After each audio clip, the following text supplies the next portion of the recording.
running till I barely feel my feet. Wanna see it through my own eyes. There's no going back, and I'm not afraid anymore.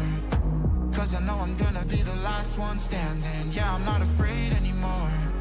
Yeah, I don't wanna wait anymore. I'm ready to fall, I'm ready to rise up. I will do what it takes, I'll run blind straight into the flames. Watch me burn, alone in the shadows. I'll carry you home on my back. If it's you or me, then I'll take the shot.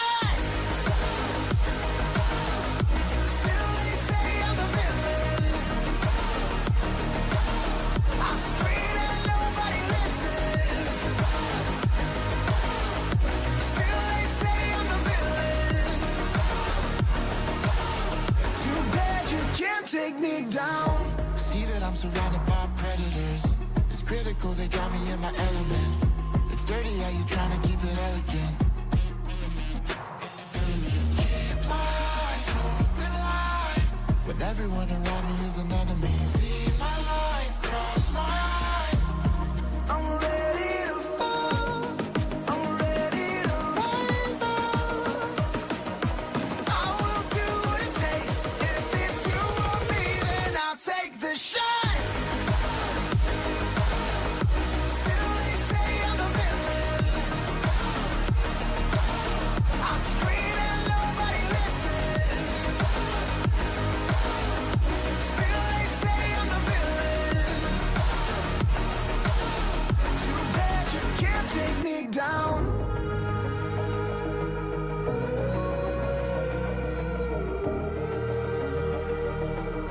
Too bad you can't take me down. You can't take me down. I'm ready to fall, I'm ready to rise up. I will do what it takes, I'll run blind straight into the flames. Watch me burn, alone in the shadows. I'll carry you home on my back. If it's you or me, then I'll take the shot. Still they say I'm the villain. I scream and nobody listens. The Gills have to work on out. 7 seconds. Merging. Holding that line.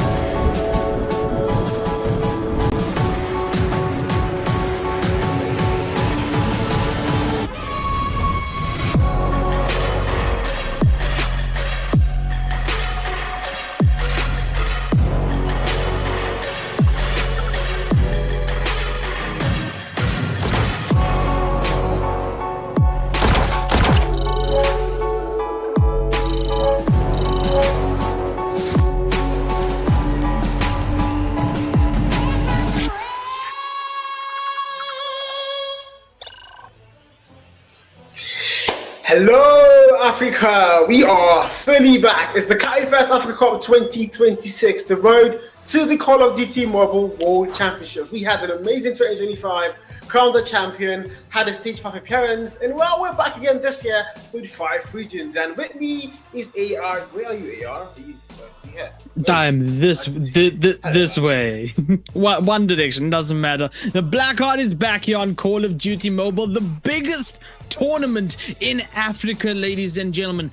30,000 USD as a prize pool, over 150 participating teams with only 8 grand final spots, and we're here to take you through all of the action for this beautiful Saturday evening over here. We've got Echo 7 going up against Mighty Order in the upper bracket finals, and then we also have the one and only Culture Esports waiting in that lower bracket to see who they're going to face off for another opportunity to get into that grand finals. Now, Cal, I'm hyped for this. I'm so excited for this. I know we're going to see aggression coming out of all of these teams, but let us know a little bit more about these teams. I mean, first of all, this is West Africa. You know, the last time we saw them last year was Ghana as a region, but now we have the entire West Africa, a lot more countries, a lot more teams, and these three teams, they had quite the impressive group stage. No single map drop for either of them, all three of them. And then going to the playoffs, we saw Mighty Aura and Echo 7. They've been able to run through everybody almost flawlessly. No maps dropped up until the winners bracket finals. Culture Esports, however, the only map they've managed to drop, should I say maps, was of course against Mighty Aura in a 3-0 fashion in a best of 5. That was in the round before the winners bracket final. So I mean, if you're a Culture Esports right now, you're on the lower bracket, you're not really out yet, you're waiting to see who's going to come down to the lower bracket finals, and then you are going to have one more shot to qualify for that grand finals. But before we get there, it's the main matchup. This is the matchup where one team, unfortunately, is finally going to have to drop maps. It's two teams, everything to play for, Mighty Aura and Echo 7, who have arguably been the #1 team in Ghana. But also a little bit of history and a reminder here. ROTTT have been in the Qualifier Africa Cup for the past 2 years, stage 4, every single time. But this time around, we're not really seeing the name ROTTT, but we're seeing Mighty Aura, a partnership between Mighty Esports and ROTTT. So technically, they're still here. Absolutely. And of course, on screen right now, our maps and modes, ladies and gentlemen. Escucha, vamos el Hacienda over there for map #1 on the hard point. Then we're going to go over to Coastal for our second map, SND. Standoff, going to be waiting there in the third map for Control. And we're going to go ahead and we're going to take things off over here a little bit more with another hard point, and then Slum's going to be the final if we get to it in this best of 5. Remember, ladies and gentlemen, best of 5 for the upper and lower brackets, and then grand finals later on will be a best of 7. Yeah, I mean, this map choice is not really I wouldn't say a lot of surprises, because these are literally the few classic maps every team wants to go and play. Hacienda hard point, we've seen that so many times in rotation, across different rounds of the competition. Of course, different esports events throughout the year in Call of Duty Mobile. This has been a properly replay map. Hacienda, you've got Coastal S&D, a literal snipers. Then this map can have things done around in that instance. So I'm pretty sure these teams have done their assignments, and it's all going to come again. Don't forget, these two teams in the winners bracket finals, they have not dropped a single map. So it's all going to come down to who wants to hold that record up until the grand finals. It's not going to be an easy bout. It's definitely not going to be an easy bout. But something tells me one of these teams wants to hold on to that clean sheet up until the grand finals. Oh yeah, 100%. And of course, Culture going to be watching this very closely as well, as these two titans battle it out to see who is the best bout machine for this upper bracket. And I can't wait to get into this, man. And what are a bit of your predictions for this upper bracket that we're about to witness?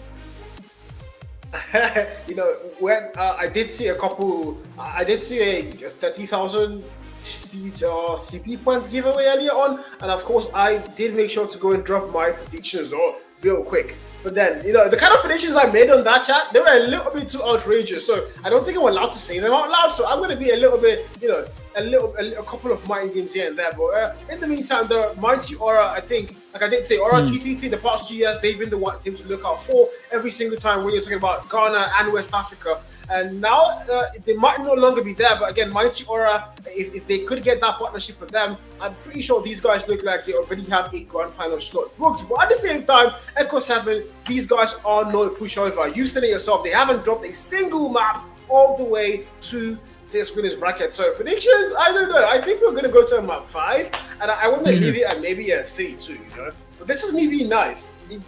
Yeah, you don't want to see what I put in that chat. You don't want to see it.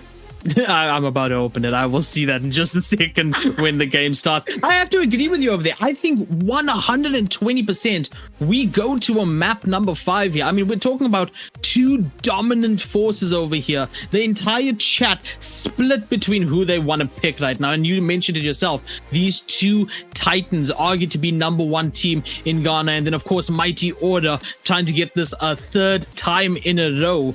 I mean, we have to see a game 5. If it's not written down to be a game 5, what do we expect to see for that grand final? You know what I'm saying? I mean, this is arguably the biggest thing to happen in Africa, to represent an entire continent on top of that as we get to the World Series.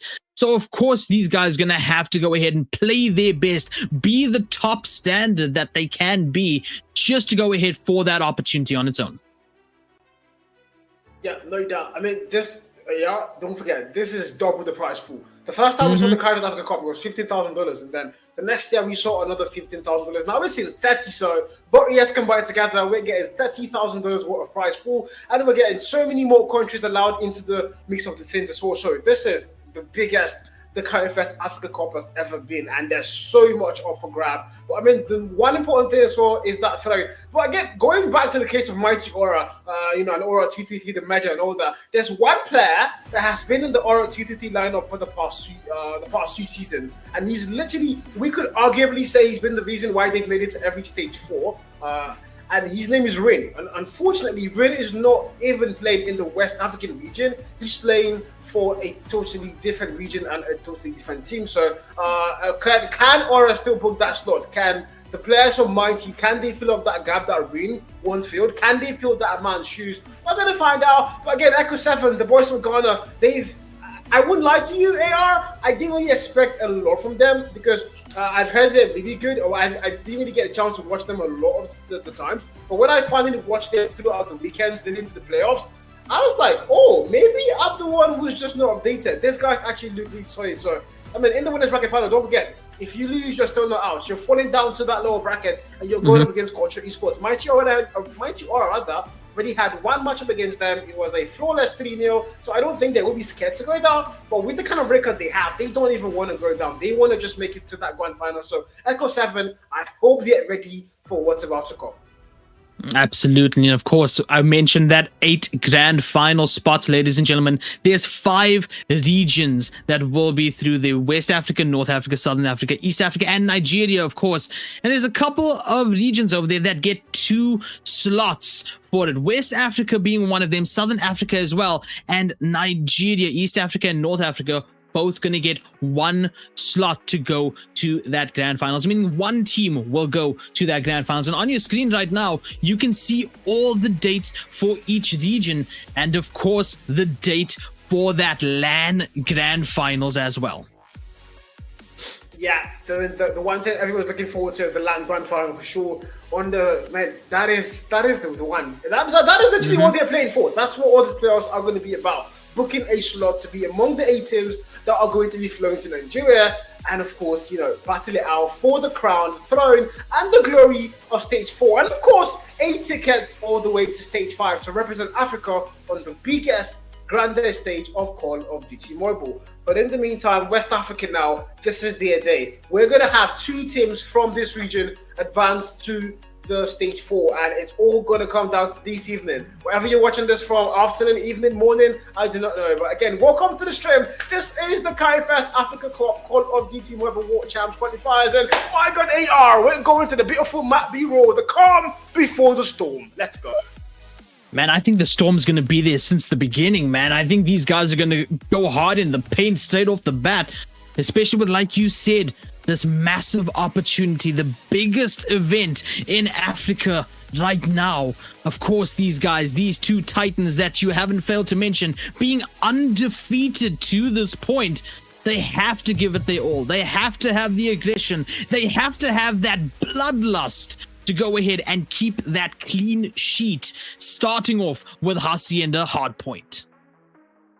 This is, again, a map that we've seen a lot of times in rotation throughout the esports year of 2026, the calendar year entirely. So I'm pretty sure both these teams, they've done the assignments, they've played these maps 1,000 times, they know what to expect here, and it's all going to come down to, again, we want it more. This is it. It's the winners bracket finals. One team is going to advance to that grand finals, and one team, unfortunately, is going to be falling down to the lower bracket. But again, if you lose, you're still not out. But I don't think any of these teams wants to have a loss on their radar, on their shit, because like I said, both teams, not a single map dropped. You need to understand how crazy that is. They have not dropped a single map, both of them combined together. So there's so much to play for. But I mean, the African tradition AR, when they get into the lobby, they have to come out again, put a little wine for the ancestors, and they go back in. So yeah, we have to, man. But it gives us an opportunity also to mention that Hacienda over here was picked by Echo 7 as well. Let's talk about the picks for just a second. Mighty Order obviously going to pick Coastal over there for map number 2, and then for Control, it is the remaining map Standoff after the votes. Then Mighty Order go ahead and pick Takeoff for the 4th map, leaving Echo to pick Slums for the final one. So Echo over here with that pick for Hacienda, and once again the beautiful graphic on screen as well. And hey, make sure you're using carry first to go ahead and get all your CP that you need, because I'm sure we're going to see some beautiful skins in here as well when we hop into the game, and I'm going to be distracted with my ADHD with the glowing guns, and so Cal's going to focus on all the gameplay and talk phenomenally while I'm just looking at something shiny in the corner. You'll be surprised. You'll be surprised. You know, I get excited by smoke grenades. That's how bad it is. Oh, not even the skins now. The smoke grenades are going to get me excited. So I think we're going to need a 10 man on the job. Hopefully, we're going to need a third caster to come save us. But of course, again, talking about these maps, Echo 7 Hacienda. I mean, again, this is a properly replayed map, so I'm pretty sure if they're picking the map, they've done the assignment, they might know where Mighty Aura's weak points are in a map like that. Because I would argue that this is one map where you don't want to play an opponent that is even a little bit better than you in skill-wise. You never want to take that chance. But again, Echo 7, Mighty Aura, these two teams, they definitely have the skill level to take it all the way to the very end. And I'm hoping for an absolute banger of a grand final game. Also, man, talking about banger of games here, this is West Africa. Tomorrow, we're going to be having the North African playoffs. That is the defending championship region. That was where we saw Bear Clan, aka Instinct, come out from last year and make it all the way to stage 5. And this year, however, surprisingly, there's no more Bear Clan. It's now Paradox dominating that region, and also they haven't dropped a single map. There's so many teams right now, AR, that haven't put down any maps. Like, it's so much dominance, man. I'm enjoying quite a bit here. That's the beauty of it. There's so much dominance all in one game, and we get them all together from the same continent, put them up against each other to find out who is the true dominance amongst all of them. And that's going to happen at about 3 p.m. tomorrow. So an absolutely stacked weekend for Call of Duty Mobile. It's going to be absolutely phenomenal. We're waiting on that lobby to start, waiting for a couple of players to get into the lobby, to get into the game, and then we will begin with Hacienda. And again, a reminder, we do have culture waiting in that lower bracket finals. All of this happening here this evening. Upper bracket, lower bracket, grand final for West Africa as we get the beautiful overview one more time. And hopefully we don't have to restart one more time. No, Cal, we've got the timer on the screen, and we've got these two best bout machines going at it. Hardpoint identified. Yeah, we finally can start things off. I'm excited. You're excited. The players are excited. The viewers are also excited. It's Call of Duty Mobile action. The very first game on your screens. Echo 7, Mighty Aura, winners bracket final. One team is going to win, one is going to lose. But again, best of 5. You have to win 3 maps to win the whole thing. B1 opens up. Mighty are going to get there first. SX9 in hand. We've seen the SX9. It's coming to the meta lately in everybody, every region, not even just Africa. We're talking about NA, EU, China as well. Everybody's spamming that SX9, and so far it's been very, very good. So in the meantime, P1, 30 more on the clock to play for, and it's Mighty Aura dominating that kill for it. Oh, they no limit, and you can't see a single strand of blue. So Echo 7, not the start they wanted, but it's just P1. P2's going to open up soon. I mean, you look at Mighty Order in that there is sliding circles around the entirety of E7 over there as they get that 27 off rip. But now E7, a little bit of a comeback, but immediately shut down again by Mighty Order. P2 about to open very soon, and that last bit of scrap points gonna dwindle off in the distance. P2 now waiting to be unlocked. It's just going to be where things start to get a little bit, close, because that's where you want to get there first with the boys and blue. Rotations are going to be important, but I don't think Echo 7 are going to realize that, because they've said nobody towards that P2, and Mighty are going to get there first. They have the better spot on towards Rocks. It's all going to come down to a break happening now. Echo 7 comes through the back door. They get a couple of kills. They are going to flip out that spawn. They have driveway locked in now, but can they make sure they get almost, a full 40, full 30 here would get that scoreboard back on par. So far, gunfights are back and forth. Alpha comes in, finds the kill there. It's 38 and 16 on the board. It's not that much of a score gap difference, but at the same time, if you're Echo 7, starting things on the back foot on P1 and P2 is not going to be something you want to reminisce here.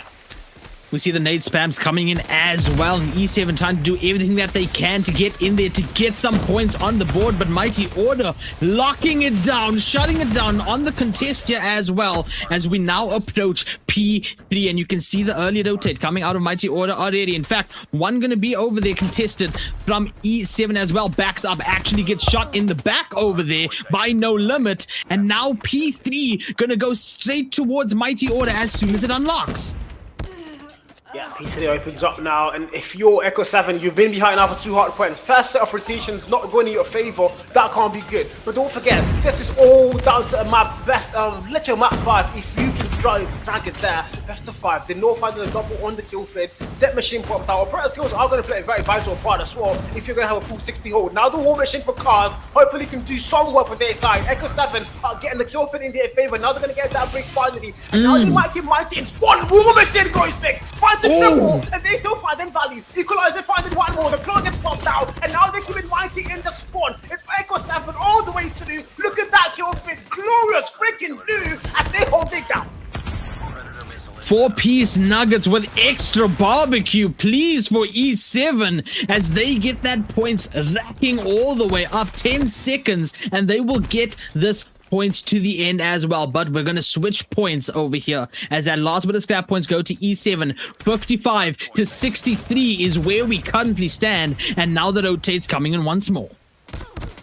B4 opens up, and he's going to get there first. Look at that mini-map once again. It looks like Mighty Aura are going to have rotations work every single time. So if you're Echo 7, eventually you're going to have to find a way to stop that from happening. But now somehow they're going to forget the rotation and still break into the hard points first. And look at that score gap. It's absolutely closed. It's almost on par. Echo 7 are going to get there. Contest comes to the hustle now with the equalizer. Finds a double, trade puts a double. Echo 7 are for the first time in that's the end of hard point going to get their hands on that lead. So Mighty Aura, how can we do? What can we do? They have to make a breakdown through those stairs. It's all blue on the hill. They have it locked down, literally. Cars finding one kill there. Trade puts it down. 73 and 63 on the board they are.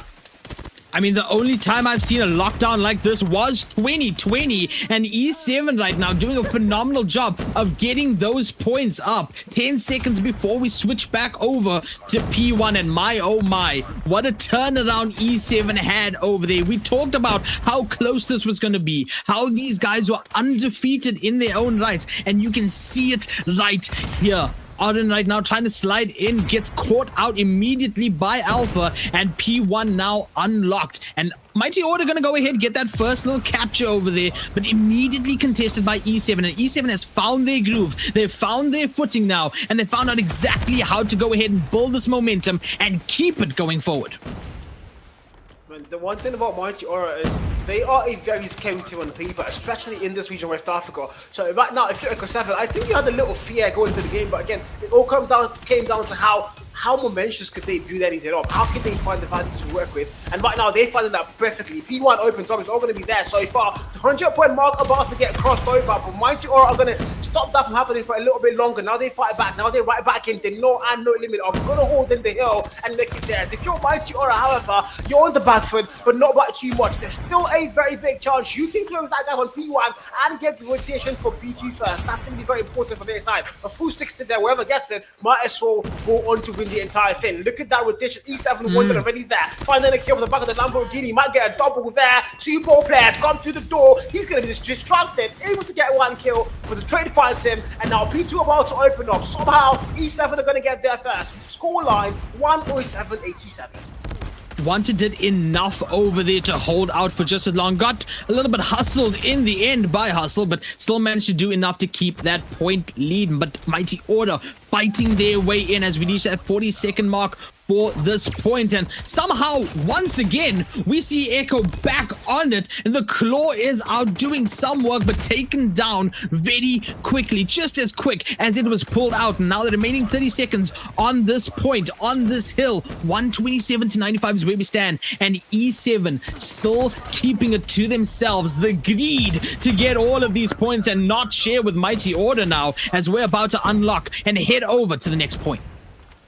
Almost a full 16 man. Scrap time's going to be there. It's all blue on the kill feed. If you're Mighty Aura, this is not how you envision the P2 going. But now you need to go to P3. Look at that mini map. Once again, rotations are going to be the keyword. Who's going to get there first? Very important. As you're going to see kill feed going blue at yellow. Red comes to play there. I don't think they found a single value, but at least a UAV value could be something. Now we go again. Cars is going to get there. 110 is also there. The boys in blue, they don't have the hill time, but they can easily break it. They've shown that they can do that all evening long. But Mighty are also going to get above the 100-point mark. So now both teams are in the 100-point club. But can they find a way now to get above 200? There we go again. Contest comes through, and now the break easily happens. Echo 7 from Ghana. They are standing up with pride, and the flag is stamped on the floor.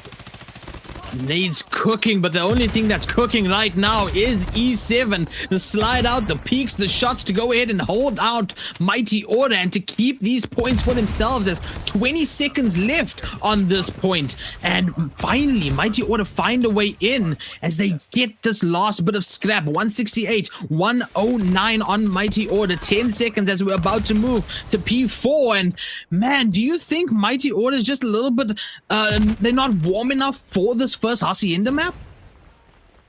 I just don't know. They started the game really well. They started the map really well, but now they started to slow down. And I think that has a lot of questions you want to go and ask them. How did they let that fall off? But now P4 is going to open up very soon. You've seen Mighty Aura rotate first for the whole first set of rotations. I think the second as well. But now you've seen Echo 7 get the next P3, the next P4 first every single time. So what exactly is happening? Look at the score gap. It's starting to increase very, very too much. And if you're Mighty Aura now, P4 is opened up. You have to get there. One dead finding a kill. Not a press goes to now they do have one. Equalizer to go and break that hill. Hopefully he can do something. So far, nothing found, but the contest is still there. They're going around the lion there. It's literally merry-go-round. Now that machine is going to get stopped in its tracks there. Equalizer finding the double. They're holding it down. Mighty Aura finally getting some value, but at the same time, if you're Echo 7, you're so close to that 200-point mark. You've got to find a way now to get above it and possibly towards that lead. I mean, an equalizer and death machine was needed to get that points back on the board for Mighty Order. We'll see how they go ahead for point one more time over here. E7 at a 184 to a 143 on Mighty Order. And I mean, everything needs to be done from Mighty Order right now. I think it's aggression coming out of E7, and it worked very well over there. But I think Mighty Order is slowly starting to find their footing one more time. But Bleak takes down Dino over there. Now the Claw back in the hands of Cypher. Finds one over there. Now peeks over onto point. Finds a second, not even aiming, and so the drone gets the drone. Bloodthirsty indeed as E7 push that points up just a little bit more, up to a 190. P1 opens back up, so once again, just as I said, all down to this one. If you're Echo 7, you're 190 and 153, but you're starting to see that gap close a little bit too fast for Comfort. You can't afford to let that happen now. Mighty Aura, if there's one thing they can do, it's called the word comeback. They know how to do that, as now they're looking like they are dangerously close to making that happen. P1 still there. Scrap time is going to be locked in now. Eventually, the rotations are going to be the most important thing. And look at that mini map once again. It's going to be Echo 7. They already have 2 players towards that next hill. Make that all all 5 players towards the next level. So if you're Mighty Aura now, you might be getting to crowd, but at the same time, it's going to cost you the entire P2 if you're not careful. Now we go through, there's absolutely no operator skill for Echo 7. Mighty Aura, however, they do have 3 operator skills to upgrade, 1 core strict, so this could be an easy break for them, but they have to get the operator skills perfectly timed. Irene comes to the front door, he's going to get put down there. No limit finds him. Now the Woman's investment is going to be quite big, hopefully. 27 kill mark, 14 no, finding the very first kill there. Can they get more? It doesn't matter. Now they're going to get that break into the hill time. So if you're Echo 7, you're going to get spun down all the way back to driveway, and you're going to find the way back into this one. Tempest popped out there as well. Look at the kill feed. It's all freaking blue, and Echo 7 are right back in like they never left. Call that a shutdown, playing like a pack of hyenas off of each other and lighting up that kill feed. Not just the kill feed, lighting up that score as well, 218 to 180. But still, it's immensely scary how Mighty Order closed in that gap, closed in those points. And look at the mini-map. They are waiting for the next point already. 20 points remain for E7 to go ahead and walk away with a map 1 victory. Can it be done on this point, or will Mighty Order somehow, some way shut them out of this and keep it going a little bit longer? Man, at this point, if you're Echo 7, you can already see that finish line. You're like Moses in the Bible. You can see the promised land, but are you going to enter? That's the important thing. Mighty Aura, however, they're still behind. They're looking for that comeback. They're hoping, they're praying, they're fighting, they're throwing nades, and they're using operator skills. But can they surely enter the promised land? Now we go again. B3 opens up, back and forth. Mighty Aura are going to win majority of the gunfights now because close by 60 kill mark for that man. 60 bomb already put down and counting. And now they're going to get that breakthrough on P3. It's going to be there as Equalizer popped out of player number 2 there. Hopefully Alpha can find value. 42 kill mark, but it's over. 251.94. My God, I mean, did you see the kills? Did you see the amount of kills that was on E7 over there? 42, 48, 62. Absolute insanity. I mean, the highest we've gotten over there on Mighty Order was that 40. Again, I think it's that aggression. I think it's bloodlust. I think E7 know that they have that shot right now. They want to go ahead and keep that clean slate. And I mean, they do it right now on first map as Hacienda goes to E7 on hardpoint, and they get the first point in this best of 5. My God, Cal, that's opening match, by the way. That's insanity. Let's speak about the fact that both these teams hadn't dropped a single map. And I mean, they had 100% score record on hardpoint, S&D, and control. And now finally, we see Mighty Aura drop a map. They're the first among these two to put a map down. I'm not going to lie to you. The prediction I put in the chat, it's kind of going sideways right now. I did not see a world where Mighty Aura were going to lose hardpoint to Echo 7. But again, clearly, I was wrong. I don't know who jinxed it, but I was clearly wrong. And Echo 7, they showed up. They played hardpoint a lot better. They might have started slow. You know, Mighty Aura started so well, and I was like, yeah, I might have been right, guys. But turns out I'm a liar because, my God, this Echo 7, they came, they saw, and they looked like they won the whole thing, and they took it to the grand finals. My goodness, that was opening match. I just want you guys to remember that. That was the first game for this long evening of Call of Duty Mobile. Because remember, this is upper bracket finals. We still have lower bracket finals. And then we have grand finals. And we start off with a 250 to 194 victory for E7. Hard point done. They got to do this 2 more times. They got to shut out Mighty Order 2 more times and immediately get into that grand final. And now you got to be wondering as well, Cal, what is Culture thinking as they watch this game play out?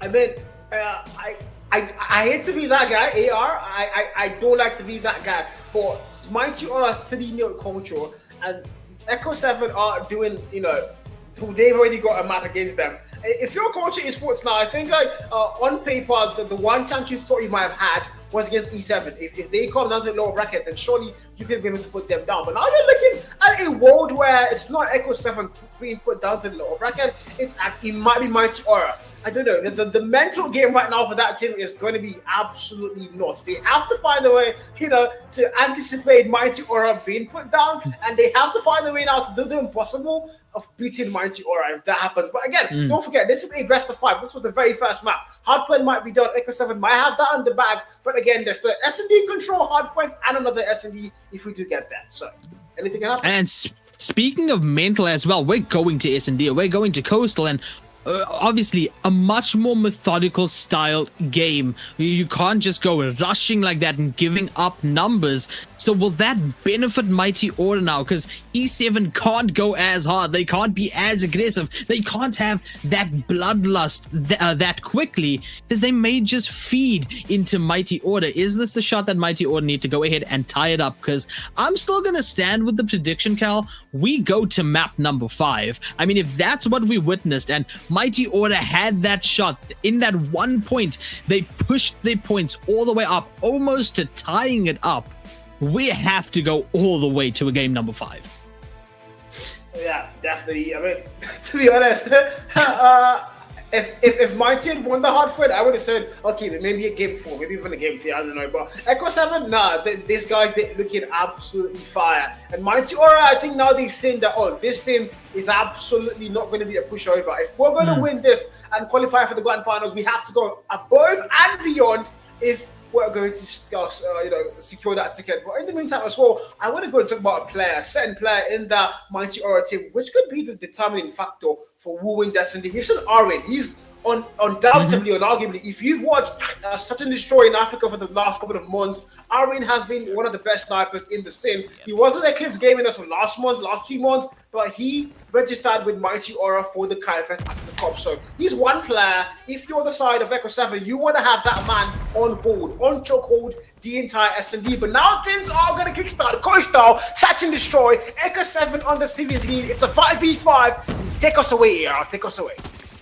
Take us away, indeed, I shall. And in fact, the only thing that's going to be taken away is lives right now, as trades coming through. And somehow on S&D, we're still going aggressive over here as we find ourselves in a 2v3. E7 down immediately to their last 2, Wanted and Bleak. And in fact, Bleak with a beautiful snipe over there with the Locust to go ahead and get the numbers tied up, but one more will fall. Wanted going down, leaving Bleak in a 1v2 situation as the plant coming through tries to go for the cheeky little quick scope over there. But that first round going to Mighty Order, and they need to keep this momentum now. Remember, the target is 9 over here for S&D. They need to keep this. They need to snowball with this momentum and get that point on the board to take us to a tied 1-1. That's one thing they have to do, no doubt. But in the meantime, though, if you're Echo 7, you started S&D slow. That's not something you want to let happen. But again, you have a round crucial. Here we go. Side 4. 1 kill, triple, find 2 players falling, 1 foul sweep. That's a full 5-point push for the A-Long. And he's going to put 2 of them down without a trade fighter. Sniper for Deno able to get that 1 kill. And now we're back to a 4v3. My freaking God. That would have been a Cypher feed all the way through. But they're going to stop that rampage. And now, again, 4v3. Numbers still there for Echo 7. But they have to make sure they tie things up in this round. Dude, I don't even think we're going to get a chance to speak within this S&D with how these guys are actually going and playing this right now, as this 4v3 situation. Just over a minute left on the clock for Mighty Order to try to get that plant. And I mean, Wanted going to go ahead and call out that rotation now over to A, and it is going to be at a 3v2 numbers advantage for Mighty Order as they take their time. They play this carefully. They play methodically, going over to site. There's the 1, there's the 2. It doesn't even matter. We're doing counting with Mighty Order right now. And what we're counting is 2-0 for this S&D. 2-0 up. Well, I mean, we did talk about this then. I did have the very, very important note there. Arwin is going to be a very standout player, but I didn't really account for Deno. He really has 4 kills and counting, and he's looking like the man to actually watch out for. He's got a sniper in hand. Arwin with the marksman rifle, so a bit of a switch style role here. And now Arwin with a very fast kill. And now they're going to hit fire. Not even looking for a player, but there's nobody in the house there. But again, Very aggressive S&D for them. They've put 2 players down to a 3v5. The bomb about to get planted. If you're E7, I mean, you were aggressive in the hard point. Now you're being aggressive on. Like, they are aggressive on you. You can't really 75 back. You're being put down. 2 more players left across 3v4. The bomb does get planted. 1 player fall. Make that ball players falling down. Mighty Aura, 3 back-to-back rounds. Here we freaking go. Snowballing. They're snowballing with this momentum. They need to keep this up. They need to keep this pressure on E7 and tie up that scoreline for the series. As we get into round number 4, can they clean sweep this SND as now a push over to B? Util out, nades out as well. We are going to get some stuns coming through again. Alpha falling over on E7. Numbers advantage just for a second to Mighty Order. The plant coming through though, Cal. And now 40 seconds left for E7, and the pressure is once again put onto E7 over here. They have the numbers advantage. A 4v3 situation as Mighty Order lose there too. And now pushing in is wanted. So carefully, 30 seconds left on the clock. Numbers now falling one more time, and somehow Mighty Order get the numbers advantage. Bleak, last alive, having to check every corner, slid around, and there is no limit for Mighty Order in this SND as they go 4-0. A little bit of a breather there now. Echo 7 are not getting a chance to breathe. I am, unfortunately for their side, 4-0. Not the ideal S&D start for them on CoStar, but here we go again. They're going to get thrown. Smoke through that mid-map. And oh, Smoke! I told you, AR, I get excited for Smokes. And Smokes is going through. Here we go. Cars, the Type 63. I haven't seen the Type 63 in a very long time. There's a lot of SKSs in the competition nowadays, but the Type 63 back in comps. I would great to see that, get a lot of kills. Here we go, back and forth. Alpha puts up the no. Armin puts up 1. Bomb does get planted, and now it's down to a 3 versus 3. The most even that we've been in this S&D so far, this 3v3. And I mean, the angles being held so beautifully by Mighty Order.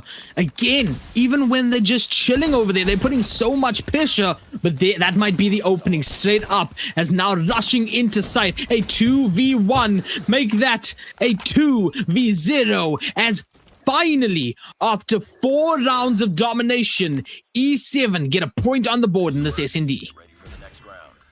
Very important to them. They have to get around here. They have to get that little momentum switch, hopefully. And now this could be their building block. The same thing happened in Hardpoint. They started things off really slow. They were able to find a way back, and they won the whole thing there. So if the same thing happened again, they start S&D really slow, and now they're able to get 1 round. This could be the block that they start to build on. As now we go into again 5v5. Trophies are going to get put down. Nades are going to get thrown. I don't see any smoke, so I can't get excited this time around here.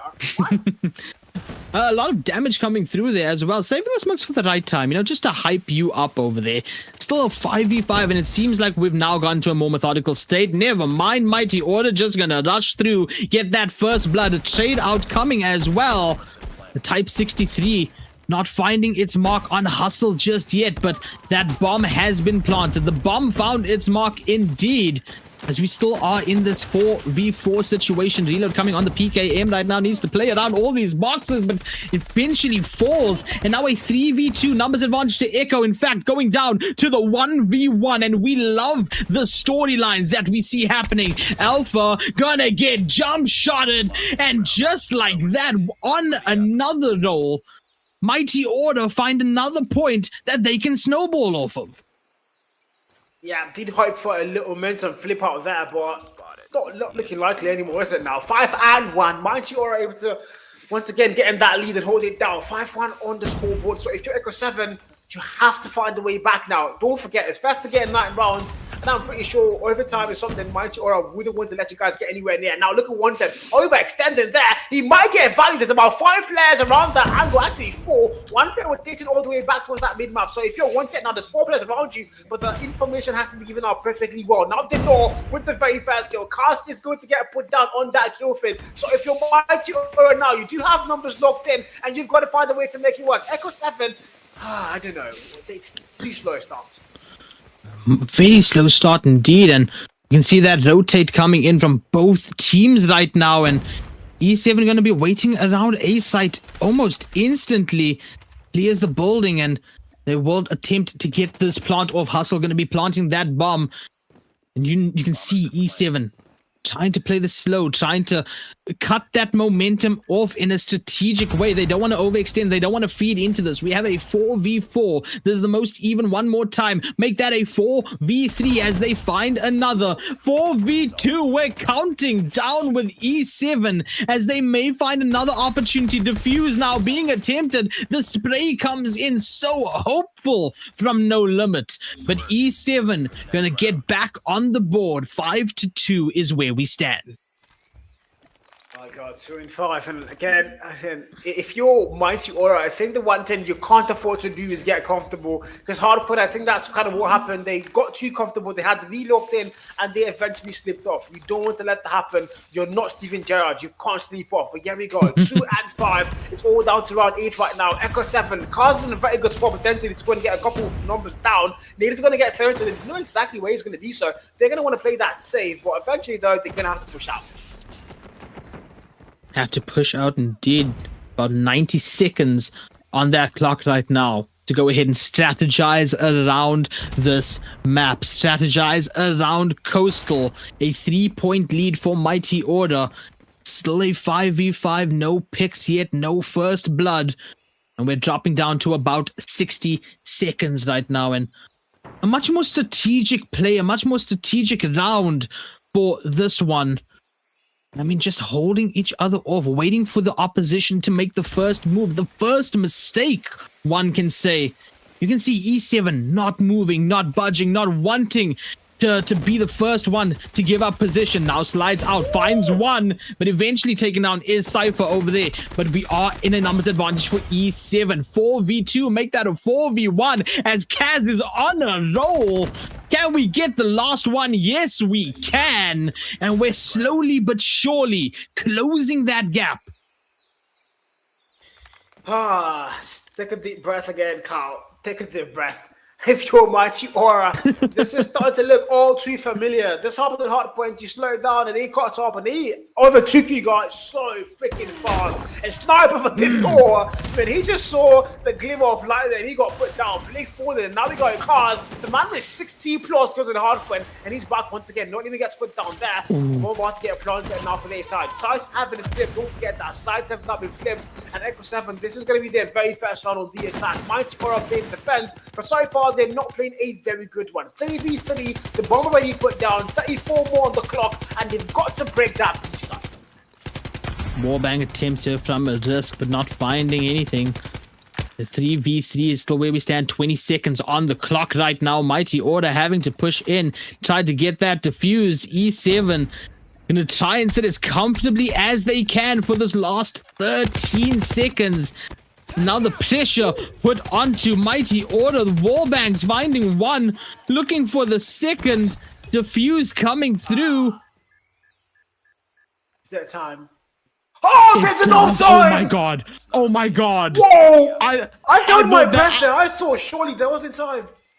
Dude, I thought we were gonna see a big explosion. I got excited to see that in firsthand, and lo and behold, we just have the best bomb squad over on Mighty Order because they get a 6th round in the bag. I mean, my god, that was so tense, but here we go again. 6 and 3 on the board, and if you're Mighty, you've got the lead locked in. But look at No Limit guys in. Oh, there's so many players coming through with a flashbang, and he's gonna get concussed now. But look at the kill feed still going. Faithful of the boys simply. Mighty Aura, they're gonna be down to the last 2 players. 4v2 on the board now. It's down to Risk and Arwen, the man from Ghana, but Nigerian squad, he's been for a very long time now. Ricks with the wall banks again. Makaz says you can't do that. No while I'm alive. And the final player falls, and that's it. 4-6, 6-4, however you pronounce it. Echo 7 are catching up. I'm still trying to catch my breath from that defuse. I hope you know. Thank you for taking that down. I think I found it as we have 6-4. 3 more needed for Mighty Order. Echo need 2 to tie us up over here. And again, E7 on this attack. It looks like when they're on that attack, they're trying to find that aggression, but all that's being found right now is that sniper from the north straight out, eventually coming through from Cypher over there. Damage onto Cypher as well, though. Has to back up, gets that heal off right now. I mean, look at this map as well. So split up is Mighty Order. Just waiting for that peak to come through, but you could say the same thing about E7 as Bleak pushing over towards A. very, very cautiously as well. Wanted fighting off over on the other side. Cypher and Wanted now pushing up together. And yeah, I think they may just have this in the bag as Hustle does get taken out. Not looking up the stairs. Attempted wallbangs coming through from Risk, but high risk. No reward over there as we find ourselves in that 3v2. Again, numbers advantage over to E7, but immediately taken out by No Limit. Bomb has been planted. 30 seconds is all that remains. And waiting in building now is Wanted. The Wanted man, the last one over here, gets the spray but does not find the shots. Only thing that's found is a fist to the head and a 7th point for Mighty Order. It's not over yet. Yeah, that reminds me of a certain player called Daryl, because the Mike Tyson of Africa, the punching glove that just went to you slid it like Michael Jackson, put the man down. That was clean, smooth criminal, no doubt. The 7-4, and if you're Echo 7, you're looking at Mighty Aura edge towards that finish line. It's getting a little bit too scary now if you're their side. You have to find the way to make sure they don't tie things up. Again, it's the best of 5, but you don't want to let them tie things up, because at that moment in time, it's back to enemy for this game. At the moment, it could still be yours. Cypher goes in, finding the first blood. Riz gets put down, back and forth. Cypher finds the double there, and now they're going to No Limits! Oh! Perfectly timed, puts a double down. It's all down to a 2v3. Alpha Force, Sniper for Blink puts up the no. It's down to 1 versus 2 and Echo 7. They might not have numbers, but they've got Blink here with a sniper in hand. It's Killmark, Tundra in play. Can he find a way now to win this for them?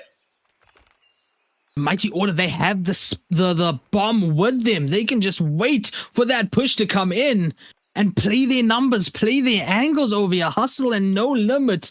You can see that they know that. They're just biding their time right now. And speaking of time, 60 seconds is all that's left for this round. E7 have their one man left. Bleak looking to go ahead and win this round. Push us up to a 5-7. Keep the hope and dream alive. Now has the bomb. Looking to go ahead and play off of the elims over here. Play off of the kills. And maybe fake this rotating. I think maybe Mighty Order might fall for this. You can see them on that minimap, checking angles, just waiting. Bleak now having to go ahead and push in, and oh my god, back to back. You watch this side, I'll watch that. I got your 6, but there's no 6th point. In fact, there's an 8th one, and we find ourselves in match point for our first SND. Defend the objectives. Man, surely now this might be it. Mighty Aura about to close things up. Echo 7. Oh, I thought the SD might have been there to score. That would have been a quite strong statement being put out. Cypher with a chase there, but no. He's going to run away very fast. Very fast, man. Might be the flash. Irene gets put down either. Down to a 5v4 now. Look at the kill fit go. Wow, then it's back to a 4v3. 2-for-1 trade it is. Mighty Aura don't have numbers anymore, but again, they're 1 on the way now from title things up and 4th on the map 4, potentially even the map 5. And again, 4v3 AR, 4v3. Bomb planted as well, 4v3. In fact, we're all the way tied up as we've got the African sniper over here.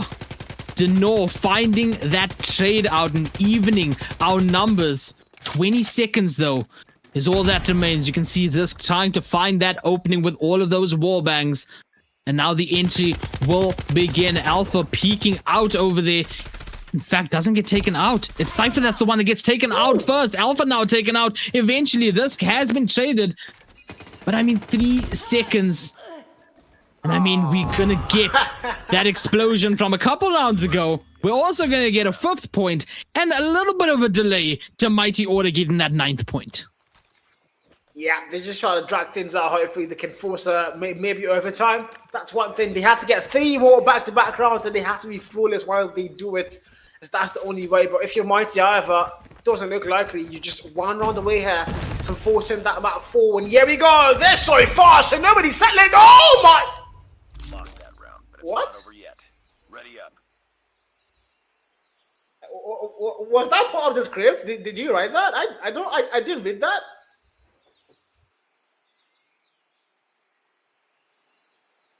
Yeah, I didn't read that.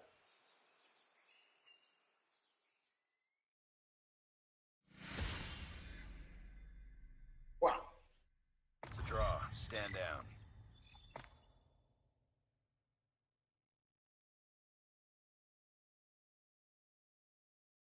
Wow.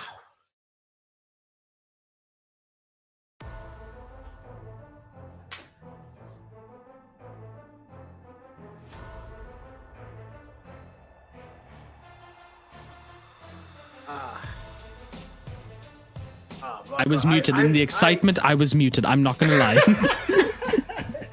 I'm yapping my head off about how crazy this is, and in the excitement, I somehow hit the mute button. With all of this action, a 3-second round over there at the end is absolutely crazy. I blinked, the round was over.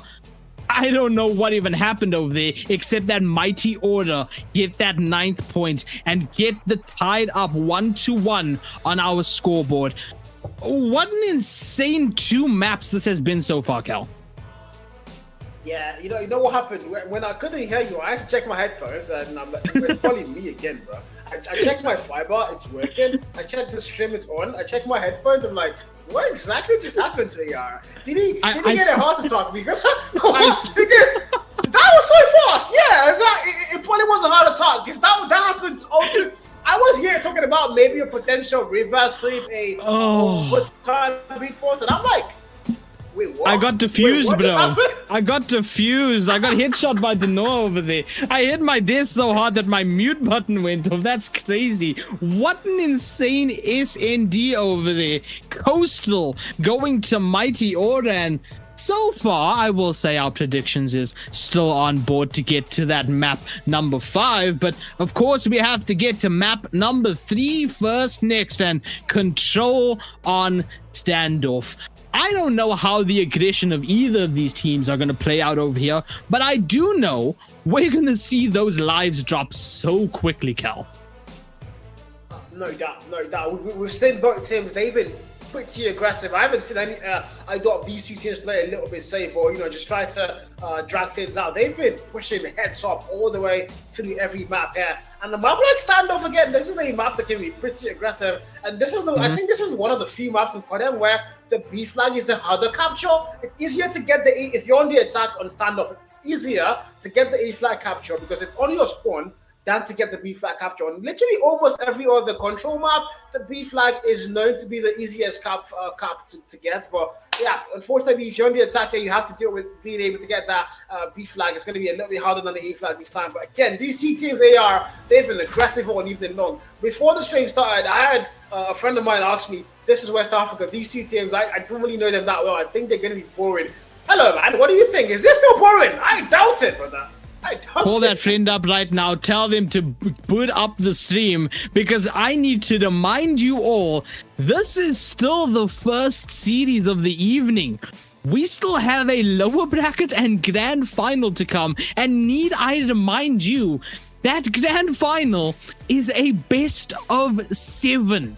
An action-packed evening here for you tonight, thanks to Caddy first as well. But we have a control map to go through. Cal, take us away. There we go. We kickstart things off. And Echo 7 look like they are going to be on the defense. And Mighty Aura, of course, are going to start things off on the attack. So flag captures are all important to them. And like I did say, the A flag, easier to capture. It's in your spawn. The B flag, unconventionally, being harder to capture this time around, and they're going to go with the B flag first. Look at that mini map. It's going to be no limit on the fight and the very fast kill. Oh my, he's going to find 3 in 1 foul swoop and 22v25. Mighty Aura so far with the majority of their gunfights, but now Cypher from behind, able to get that flank. Only good for 1. Trade puts him down. The B flag, 1 tick locked in, 2 more ticks to go. And Mighty Aura, I know the B flag is easier on other maps, but like, why are we going for B right now, man? I'm so confused. They're making this look easy. This is absolute insanity. Risk now looking to go ahead and get that final tick over on B, eventually taken out by Kaz over there. And I mean, also, I wanted to mention, I think we're going to see a bloodbath of these numbers, these lives dwindling down, and it's been that way completely. 14 to 16 lives, Echo versus Mighty Order, and 50 seconds remain as well on that clock. Important to note, B only having that 2 ticks so far, and A still needing to be captured, needing to be touched by Mighty Order as well. And yeah, I think these guys are just going to go for an absolute bloodbath as the numbers dropping even more. 9 lives left on E7. Berserker over here on Denor looking for one more. Eventually falls over there. But I mean, did enough to get Mighty Order over onto A. And that first tick confirmed. Sticking A, but again, look at the live count. 10v7, a full TDM they're playing because there hasn't been a full flat capture yet. So time on the clock keeps moving. It's 37 and counting down. If you're Echo 7, you can still afford to play time somehow. But now they are the land of the more respawn down to a 4v6. Mighty Aura with 2 ticks on the beef. Like, what's got the third one? So Echo 7, this is it. Do or die. It might be over here, but Blick now. Bow 27, newest AR on the game, and it's absolutely blazing and firing. 3v5, both teams, no more respawns. The B flag now, a foot is going to be set up on it as they get the capture. And if you're Echo 7, you don't have lives to work with, you've lost the B flag. There's a lot of time on that clock, so you've got to stay alive and find a way to make this work. Both teams in that no man's turn right now. A single tick on A and just over 60 seconds remaining. A 3v5 on the lives. Make that a 2v5 as Cypher eventually falls to a rogue grenade. Numbers getting traded out. A 1v3 is all that remains. Just now looking to go ahead and find out Alpha. The last one. Alpha goes for the challenge on No Limit and taken out eventually. And that first control going to Mighty Order. Ah, man. I was kind of hoping for a 1v4 clutch, you know. He was so close. Found the first kill there. He's leading like Michael Jackson to get him out to get a double, but No Limit just said my aim was a little bit better than yours and puts him down. But get that nice little pop out. Didn't know of the start of the round. Finding a double. Yes, let's go. 2 players falling, 1 foul swooping. 28 and 29 now. But back and forth slowly. But Mighty Aura look like they want to have back control once again. But again, if you're E7, there they go. Going towards that boxes, but they know. Putting 3 more. 3 players down. 11 on the kill feed for him, and he's got the most kills in the entire lobby, and he's not looking like he can be stopped anytime soon. Absolute annihilation over there from Denor, as the numbers now 20 to 24, and still holding out these points is Mighty Order, doing a phenomenal job. A 3 life lead right now. Make that 4, make that 5. We're just counting. Forget Sesame Street. We've got Mighty Order over here counting down the numbers of E7's lives. And E7 once again seemingly locked out over here on standoff. I mean, this is absolute insanity. A 6 life lead, but it feels like so much more. Mighty Order looking to go ahead and dwindle those numbers down even more. Cypher barely getting out alive over there as the numbers still falling. Orange in that kill feed, and we find E7 with just 10 lives and about 30 seconds left. Alright, man, this is, I don't know, Mighty Aura looking like control might be their playground. This is a reverse sweep for them if they win the next map as well to make it 3 back-to-back maps. But Echo 7 can't afford to let that happen. But I don't think they can afford to even stop it from happening. So far, they're now with no more respawns. It's down to 4 more players. Look at the time on the clock. There's absolutely no time. So if you're Mighty Aura, you might say you've played a perfect defense. You've got it in lockdown. But now look at Cars. Look at that bunny hopping. It doesn't matter. Cars puts him down. 2v7 in a tie spot. They're completely surrounded. It's all down to him now. And he's going to get put down by Aaron, the man from Ghana, and 2-0 up. Mighty Aura, 2 back-to-back rounds, and this might be an easy sweep 3 for them on control standoff. You gotta be wondering, where's that aggression that we saw in Hacienda from E7 right now? Where's those shots coming from? Where's that bloodlust that we saw to kick us off? We had a death machine and immediately taken down over there. Bleak falling with it. And the numbers dwindling down as well this time around. Life advantage to E7, but I mean already almost 2 ticks over on A. Now eventually held off for just a second. Second tick will get confirmed though, and will we get the third? Sir, will we please get it? Yes, we may just get it over here. And I mean the easiest capture of Mighty Order's lives over there. And a 6 life advantage as B is all that remains to be defended. And the numbers still going down for E7. They go for the A flag, the easier one this time. Thank you, Jesus. They finally get the easier flag. Now they have to go to B, but at the same time, the damage already has been done. It's 15 and 24, both sides. War Machine is going to get popped down. The claw, the War Machine gets put down. There's not a lot of value. They didn't even get anything like Dalton. But now Echo 7 trying to have a fight back here. They kind of are in a very tight spot as they've got to defend that B flag, which is in their spawn. And mind you, all look like they are closing in on them. So this might be a foot spawn trap if we're not careful. Somehow they've got to break it. It's all the players in the B flag. Rick slides in, no single value found. Cars finds a double. But Hustle, equalizer, the big play, puts two players down and make it three. They know steals one, but that's exactly what they needed. One single moment of brilliance, and now it's all there. It's the B flag. Once they clocked in, they might get the host in. Look at the live count, 19v7. Mighty have got it on lockdown. We might have to change the name of that from Equalizer to Domination, because that just was the game-changing point over there, as B now approaching that second tick capture. And we'll get it over there as well. 16-2 as well on top of that. And E7, you gotta believe in miracles over here if you're E7, but miracles sometimes don't happen, as Mighty Order, with the cleanest control that they've ever had, a clean sweep 3-0, and now they take that lead. Now they're on series point for this upper finals, and E7 have to do everything they can in their power to stay alive. Yeah, oh my god, man. This is quite the game we're being handed over to Cast tonight. The Echo 7 being able to get the hard point done in their favor. Surely not the S&D, and surely as well not the control. They didn't even start the chance in control. 3-0, absolute dominance. Hustle, the 24 kill mark. They know was the man to watch out for. 17 and only 8 deaths on the board.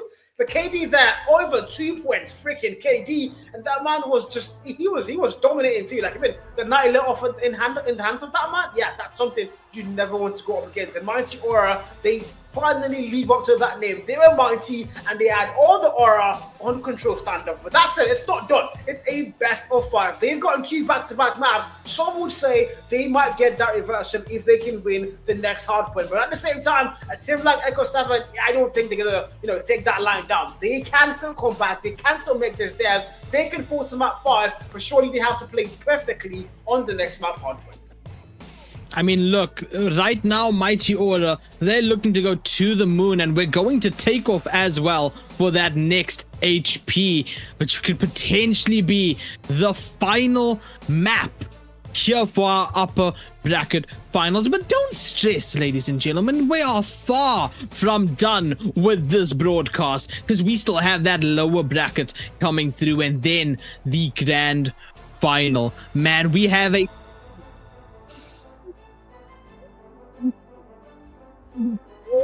down, watching that 9-5 on S&D, watching that 3-0 just happen on standoff, and they've got to be strategizing for both of these teams. Even watching that 250 to 194 on Hacienda, they have to be making these notes, coming up with these plans, making a blueprint to go ahead and survive out that lower bracket. That's still to come, ladies and gentlemen. Of course, this is the Qualifier Africa Cup series number 1 out of 3 for this evening, ladies and gentlemen.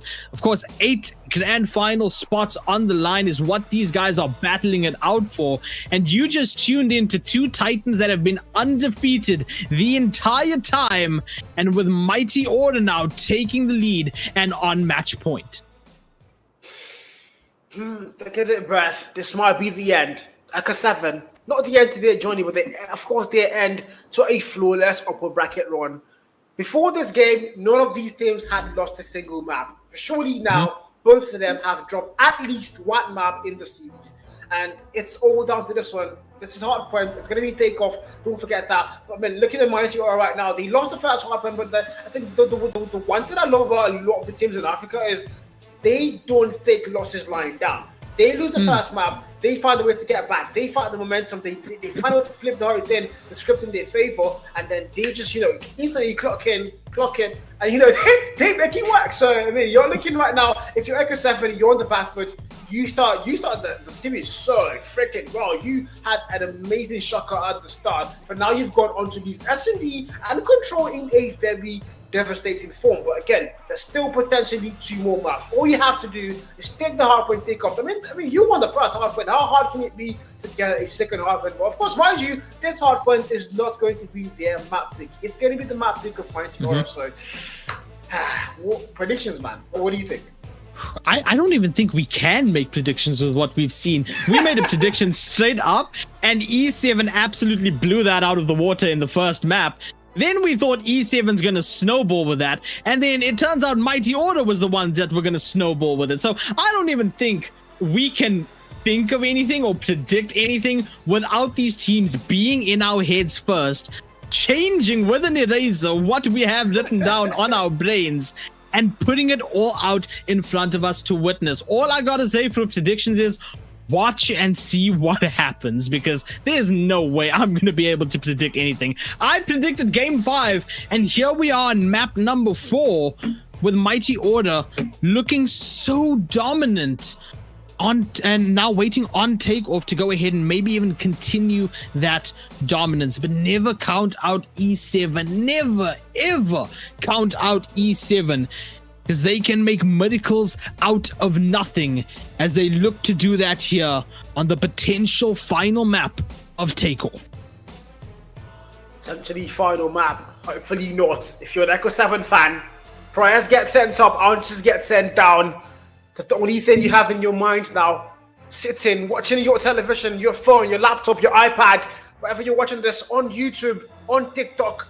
The one thing in your mind is how can Echo 7 stay alive? Can we get him at 5? But if you're a Mighty Aura fan, the only thing you have in mind, the only prayer is let's end things here. We can't afford to get to a map 5. We're about to find out. Are we going to get there? It's takeoff. It's hardpoint. It's Mighty Aura. It's Echo 7. And only one of these teams is going to win this map. Who is it going to be, AR? Take us away.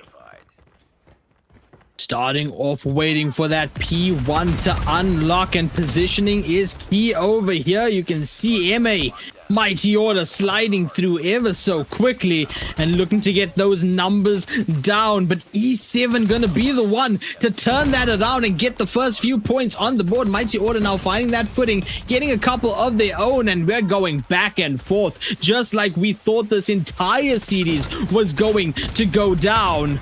Mighty Order finding it back on P1 over here. 30 seconds on this first point, and I think these guys may just be trying to go ahead and get the highest numbers on that leaderboard for kills at the end, because they're not even worried about the point right now.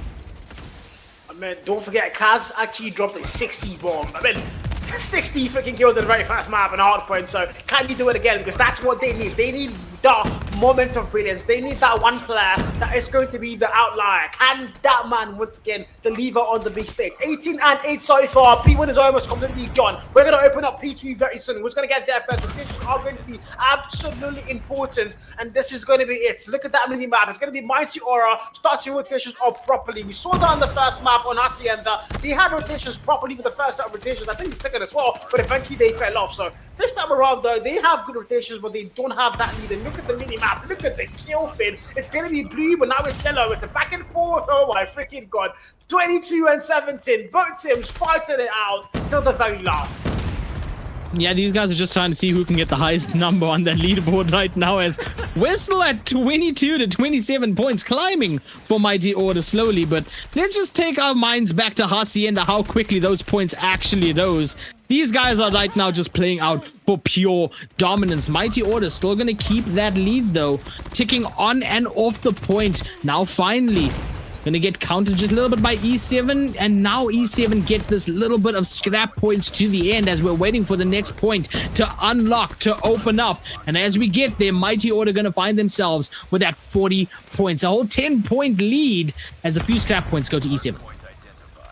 This is where you want to be now if you're Mighty Aura. Don't forget that. You've already been able to get 2 back-to-back maps. You might as well make it 3. Echo 7 on the other hand, however, they can't afford to let that happen. They've got to force a map 5. That's the only way they stay alive. And now we go in. Cypher, finding a kill. PT opens up. Who's going to get there first? The answer is going to be Mighty Aura. A mixture of Senegalese and Ghanaian players. And they make it work. Look at the kill feed. Echo 7 now. They've got to come through that front door. But they're not being let in. Smokes are going to get third. Now the claw. Now the equalizer. But both of prayer skills are going to find absolutely no value. Jesus, Angel Christ. Jared, is that you? Wanted finds the kill. Cypher finds the kill. It's a back and forth still. Mighty Aura, they're gonna lose out on the hard point, but 2 operator skills being wasted. I don't think that's a good call. Absolutely not. I mean, finally E7 getting those points up, about to tie it up as well, with 16 seconds left on this point. Having to hop off and let's look at this minimap for rotations, and yeah, we need to see Mighty Order just waiting for this point to unlock. Like a pack of hyenas waiting for the play to fall into their paws. They wait here for this point to go down, but it's not going to happen. A spear to the face from Bleak is going to go ahead and clear it out as it's just about to unlock. And 67 to 57 is our point side now. Mighty Order find themselves back on point to get that points ticking up. And bloodshed, that's all that's going on over on Takeoff, is absolute bloodshed. A risk with 16 right now. Alpha popping the equalizers and getting on point. Gets another one, actually an assist over there, traded out finally. 35 seconds, and man, both these teams are just touch and go on this point right now. And a massive double, looking for the triple, cannot find it. Hustle turning it on just in time, flicking on Cypher, and we're down to 20 seconds left on this point. And 67, Echo gonna get that lead locked in. They started things a little bit slower now. Of course, they started trying to find their way back in this one. 84 on the mark. Now the claw broke down. Cypher on the 19 kill mark. He's gonna get to 20 and the first player to get to that 20 kill mark. But if you're Mighty Aura now, you're not too far apart, but you can't afford to let Echo 7 get that lead by a lot. Last time they did that, they never let it go. It's about 30 now between them. 24, I think. 27, I think, rather. If you're Mighty Aura now, P1's gonna open up once again, and who's gonna get there first? They're going to be able to get their foot on that hill, but they've got to hold it down. 51 more on the clock, and it's just started. Echo 7 are going to come through all angles possible. Cypher now, 22 kill mark. They're going to put every Mighty player down, but look at the kill for it. It's all back to Mighty Aura, and they're still holding it down on P1. A full 60 here, very possible, and that's going to get them on the lead. But I mean, look at this now. Blake comes in, finds a triple kill on the kill feed, puts 3 players down. The trade does put him down from the north. The north gets ready there as well. It's 94 and 89, but Mighty are also going to get to that 90-point mark. They've already going tight in top. The contest comes through, and this has been an absolutely chaotic P1. What am I watching? I don't even think chaos is a word. There's no word to describe the level of chaos that we've seen over here. And somehow, some way, the points basically tied up after a full rotation of hills. It's absolute insanity. A few trickle points to go down over to Mighty Order as they break the 100 mark. And now P2 opening up. Nades going onto the hill. But it is going to be Mighty Order surrounding the area, actually. Scratch that, as E7 going to get a couple more kills to slow that down. But Mighty Order still going to go ahead, stand their ground, and plant themselves like a tree up here with a death machine in hand and hold this point for as long as they can. From behind, though, Bleak and Alpha managed to go ahead and clear it out. They now break the 100-point mark. And now it's a reverse death machine. What is going on, Cal? Equalizers, death machines from both teams fighting it out. And once again, I think this is more of a TDM than an actual hard point, as we're still tied up 115, and now finally E7 on the point, getting another gain. 120 is where they stand. The contest coming through from Mighty Order, and now they get the final few points as we wait for the next hill to unlock. Let's talk about this bit of curate and sorry for it's everybody on both sides of the lobby, apart from, of course, 2 players. Hustle and Kaz have not been able to get to that 20 kill mark. Mind you, Kaz did get 60 in the first map, but he's been a little bit slow to catch up. Doesn't really matter though. What matters is they are keeping the game as close as they possibly can get. Look at the next still opening up. Who's going to get there first? The boys in blue are, and they're going to get the lead back in their favor now. So it's a back and forth all the way to nobody's settling down. Look at that generator spawn. Cypher finding a kill. Now the claw invested. Hustle committing suicide with his power there. Somebody check on that man. Now the claw. Cypher finds a double, clears out the hill for them. And of course they're back in. Now the joiner swore. Might be proper timing. It's blue all the way through, and Armin coming in to find a double he's going there, but they can't really break the hill. It's still Echo 7. They've got in on lockdown. They're not letting Mighty Aura anywhere near. They are absolutely dominating the kill fit anywhere near the hard point time. Now Cypher's still there. This man cannot be stopped. 35 on the board. Kaz doesn't step up. I will. That's what Cypher says. That was absolute insanity over there. And the fact that they didn't manage to break into the point, it kills me inside. As 5 seconds left and the rotate now beginning. Mighty Order gonna get that scrap point, but E7 with the rotate over to the next hill. As we are so close as well. 146 to 140. And now a Claw on No Limit can't do the same thing that we just witnessed. Eventually taken out. And now E7 back on the point. 150 and climbing and trying to break every contest that they come across. And somehow Mighty Order still lighting up that kill feed. War Machine in Kaz's hands now, trying to go ahead and get it, but eventually taken out over there, taking themselves out with that War Machine. Equalizes in Risk's hands and now pushing through, gets a double, but eventually falling. And somehow E7 still on the point, getting as much as they can over there. And that's not saying anything because it's only a 7-point difference as another death machine popped. But still, Mighty Order keeping that kill feed, the brightest yellow I have ever seen, with the amount of kills on kills on kills. This now breaking 35, catching up to Cypher over there. It's absolute insanity. I do have to call out the fact that the one thing I haven't enjoyed about this game is the operator skills. The gunfights have been on point. Everybody's delivering kills. Everybody's getting the hard point time. But the operator skills by both sides, they've been not in short of, imperfection. They've just not been able to get any, any flow states whatsoever. And eventually, operator skills are something that's going to win you games in the big league. So both these teams, they've got a lot of work to do with the operator skills. But at the moment, though, the gunfights are really very much on par. Nobody's letting it go here. P1 opens up. Oh my God, Cypher! Jesus Christ! You did not buy a phone for them. Let them play. He's putting everything that walks down to the grave. 40 kills and counting. And Echo 7, they've got that lead locked in. P1 is all there. Mighty Order fighting back. But can they hold it down? Look at them. Back and forth they're going once again. The break doesn't really happen, but 22 more seconds on the clock here. And it's still Echo 7 holding it down. Rick comes through for a contest. But can he do anything? Can he find any value? The answer might be a yes, but look at the kill for it. It's still very much back and forth. Scrap time about to expire. Now we need to go towards the next hill. Back to P2 once again. Who's going to get that first? Open hills for sure, but rotations are going to be very key. Make that 48 on Cypher and climbing, looking for another one on this and completely ignoring the point right now. A man on his own mission is what we're witnessing. Smoke going out and now the rotate over onto the hill. 196 to 175 and climbing for E7, 50 seconds on the point.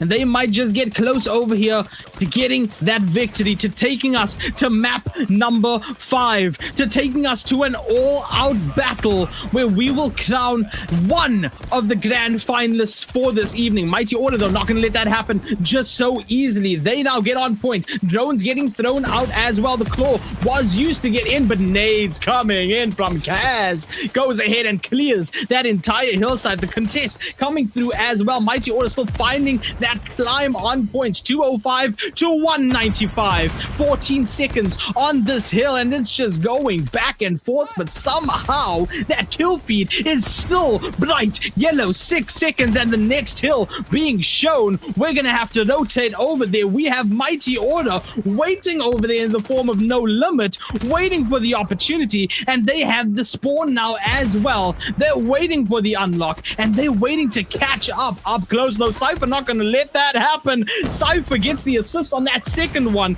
and Cypher now holding the fort down and looking to get that kills way past the 54 that's already on board. 208, 202, both teams, above that 200 point mark. It's not going to come down to this one. This might be where we close things off eventually. We might get a map 5 for the might still end here. The game is way too close to call. Echo 7, they're going to get there first. 216 in the counting. Look at Cypher, the 55 kill mark, and the man is still on the screen now. R into with the death machine from upstairs. Finding the kill there. The trend puts him down. Backstab, Blink, the man to watch out for. Putting 2 players down in 1 foul from. Equalizer now. That's going to be Rich coming to the front door. Only good for 1 elimination. The trade fights in the soul. Equalizers, border press loads with everything they can. But Echo 7, they're still holding it down. Mighty Order all fighting back. They're right back in. But again, we have to go to that next hill. Nobody's settling. Nobody's letting it go. We have to rotate once again. They are. What am I watching? We are watching two titans, Cal. We said it at the beginning. Two bout machines trying to be the best of their breed. And now Mighty Order finding themselves on that hill, catching up on the points. We're tied up. We need 25 points for Mighty Order, 26 for E7. But Mighty Order holding it down when it matters the most. They just need a couple more seconds to walk away, to get to the grand final, to push E7 down to the lower bracket. 10 seconds is all that's needed, and a 30 on the timer. E7 though, not gonna go down without that fight. They're gonna contest with their lives, with every fiber of their soul, of their beings. But Mighty Order just might have a little bit more blood pumping in their veins, and a little bit more to go for. Another contest at the last final moment gets off a point, now goes around, finds the kill. 1 second is all that's needed, and somehow, someway, E7 put up the fight. But Mighty Order at the end, in an insane comeback, an insane turnaround, are going to the grand finals. I had my hands on my head the entire time you were casting that game. I literally have, I still do, I want to take it down now, but I had my hands on my head the entire time. I have no idea what that was. I mean, you were the one casting it, but I have a headache now. But I freaking got what on God. I almost fell out of my chair.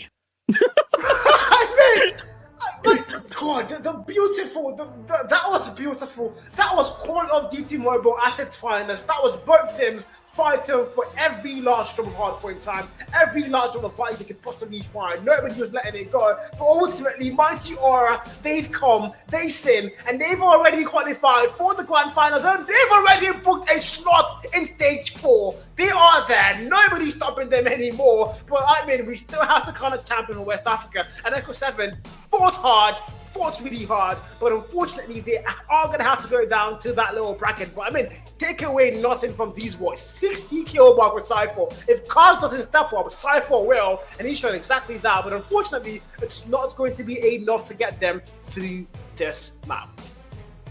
I'm speechless, Cal. I'm actually speechless. The fact that it was E7 holding out Mighty Order, locking them out, shutting the door on their face, and almost pushing us to that 5th game.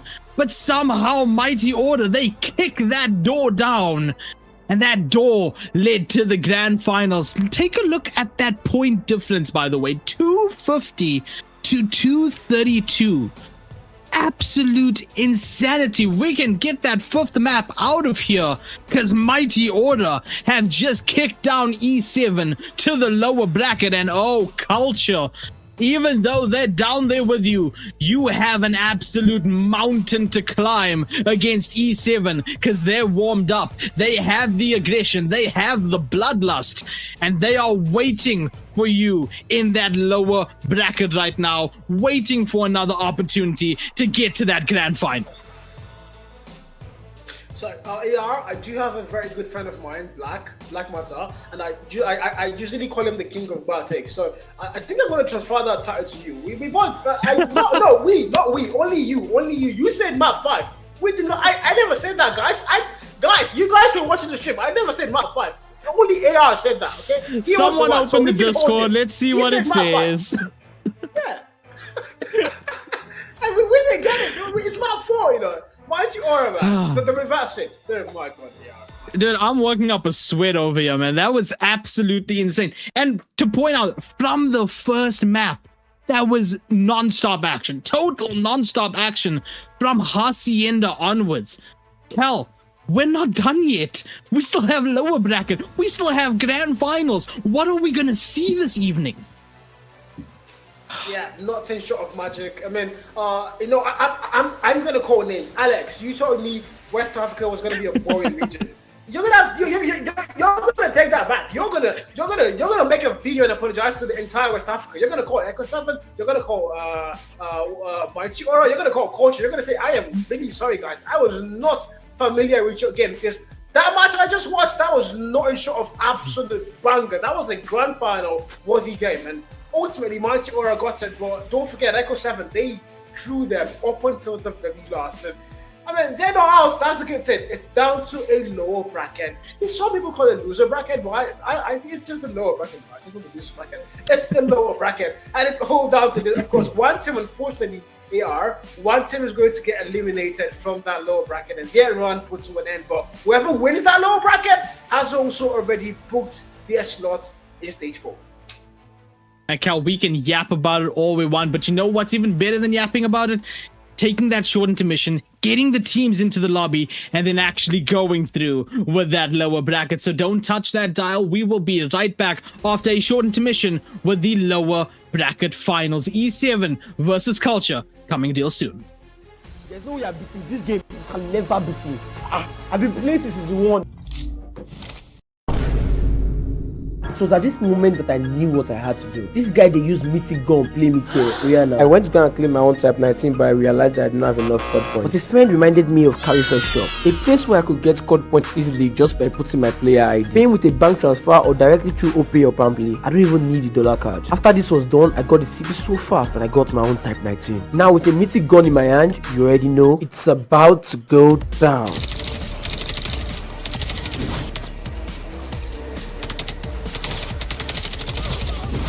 Moral lesson of the day: if anybody they stress you, get your CP from Qualifier shop. Let's go.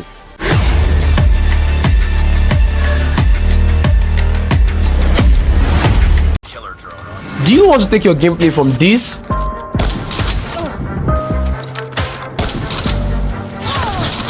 to this? As you can see, the only difference here is, the sniper. But don't worry about it. Qualifier shop is the fastest way to get your code points so you can buy guns like this. They are fast, reliable, you can use your OP, your Pamply, anything. Very, very simple. Instant code points straight to your account. 100% secure, no problems at all. Anybody's Qualifier shop today, let's get it. Yeah, nuke shot, bust my head.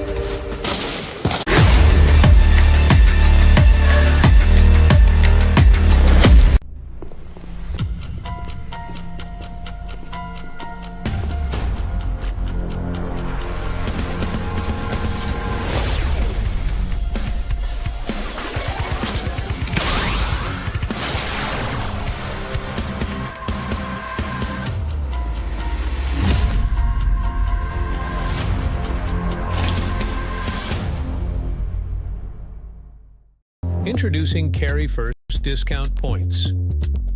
Your new way to save money by spending your points. It's simple. Make a purchase and earn points instantly.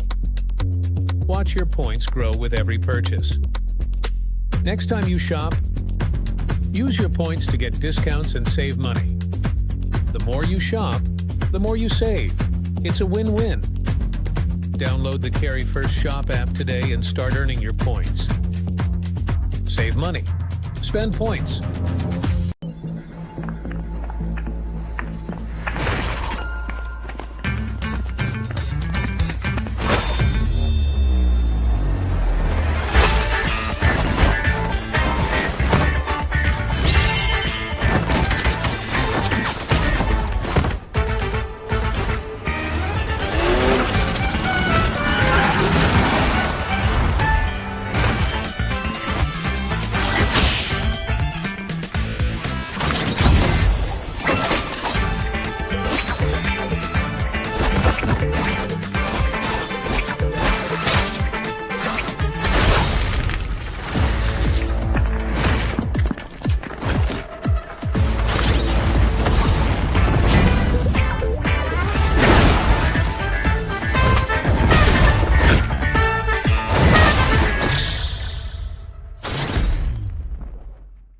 Tried to give my African COD Mobile subscribers COD points, but keep getting the notification that their region isn't available. That is until I found Carry First, the #1 way to buy COD points in Africa. They've got tons of ways to pay and discounts that make it cheaper than buying in-game. Carry First is the only official Activision partner for buying COD points in Africa. You don't have to worry about whether or not they're legit, because those of you who watched our Champs watch parties know that they are actually the organizer for Africa Stage 4. 4. It's so easy to use that a bot like me can use it with no problems whatsoever. Big shout out to Carry First for sponsoring today's video. You can buy COD points right now using the link in the description. There's no way I'm beating this game. You can never beat me.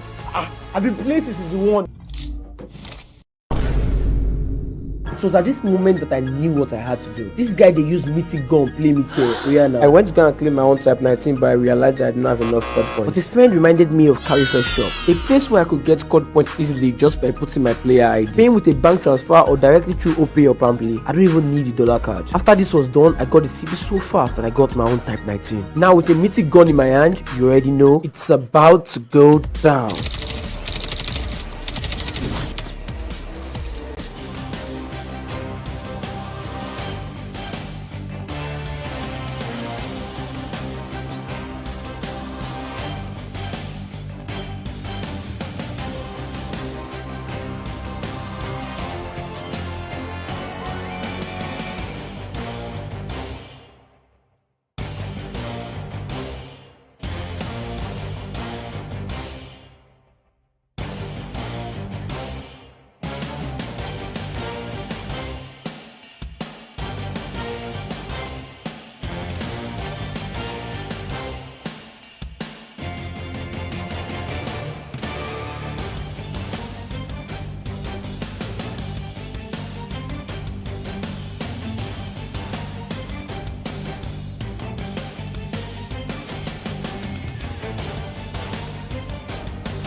There's no way I'm beating this game. You can never beat me.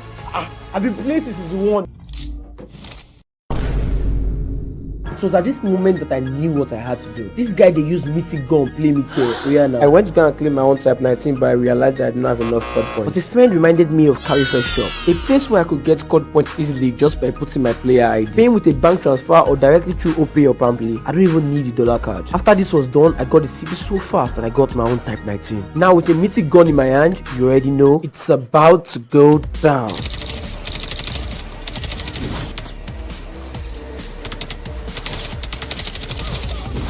Moral lesson of the day: if anybody they stress you, get your CP from Qualifier shop. Let's go.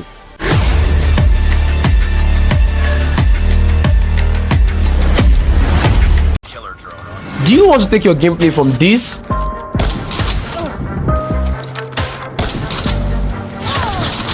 to this? As you can see, the only difference here is, the sniper. But don't worry about it. Qualifier shop is the fastest way to get your code points so you can buy guns like this. They are fast, reliable, you can use your OP, your Pamply, anything. Very, very simple. Instant code points straight to your account. 100% secure, no problems at all. Anybody's Qualifier shop today, let's get it. Guy, nuke shot, bust my head.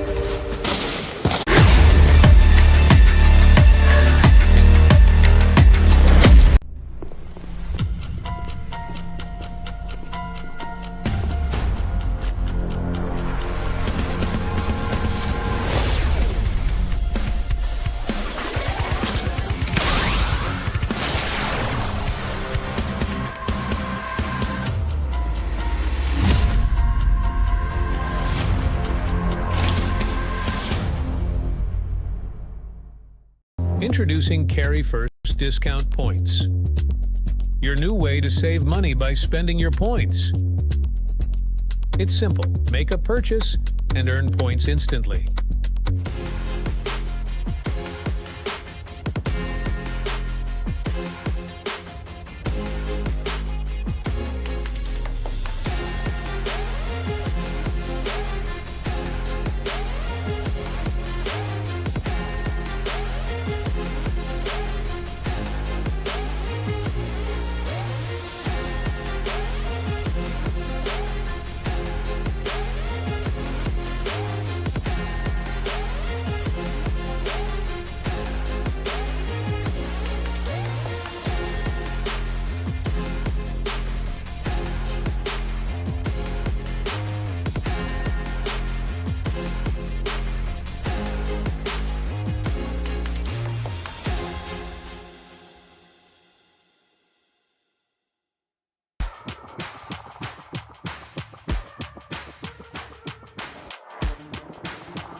Killer drone on. Do you want to take your gameplay from this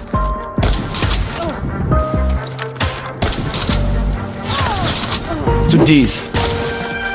As you can see, the only difference here is, the sniper. But don't worry about it. Qualifier shop is the fastest way to get your COD points so you can buy guns like this. They are fast, reliable, you can use your OP, your pamphlet, anything. Very, very simple.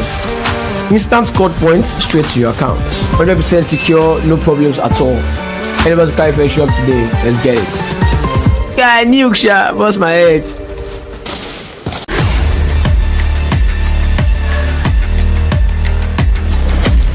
Introducing Carry First discount points. Your new way to save money by spending your points. It's simple. Make a purchase and earn points instantly. Watch your points grow with every purchase. Next time you shop, use your points to get discounts and save money. The more you shop, the more you save. It's a win-win. Download the Carry First Shop app today and start earning your points. Save money. Spend points. There's no way I'm beating this game. You can never beat me. I've been playing since season 1. It was at this moment that I knew what I had to do. This guy, they used mythic gun, play me Rihanna. I went to go and claim my own type 19, but I realized that I didn't have enough COD points. But his friend reminded me of Qualifier shop, a place where I could get COD points easily just by putting my player ID. Paying with a bank transfer or directly through OP or pamphlet. I don't even need the dollar card. After this was done, I got the CP so fast and I got my own type 19. Now with a mythic gun in my hand, you already know it's about to go down.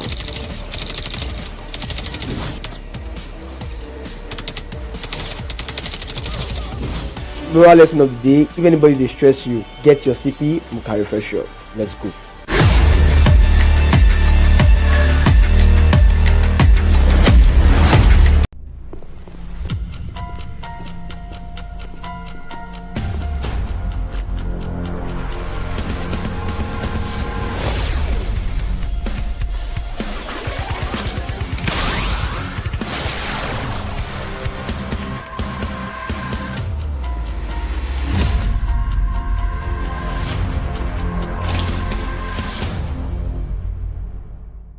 I tried to give my African COD Mobile subscribers COD points, but keep getting the notification that the region isn't available. That is until I found Carry First, the #1 way to buy COD points in Africa. They've got tons of ways to pay and discounts that make it cheaper than buying in-game. Carry First is the only official Activision partner for buying COD points in Africa. You don't have to worry about whether or not they're legit, because those of you who watched our Champs watch parties know that they are actually the organizer for Africa Stage 4. It's so easy to use that a bot like me can use it with no problems whatsoever. Big shout out to Carry First for sponsoring today's video. You can buy COD points right now using the link in the description.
I'm out here in the cold night, running till I barely feel my feet. Wanna see it through my own eyes.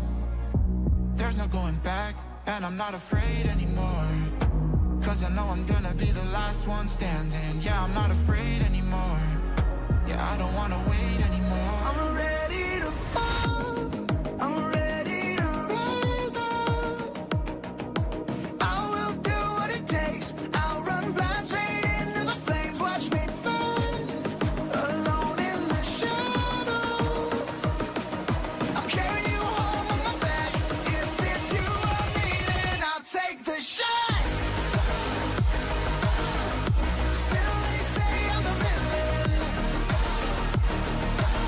I scream and nobody listens. Still they say I'm the villain. Too bad you can't take me down. See that I'm surrounded by predators. It's critical, they got me in my element. It's dirty how you trying to keep it elegant. Keep my eyes open wide when everyone around me is an enemy. See my life cross my eyes. I'm ready to fall, I'm ready to rise up. I will do what it takes. If it's you or me, then I'll take the shot. Still they say I'm the villain. I scream and nobody listens. Still they say I'm the villain. Too bad you can't take me down.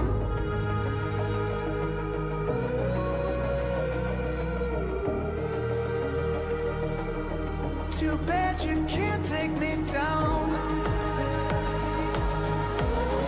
You can't take me down. I'm ready to fall, I'm ready to rise up. I will do what it takes, I'll run blind straight into the flames. Watch me burn, alone in the shadows. I'll carry you home on my back. If it's you or me, then I'll take the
everyone. We've had a 70,000 year break. We all know it. But we're really sorry about that. The players are finally ready to get the game started. I mean, we had an exciting winners bracket final, so you can't blame them. They had to rest, they had to get things ready. But in the meantime, AR was so shocked by what happened in the last game, he literally fell off his chair. So he's right now, just we're hoping he comes back soon.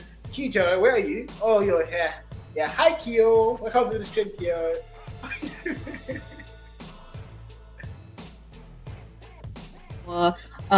I don't want to say losers bracket. Cal doesn't like that. Our lower bracket finals here, waiting to take off. Speaking of takeoff, it seems like Culture did not make it in time for that map. They were a bit late, so that's already one map. Technically, map advantage in favor of Echo 7, so they won that 250-0. That's crazy. I don't think anyone could have predicted that score. Yeah, but not even I saw that coming.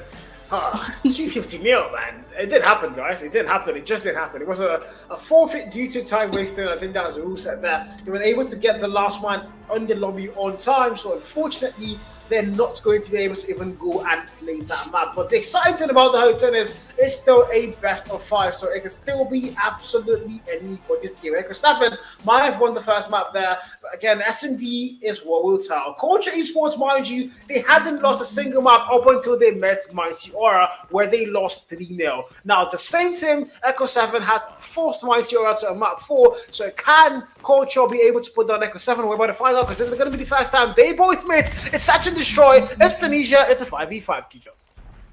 Well, this is one place to go for a first date, but let's see who is the more respectable side here. Culture Esports versus Echo Gaming. Culture on your planting side, Echo Gaming on your defending side, and a defensive strategy they're taking indeed. We can see them clearly locking down one of the bomb sites, but Culture Esports with the first blood to start things off, taking out Wanted from the side of Echo 7. Now it's a 4v5 bomb still in hand for Culture, so let's see how they treat it. Man, it's one player put down. If you're Culture now, you have numbers advantage. Blick is going 3 for the back. Oh my god, Sniper almost went big, but unfortunately not going to be his lucky time there. Now they are dominated the map again. Bomber did get planted. Actually, it's getting planted now. And as I speak, 4 more players are put down. It's all down to one man left standing. I jinxed, didn't I? Echo 7 are going to lose all 5 players. It's a almost flawless round of Culture Esports. What now? As they kickstart things off well. I mean, better late than never. They might not have anything hard put, but that's indeed. And they've started things off on a very good note. Let's go to round 2, Kijo. Well, Culture definitely not taking that map disadvantage lying down. They want to get as many maps in their favor as possible, and they started things off by taking the first round in S&D. We're going to wait and see what the predictions say for this S&D in chat, but until then, respectful from both sides. You know, they don't want to make any eye contact. They're still responding to social distancing from, 6-7 years ago, pun intended. But we can see PKM usage trying to shoot into a short here, and no contact has yet to be found. Everyone's sort of scattered out right now, not really sure, but bomb still seems to be in the hands of Culture Esports, and they're deciding what to do with it. They have to make a decision soon, no doubt. But look at Wanted going big, finding the value there. Vital. Oh, the chase on. He fights a double. There's one more player behind him. He runs away at the wrong time. He's going to get backstabbed there. But ultimately, the damage already has been done. Down to a 4v2. If you're Culture now, you don't have that much to work with. But again, you also don't have that bomb picked up. You've got to get a plant eventually. There's a lot of time on the clock. Still 50 and counting down. And now we go in for another gunfight. One more player gets put down. That's going to be big falling down. It's down to a 3v2, 3v1, 2v1, back and forth all the way through. And ultimately now, if you're the man Culture, wait, is his name Culture? Wait, his name is literally Culture. Okay, bro.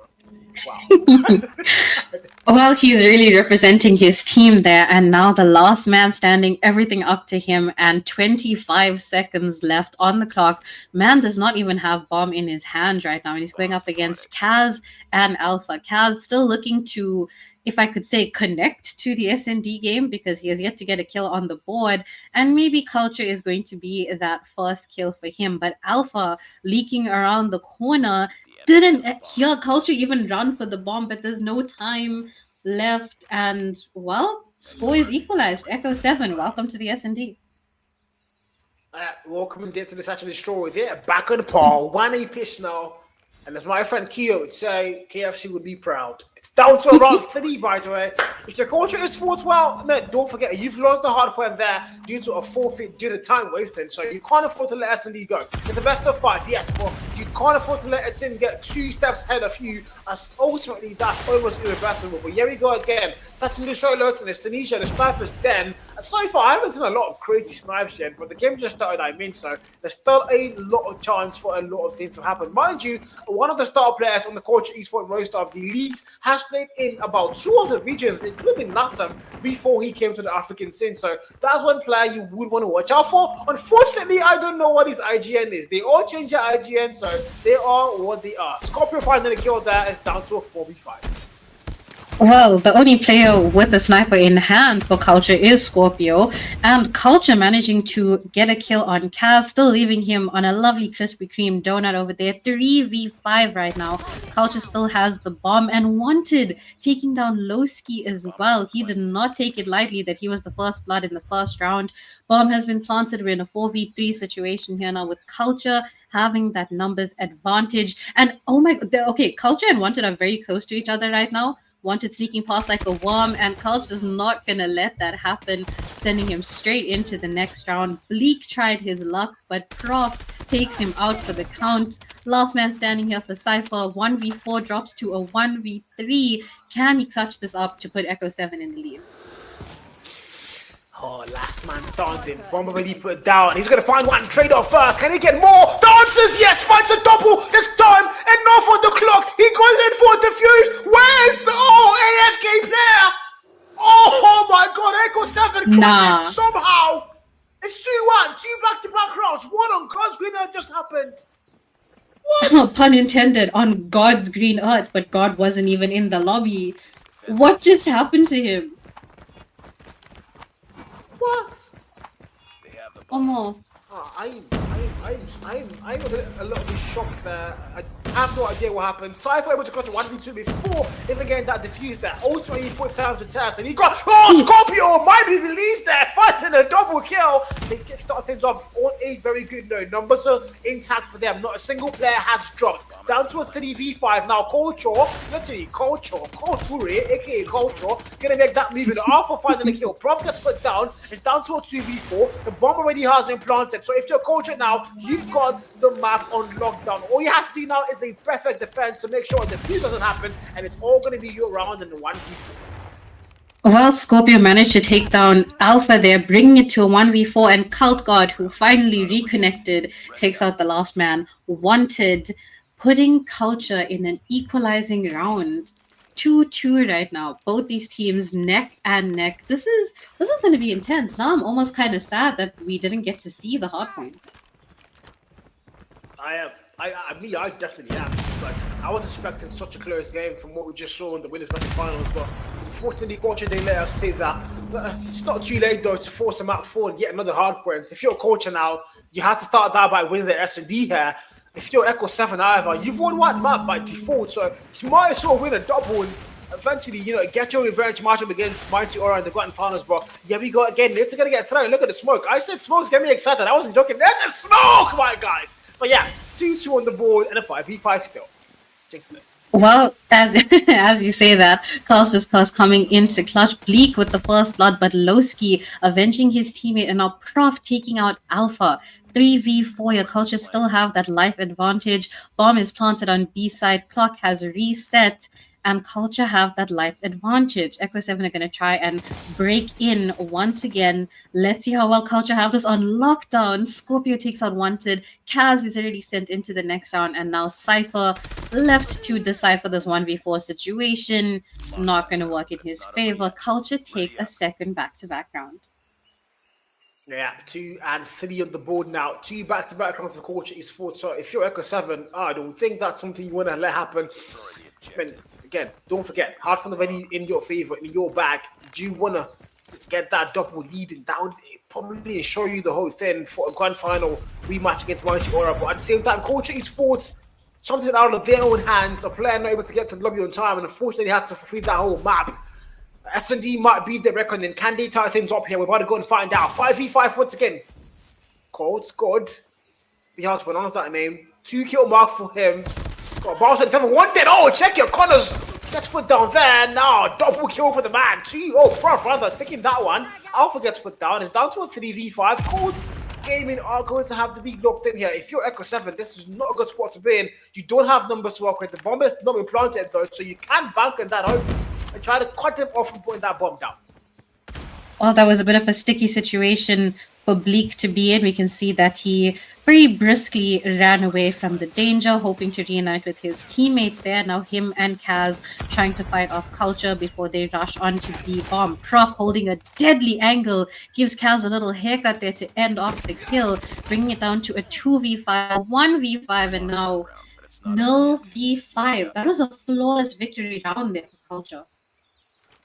Yeah, Coach Esports just, my God, they're not letting this one settle. They want it as badly as possible. They've lost the heart, but they can't afford to let S&B go. They know that in the back of their mentals, no doubt. But here we go again, 4-2. Round 7 opens up. Culture, aka Culture. I'm going to call him Culture. You guys forget it. I'm going to call him Culture, guys. Culture, the man. Prof here. It's kill mark. Nate throw. Might get him off guard. The man in blue saw him. It doesn't really come into that fight, but still a 5v5. Nobody put it down. Yeah, both sides feeling a little bit safe now. At the same time, the bomb is not implanted. If you're Culture Esports, you have to put that bomb down. You have 1 and 30 on the clock and counting down fast. Don't forget that. This is the Qualifier Africa Cup, guys. This is tense. Well, these games are definitely worth the name right now. And I love how we still have... Can we get our sponsorship from Krispy Kreme for Kaz here? Because man is still on that donut. We're on the 7th round right now. And I'm still waiting to see him get first blood.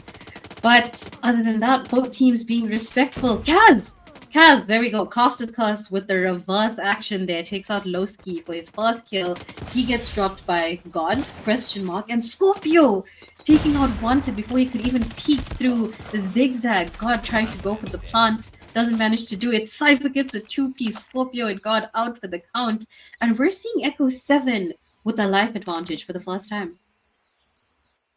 That's going to be, that might just work out, but Prof from behind them, I don't think they know. I think they have no idea, but they're going to send it to all the Naso. He gets a kill to the smoke now. Can he find more? Alpha, off guard. What are you doing? It's a 1v1. He can do it. It's Cypher. It's Prof. Who's going to fall down first? Mind you, the bomb is unimplanted a lot of times still. Cypher sees him make the move, and he finds the kill somehow. Save them that round. 3 and 4, and they keep things as close as they possibly could.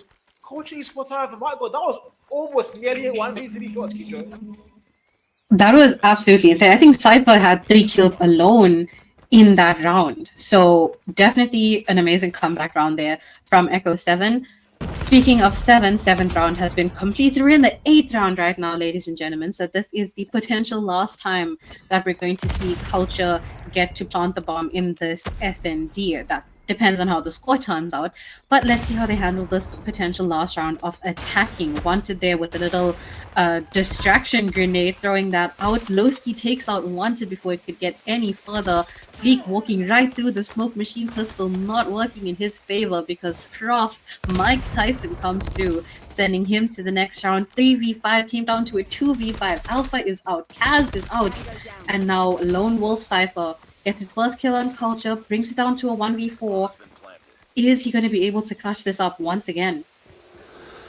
He moves so fast. One more player, then Cypher puts him down. Yes, it does. 1v2 now. 1v4 brought down to a 1v2, rightly so. He's got to get a defuse, and they know that. They make a push towards the meat map again, onto the house. He knows, I think he does. Cypher, can he find a way to make it work? Sees one more player, puts him down. 1v1. It's this Prof. Cypher. This is tense. 9 kill mark on the board for him. The bomb timer running out of fast. He's got to make him. Oh, it's a 1v2. I take that back. He might get an ace. There's 2 players there. Cypher! Not enough to make it happen. But surely that was close. Unfortunately, not his day. 3 and 5 on the board. And Culture Esports going to extend their lead by 1 more round, but nearly Cypher almost got that freaking clutch.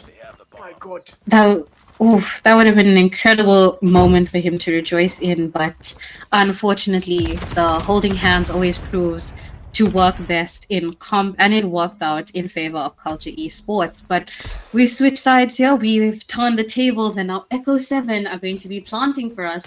Culture are going to have to defend. So let's see how the strategies switch up. Lowski already with the PKM in hand. Bleak is out for the count. Warbang coming in clutch. 1 minute 30 seconds left for the round, and it's only a 4v5.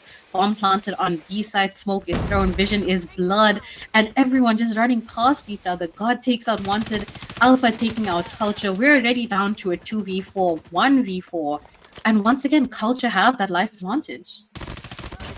Castry got discipline there, able to get, oh yes, double, easy peasy pickings, and he might get a lot more. It's down to a 1v2, but of course, like Jake said, Cassis, Curse, Cow, stop hyping things up till they are completed. Unfortunate time for the man there, but again, a free defuse happened, and Culture Esports, player number 4, able to get that one on their side. 3 and 6, double the lead now for Culture Esports. S&D might be their territory, Tunisia might just be their map. So once again, round 10 opens up. If you're a Culture and you've got the lead locked in, you are behind on the snooze score, however, so you do know this map is very pivotal to their success if they're going to force them at 4 and potentially even going to force them at 5. 3 and 6 on the board. The timeout opens up once again. It's going to be round 10 opening, 5v5. Now they're going to top winery, and player number 4 puts them down, and it's going to be Cypher, vital kill being found. While Cypher was definitely the most important kill on the side of Echo 7, and now they're already in a 2v3 situation. How does Echo keep putting themselves in these situations? Bleak, okay, not only equalizing the numbers, but a 2-piece right off the bat, and now he's going head-to-head with Scorpio. 2 snipers in the middle of A-bomb. Neither of them have the... Ooh, Scorpio resorting to his gloves instead. The sniper proving completely useless. I mean, he gets the kill. 10 kills in the bag, second player to reach double digits, but what a 1v1 indeed. 7 and 3 on the board. Culture Esports just doing everything they can to run to Echo 7 right now. Echo look like they have no chance in S&D. Kaz with the first blood found. Culture gets put down. That's going to be very vital. Now, Lowski, 9 kill mark. BKM, pray and spray. The weapon of mass destruction, surely. But he's not going to find the family. They're still praying and spraying, but somehow the SMG put the... What? The LMG? No, that makes no sense logically, but yeah, it does happen. And that one more player gets put down. 5v3 now. If you're Culture Esports, you don't have numbers to work with. Sniper, Blink, is it? Wait, is it? What is happening? Did you see that? That might be potential lag, because that eye contact looked a bit too romantic for my liking. Yeah, way too romantic. Wow. Well, we can see the bomb is going down though. Cypher doing what he came to do. Bomb planted on A site, and Cypher gets taken down. Bleak gets taken down. 2 kill there for Prof, showing us how it's done before he gets put down by Wanted. And now 2v2 numbers were equalized. Wanted goes down. Kaz, our beloved donut lover, 1v2, didn't make it back to the bomb in time. Bomb got defused, and now Culture are at match point. That, okay, that was intense. Defend the objective. March 20, Kijo, 17 kill mark for Prof. I would pay to know who that actually was. This all roster been the ASG roster last month, and then now we see ASG and SA, they dropped the entire roster. They a new org picks them. Culture is what's going to be the name of that org, and everybody changes their name to a whole new name. I don't know why they will do that, but yeah, I don't know who Bello is. I don't know who Belize is. I don't know who's who right now. So these players are doing a lot of work. And look at that. Prof gets put down in a very fast round, back and forth, down to a 2v1, and player number 4 has to get that clutch now up against Kaz and Blake. Can he make it work? He's got 11 kills on the board for himself here. The bomb about to get planted. Oh, from behind, able to get 1 kill there. It's down to a 1v1. If you're Blake, you've got a sniper! Nice work. Get ready for the next round. Damn. Okay. We can see who our beloved sniper is on the side of Echo 7. And his only competition, Scorpio, just gives him a little love punch, puts him out. But a sniper quite powerful in his hands, hoping to get the SND in Echo 7's favor. They've got a lot of ground to cover up for. He takes down Prof, quick little haircut there, and he takes out Lowski before Culture himself puts him out for the count. Scorpio coming through with his own sniper kills there, back to back. Wanted and Alpha sent into potentially the next round because it's a 1v1 now. Kaz and Scorpio. One SMG, AR, one sniper. We're about to see who will prevail. If Culture win this, they win the S&D. Echo might have another chance here to potentially push around, and Kaz locks that in. Echo save 7 on 5 points. Culture still at match point. I don't think you were wrong when you called the Bar 27 an SMG. That thing is a literal SMG. I don't care. The game calls it an assault rifle. Nah, that thing is an SMG, bro. The amount of fire rate it has and how nasty it can be close range, it's a low-key SMG. You just saw that happen. But here we go again, 5v5. It's going to be round 14 loading in. If you're Culture Esports, you're 1 round away from closing things over forcing map 4. But again, if you're Echo 7, you can still pull on that reverse ship, hopefully force on over time, and go and get the SMD bag in your favor. But here we go. First player put down on both sides, down to a 4v4 once again. Bomb does get planted, so if you're Echo 7 now, you have to get a perfect defense on that bomb side at the B side. Culture is whatever, they've got to get a break. Now Culture coming in with a 4-kill bar, sliding, SX9 is the player on stairs, wrong angle looked at, Wanted puts him down, and look at the back and forth going to do. Wanted gets found out, time on the clock, 22 more. Cypher finding 1 kill, now players going from that bottom there. Loxy finding a kill, Cypher gets put down as well, it's down to a 2v1. Loxy, last man standing, but Kaz gives them once again another lifeline. Well, 6-8 here. Things are getting a bit intense. Echo 7 are working for that second map because they've already locked in the first map in their favor due to Culture not being able to pitch up. But kills wise, it's looking fairly neck and neck. Highest in the lobby, we've got Prof teaching us all a lesson here. 19 kills, almost on a 20 bomb.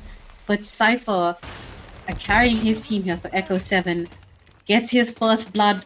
Bleak with his sniper before he gets put down by Lowski. Echo 7 dominating the kill feed right now. Alpha gets the kill. Cypher gets another. But Lowski was the last man standing. Could not handle 4 players until he gets put down. This is getting a bit close here, Cal. Do we think Echo 7 is going to equalize the rounds? You might as well do it. If we do have overtime, I pray to the gods that we do have it because that would be epic. 7 and 8 on the board. Culture Esports right now, they're looking like they starting to sleep off, but that can never be a good thing. Scorpio opens things up. First blood found. Blink the sniper put down. Sniper on sniper violence. Nobody's going to come in between them. That's one thing for sure. But at 4v5, Echo 7 gaming, they have to find a way now to force that overtime. They've got to go in. And now a full 4-man push aggressively, but it's going to be punished. Oh, play number 4. Scorpio finding 1 more. It's down to a 1v5. Flawless round it just might be. Culture Esports are forcing about 4. No freaking doubt. 1v4. Can he clutch in? Kijo, can he clutch in?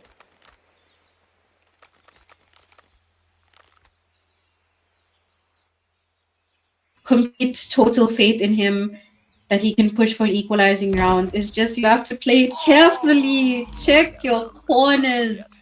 For Christ's sake. Oh, that gives Culture Esports their first map in the series, the best of 5. And now the series score is all tied up. They definitely made up for being late to the hard point. I'm not going to lie. They did. No doubt that. They definitely did. S&D closed up. I mean, safe to go and say Echo 7's strong suit up against these two big dogs, Mighty and Culture, or might not be S&D because they just haven't been able to find a way to close up S&D in their favor. And ultimately, man, my freaking God, Culture Esports, they just wanted it a lot more. They were able to close things up. I'm pretty sure Prof had about 20 plus kills in that game. That is one man that I don't know who the hell that guy is because these guys in the IGN changes, I'm really upset with the IGN change, but unfortunately, we have to leave it at that. But of course, Echo 7, they're not out. It's tied up now. We are equal on the series rankings. It's all down to a best of 5, and who's going to get 3 maps won first. And in the meantime, at the moment, looks like it could be pretty much any of these things. Well, our series score is currently 1-1. We didn't get to see that first hard point, but potentially we might see a map 4 if Culture play this. Well, we are seeing a map 4, sorry. As long as Culture play this correctly, they could show us what we missed in that first hard point. But our next mode is of course, my true love, my favorite. We've got Control being playing on a raid. Unfortunately, Cal, I'm sorry you had to find out this way. You know, Wow. you were just at a life disadvantage. That's not very appealing to me. I have to apologize. Speaking of life Oh my God, disadvantage, we're gonna see how things play out on our third map in our best of 5 series. That's gonna be Control played on a raid. So this could actually be anyone's game. So who's gonna get that advantage with the series score? We're gonna see how they play things out on Control, and we'll of course have to see if that's gonna push a map 5. But well, we'll just have to see what these teams have in store for us, because we have yet to see them play, or rather burst off in a respawn. So when the stream was starting today, guys, I have a little inside info for you guys. When the stream was starting today, Kijo was on the Discord and she said, "Oh, you guys both have glasses and I don't have a glass." And now, guess what? Kijo has a glass on.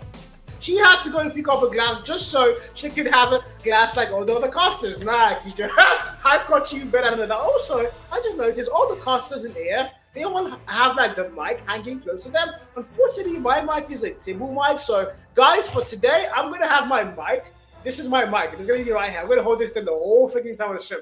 This is going to be my mic and it's going to be right there. So I can also have Not that sponsored. you guys. You know what I'm saying? Not sponsored. But yeah, Kijo, I mean, this is Control Raid. We're tied up 1-1 and you can't deny it. Echo 7, they've been amazing all day long. We saw them on the winners bracket finals there. They dragged it out all the way, but unfortunately, Mighty Aura were just a little bit too strong and just outclassed them by that much. But at the same time, this is the lower bracket finals. Don't forget, one team is going to win and qualify for the grand final. Also, book a slot to stage 4, and one team is unfortunately going to get eliminated and be going home today. Who is it going to be? We're about to find out. Control on Raid, Kijo's favorite mode, maybe not a favorite map, but let's go.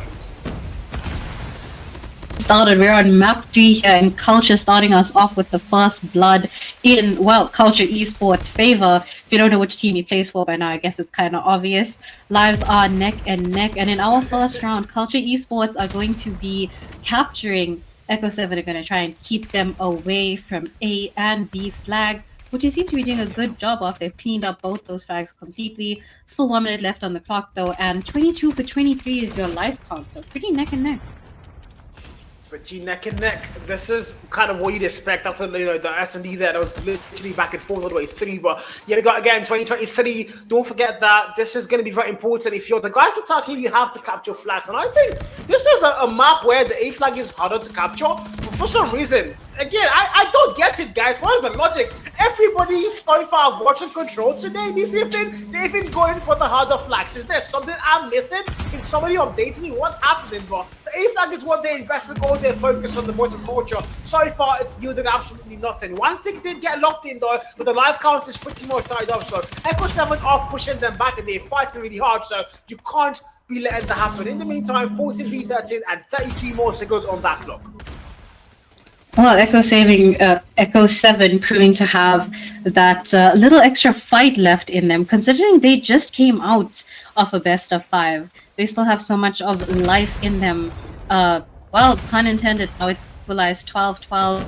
Second pick, we're looking to be captured on either of the flags, and it looks like B is the fan favorite for Culture Esports right now. Prof tried to push into Echo 7 spawn, did not work out for him, and now 11-11. Make a wish, guys. Who do we think is going to take the first round in Control? We're about to find out. 9v9. Both sides. Nobody wanted to let it go.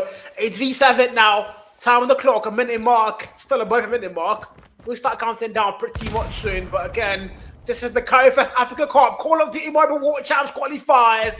Africa's road to the global stage. 7v7 now, and less than a minute on the clock. So if you're a culture, don't forget, you were on the attack. You had to get flag captures. You've been able to get the B flag. One because the A flag still locked in, but now you have to invest everything you have to go and get the last capture. TDM might just work. 7v5. Now one team, no more respawns. One team about to get there as well. Tempest popped out. I've got no idea if that's a good move, but again, life's a close. Might be a good move. Find the kill, find the double. Forgive me, my lord. It was a perfect move. 1v5. Echo 7 down to the last player. Can he save them, Kijo? Well, we've seen Cypher clutch something like this in S&D, but Culture is a completely different game mode, and the strategy just did not work for him there. The lives were 1-4. It seemed like an S&D situation, but not when you're peeking from that angle. First round going to Culture Esports. Now they are going to be the defending side. Echo 7 are going to try and invade their flags, capture it, and claim it as their own. Time has started, rounding on the second round. Let's see if Echo 7 can equalize. Hyping, risky, hyping. I'm just really hoping they can, because they have to. They can't go from winning the first map due to that forfeit and losing the next 3 maps. That would be absolutely diabolical. A repeat scene of what happened in the winners bracket finals. I don't want that to happen again. But there we go. Claw popped out. That's going to be Losky. Loki sounds like Loki, by the way. They got a fish chip. Here we go. One team made, able to find a kill. When Culture finding one more. Equalizer popped out. 11 kill bar. Find it. Oh! Look at that Equalizer go. Absolutely God mode. But he's going to get put down finally. I jinxed it. Carl, don't be the caster, man. 15v24 here.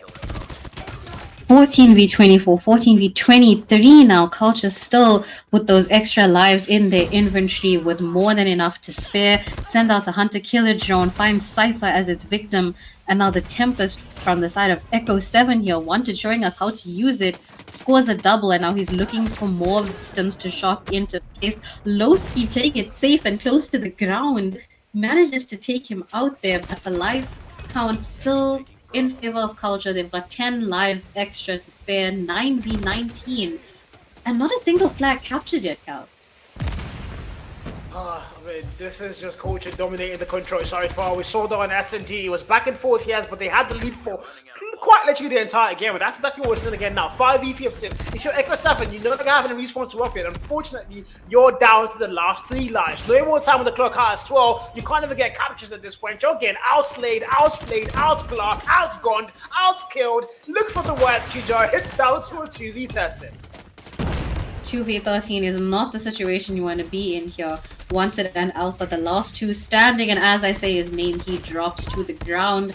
Wanted now 1v11, drops it to a 1v10 before Lowski, or should we say Loki, because that was mischievous, the back shots that were sent through to put Wanted down. Ay. No, I've got to ask, whoever's writing the script, you're doing a pretty bad job. This is annoying. Whoever wrote the script, can you first? You guys can listen to me. You can hear me. Whoever wrote the script, I will find you and I will come for you. In the meantime, 30v30, here we go again. Night Little popped out. Tempest popped out. Death Machine popped out. All the big guns are coming out to play at the start of the round. Can they find value though? That's the most important thing. Death Machine finding 2 there. Tempest finding literally none. The Night Littles are still standing. Can they find theirs? One already put down. No single value. Or British skills are not their greatest strength apparently, guys. Come on, guys. They can do better. But look at Scorpion now. He's still got the Annie popped out. Hopefully he can be the difference now. Can he be the difference? The answers are no, Kijo. Yeah, I'm going to drink water now.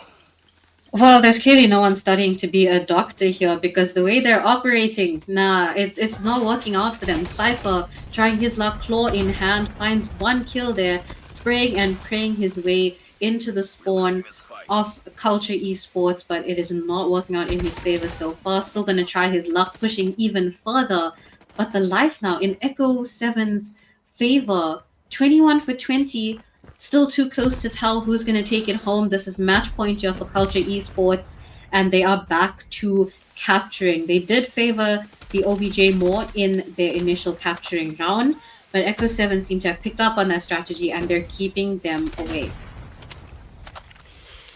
Oh, they are. Finally, they start to get that little bit of life they need so badly. They waited till a little bit too long, I have to admit, but again, better late than never. Don't forget that. 14 and 16 apiece now. Culture do have life locked in. They started to get it once again. Again, the flag captures are non-existent for Culture. They're playing a full-on TDM, but that is a good thing on the mode. They've been dominating the last 2 rounds, so it might work, but at the same time, pay attention to that clock. It's less than 20 seconds on the clock, and you can't afford to let that be a thing. You have to get your foot on flags, or you might regret the whole TDM situation. Because right now, Echo 7 are fighting back. It's V11. Lives are still very much close. But look at the clock again. 12 more on the clock and counting down very fast. War Machine popped out. Player number 4 now gets onto that hill. Can he find value? The War Machine finding only one. Trinity puts him down. Tempest popped out. 7v8. Lives are so dearly close, and no more time on that clock. Culture aren't being forced to get captures. Well, it's time to play OBJ. It all comes down to this. You can only play TDM for so long. Our life count now 6-7 for the culture, ladies and gentlemen. B flag completely captured in their favor. Echo 7 now down to no more respawns. Land of no return. 5v6. And we just got confirmation in chat. Our beloved Lowski is indeed Bello in disguise. Guys, that gunplay is very hard to mistake. And we've still got equalizers. We've got Tempest active here from the side of Echo 7. They're not going down without a fight. 3v3 here. This could be the turning point for Echo 7. Scorpio gets put down. Now 2v3. Echo 7 have that life advantage. Predator missile finding its victim. Prof gets sent to his next lecture. And now Bello, aka Lowski, 1v3. This is something that he can do. I wouldn't put it past him. But let's see how it all plays out. 18 kill mark for him. SX9, Milius Wall goes into the kitchen. Oh, there's blood in the kitchen. It's not. Oh, not even one dead found him. The drone found him. The drone says, "You can all relax. I'm going to do the heavy lifting." Put the man down. 3v1, not going to happen. And that's it. Echo 7 extend the control by one more round. Potentially a lot more if they can force it all the way to a tie and even go and get the map in their favor. But again, if you're Culture Esports, you start things off so well. A choke at this point is something that's going to leave on your next for the entire of your life, because literally you can't afford to let that happen. But here we go, 29v29, Echo 7 are going to be on the attack, and Culture Esports are going to be on the defense. So sides have been swapped out. Who's going to win it on this one now? 29v28. Look at the B flag. One tick locked in, about to get double tick locked in there. Culture Esports are going. Actually, Echo 7 are going for the capture more than they're going for kills, and ultimately that might be a really good thing. Echo 7, this is a really good setup. The B flag almost completely captured. Culture are going for a squantum. However, this might be absolutely epic to go and see play out, but at the same time, they've lost that B flag. The priorities are set for both teams. Echo 7 favoring OBJ, Culture Esports favoring kills. We're going to have to see which one is stronger and what the real strategy is behind control here. Our life count still almost neck and neck. We got 20 for 21, but Bleak coming through to wreak havoc with his death machine in hand. Annie in the hands of Kaz, make that 3 kills in the bag before he gets timed out with that. No more Annie kills for him until he recharges. Well, life count 18 for 18. They're attempting a spawn trap here. Kaz sends out his Predator missile. We're going to see if he finds any victims there. Didn't seem to have any luck with that. God with a 2-piece in hand. Kaz is just pulling out all his bells and whistle and chicks right now to decrease the life count for Culture Esports. But 15v17, not looking too good here for Echo 7. Yeah, not too much, but don't forget now that Annie gets popped out for Scorpio. That's in antics in a piece now, both sides. Closing lives here, but at the same time, if you're Culture, you have to close things off. Here we go once again. Sci4 in bedroom, 17 kill mark. SX9 has also got a claw to walk with if he wants to invest that. Might bring it up soon. Sci4 finding one more value there. 11v15. This is literally 2 tens and 2 close to call. If you're Culture, you've got the life count advantage, but you can't get too comfortable because that can bite you back. Echo 7 still fighting back. The flat cap should be already done. Now A1 clocked in, 2 more to go. The claw investment comes through with number 3, number 4 as well on the side of Culture with the War Machine. But who's going to find more value for the operator's kill? So far, only 1 War Machine kill found. He's going to get put down there. And look at the numbers going back and forth. It's down to a 6v10. Echo 7 almost at the line of no more respawn. Is now down to their final 5 lives. Lowski not able to get that kill. Prone, but he's going to get put down by the Millie. 5v9. They're still fighting. Literally any in this game now. Look at that claw about to go big opening for this side. Lowski goes in. 24 kill mark at the kitchen. Finds the double. Trying to put him down as well. Now Echo 7. No more respawn. The 1 more player standing. Completely surrounded. Unfortunately, Culture are going to put him down. 2 back to freaking back maps. Whew. Oh my days. Well, for a first respawn game that we just witnessed between Culture and Echo 7, I'm going to say one thing, guys. A lot of that contest was happening in kitchen there, which isn't even a flag, by the way. But clearly, Culture Esports dominated in that very, very tiny space. And if you can't handle the heat, just get out of the kitchen, Echo 7. What are you doing? What was happening there? The absolute contest, the gunfights that went on in that control game alone. Beautiful plays from both sides. The kill feed, well, as colorful as it gets, and there's only 2 colors, but W plays there from Culture Esports, taking home the control 3-1 in their favor. Oh man, 14 and 16, my brother. The life counter is so close at so many times, but Culture just saying they wanted there a lot more and they got it. It was theirs for the claiming, and you can clearly see that. But I mean, this now begs the question about Echo 7. They haven't won a single SMD and control the whole day. I mean, the entire freaking day. The only mode they've actually won has been Hardpoint. They won the Hardpoint against Mantiora, and now they won a Hardpoint up against, well, technically they didn't win the Hardpoint. They did not win it, but it does show they won it, kind of, you know. It was a forfeit. They didn't play that map. So this begs the question again, Echo 7, why are they struggling in S&D and control up against, you know, the teams that are, I would argue, their size, you know, Mighty Aura and Culture are literally on the same breath when you're mentioning the top 3 teams in West Africa. These are the top 3 teams in West Africa. And Echo 7 have not been able to get a single S&D and control so far in this particular match day. Not just the grand final day they've been looking forward to. The only maps they've won, 1 Hardpoint by merit and 1 Hardpoint due to that DQ. And now we're going to another Hardpoint. This can be where things close off. Can they win this Hardpoint by merit and force a map 5? That's the only chance they get to qualify for the Qualifier Africa Cup Call of Duty Mobile World Champs qualifiers stage 4. This is stage 3. They have just, I mean, there's literally 2 maps between them and stage 4. Just 2 maps. They have to get the next 2 maps. That's the only way. But if you're Culture Esports, you're 1 map away from stage 4, and you're also 1 map away from the grand finals of the West African qualifiers. This is so tense. There's a lot riding on this one map here. So we're not exactly sure if we're going to see a map 5 just yet. Our series score is currently 2-1 in favor of Culture. I know there's some commotion in chat right now saying that if Culture picked up, it would be Chai. It would be 3-0 in Culture's favor already. Like, you know, show us the grand finals, move on, get along with it. But we are going to see a map 4. We are going to finally see a hard point between Culture Esports and Echo 7 Gaming. This could be it. This could potentially be Echo 7's last chance to fight for that final spot in, well, the only 2 positions that were given to West Africa to show us what they have in stage 4. So how badly do you want it? That's the main question to each of the players in the lobby right now. How badly do you want this? Yeah, this might be the final map potentially, and it might not be. It's Carl and Kyo on the set. Yeah, I call it Kyo, guys. I don't know what Kyo is. This is Kyo. But in the meantime, though, it's Hardpoint, it's Summit, close quarter map. If this was Garena, I would expect a lot of shotguns. But of course, this is Africa, and we go with the AR SMG, maximum rifle sniper style here. So far, things kickstart. Culture Esports able to get the first couple Hardpoint on that P1, and this is a very solid start for their side. Statement being made. If you're Echo 7, you can't afford to let these guys get comfortable. You have to fight back, and you have to do it now. Well, this is definitely where it all comes down to. Echo 7 not doing too well with regards to OBJ, even though they do favor OBJ in other game modes. They finally got some time on their scoreboard. Culture already with 22 points locked in and counting as they hold down P1 and wreak absolute havoc. Prof breaking into the point now as well. Switchblade in hand takes out Kaz, and point contested in favor now of Echo 7 as they try to lock in those last few seconds of scrap time.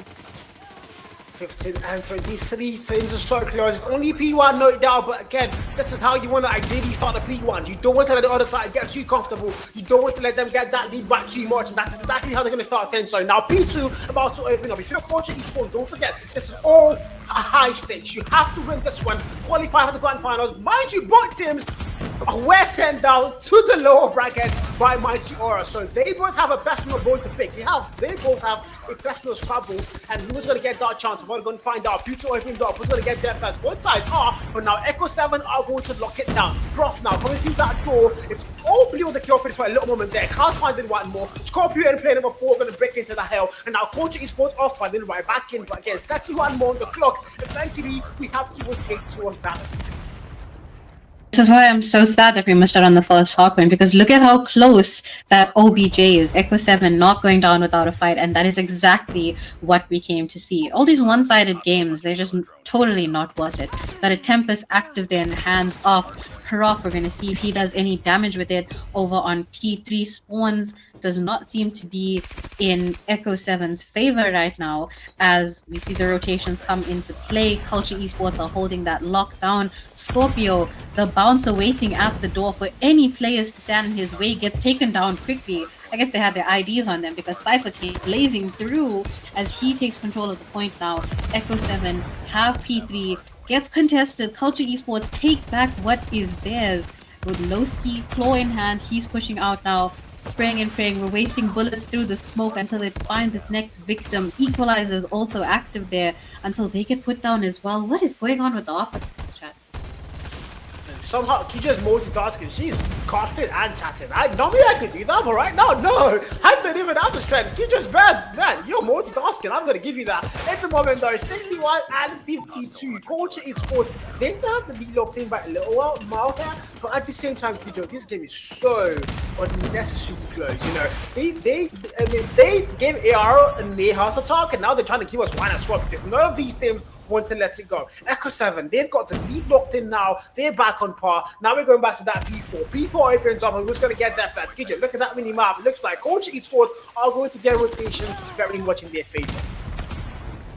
Seem to be doing really well with their rotations, so they're timing that very well. Echo 7, they're relying on scraps right now, which is not what can fill you up when you're this hungry for kills, hungry for OBJ, hungry for that last and final spot to qualify as one of the two teams to represent West Africa. Bleak coming through, takes out 2 bodies in snow, adding to his combo there. 5 kills in his infantry, locked and loaded. He gets taken down. Lowski breaking into point. Wanted claiming that point for his team. 82 for 68. We're seeing Echo 7 with the lead in OBJ here once again. 88 and 68, you say, no doubt. Echo 7 gonna have that P4 scrap locked in, might all be theirs. Culture Esports, however, don't forget, this guys still need one more map to qualify for stage 4 and also get that grand final slot for a revenge matchup against Mighty Aura. But right now, it looks like their chances are slimming even further. Echo 7 are fighting back, they put up a very good fight here. People have also opened up once again. Scrap time locked in by Culture, but not by a lot. Now we're gonna go back to P1, where ironically things all starts is right back where we are. War Machine, Tempest popped out. Who's going to find more value? Wanted able to get the very first kill on the board for himself there with that Tempest. War Machine not finding any value yet. Tempest finds a double and still looking for a lot more. I think the War Machine did get put down. Unfortunately, no value found. And 103.79. First team to get above the 100-point mark. It's going to be Echo 7 from Ghana. And my freaking god, this is a freaking lower bracket final worthy matchup. 6M counting against 80 points locked in for Culture Esports. We're back over to P1 once again. Point was contested, but Echo 7 proving why they would have initially won the first hard point had Culture Esports shown up on time. Kaz holding down the pointer for his team, keeping Culture Esports off through the smoke. Doesn't see the shots coming in from the side, and Lowski in his face with the switchblade puts him down. Culture gets taken down as well. Alpha trying to claim the point for his team. 115 to 86 as we're already over onto P2 once again. Rotations in play. Culture Esports are there. Scorpio tried his luck with the death machine. Did not work out in his favor. Echo 7 pushing into the point now. They take out Prof. They're trying to hold it down, but Lowski comes through from the back to take them out, claiming that point for Culture. Man, this is tense, high stakes. front of about 500 plus people watching the stream on all platforms. This is crazy work. Nobody's settling down. Nobody's letting it go.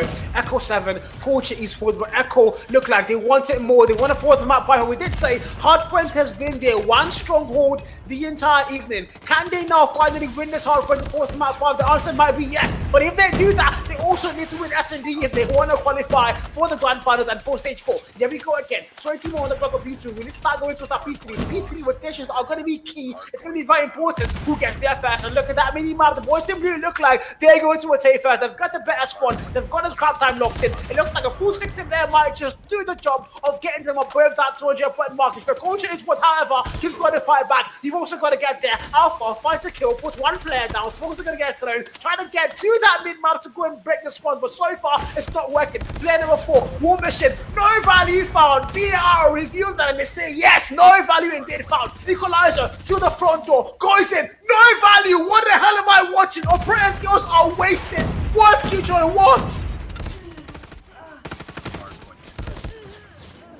We've taken the lead. Hardpoint is tested.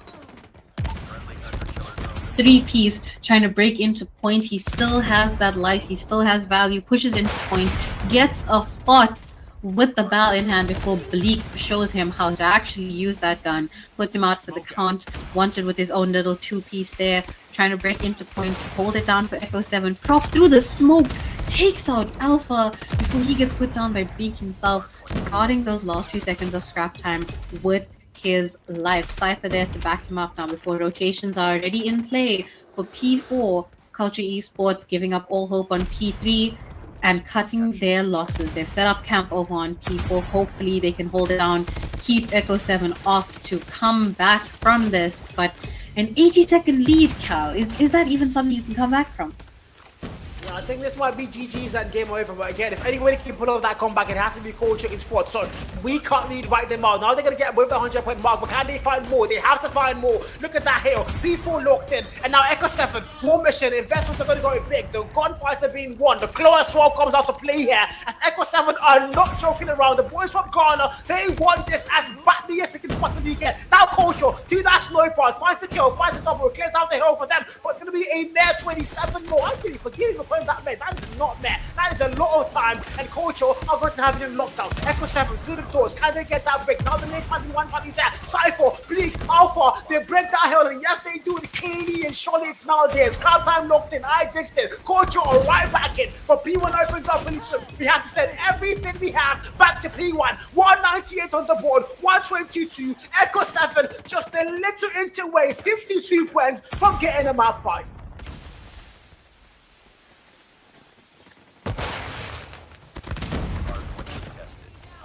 But Culture not going down without a fight. Operators are out and active. We've got a death machine. We've got an equalizer. Culture and Scorpio trying their best to hopefully sway things in their favor to end things here and not push a map 5. We even have a claw active now, a war machine. All the bells and whistles have been pulled out to hopefully increase their OBJ. And it seems to be working here over on P1 up until Bleak breaks in. Prof puts him down and out for the count. Claw still active in the hands of Lowski. Cypher says nope, not today. Alpha as well. 3 kills on the scoreboard there. It was looking all blue in favor of Echo 7. But Culture, what do you have to say about that? Because Echo 7 are back in points.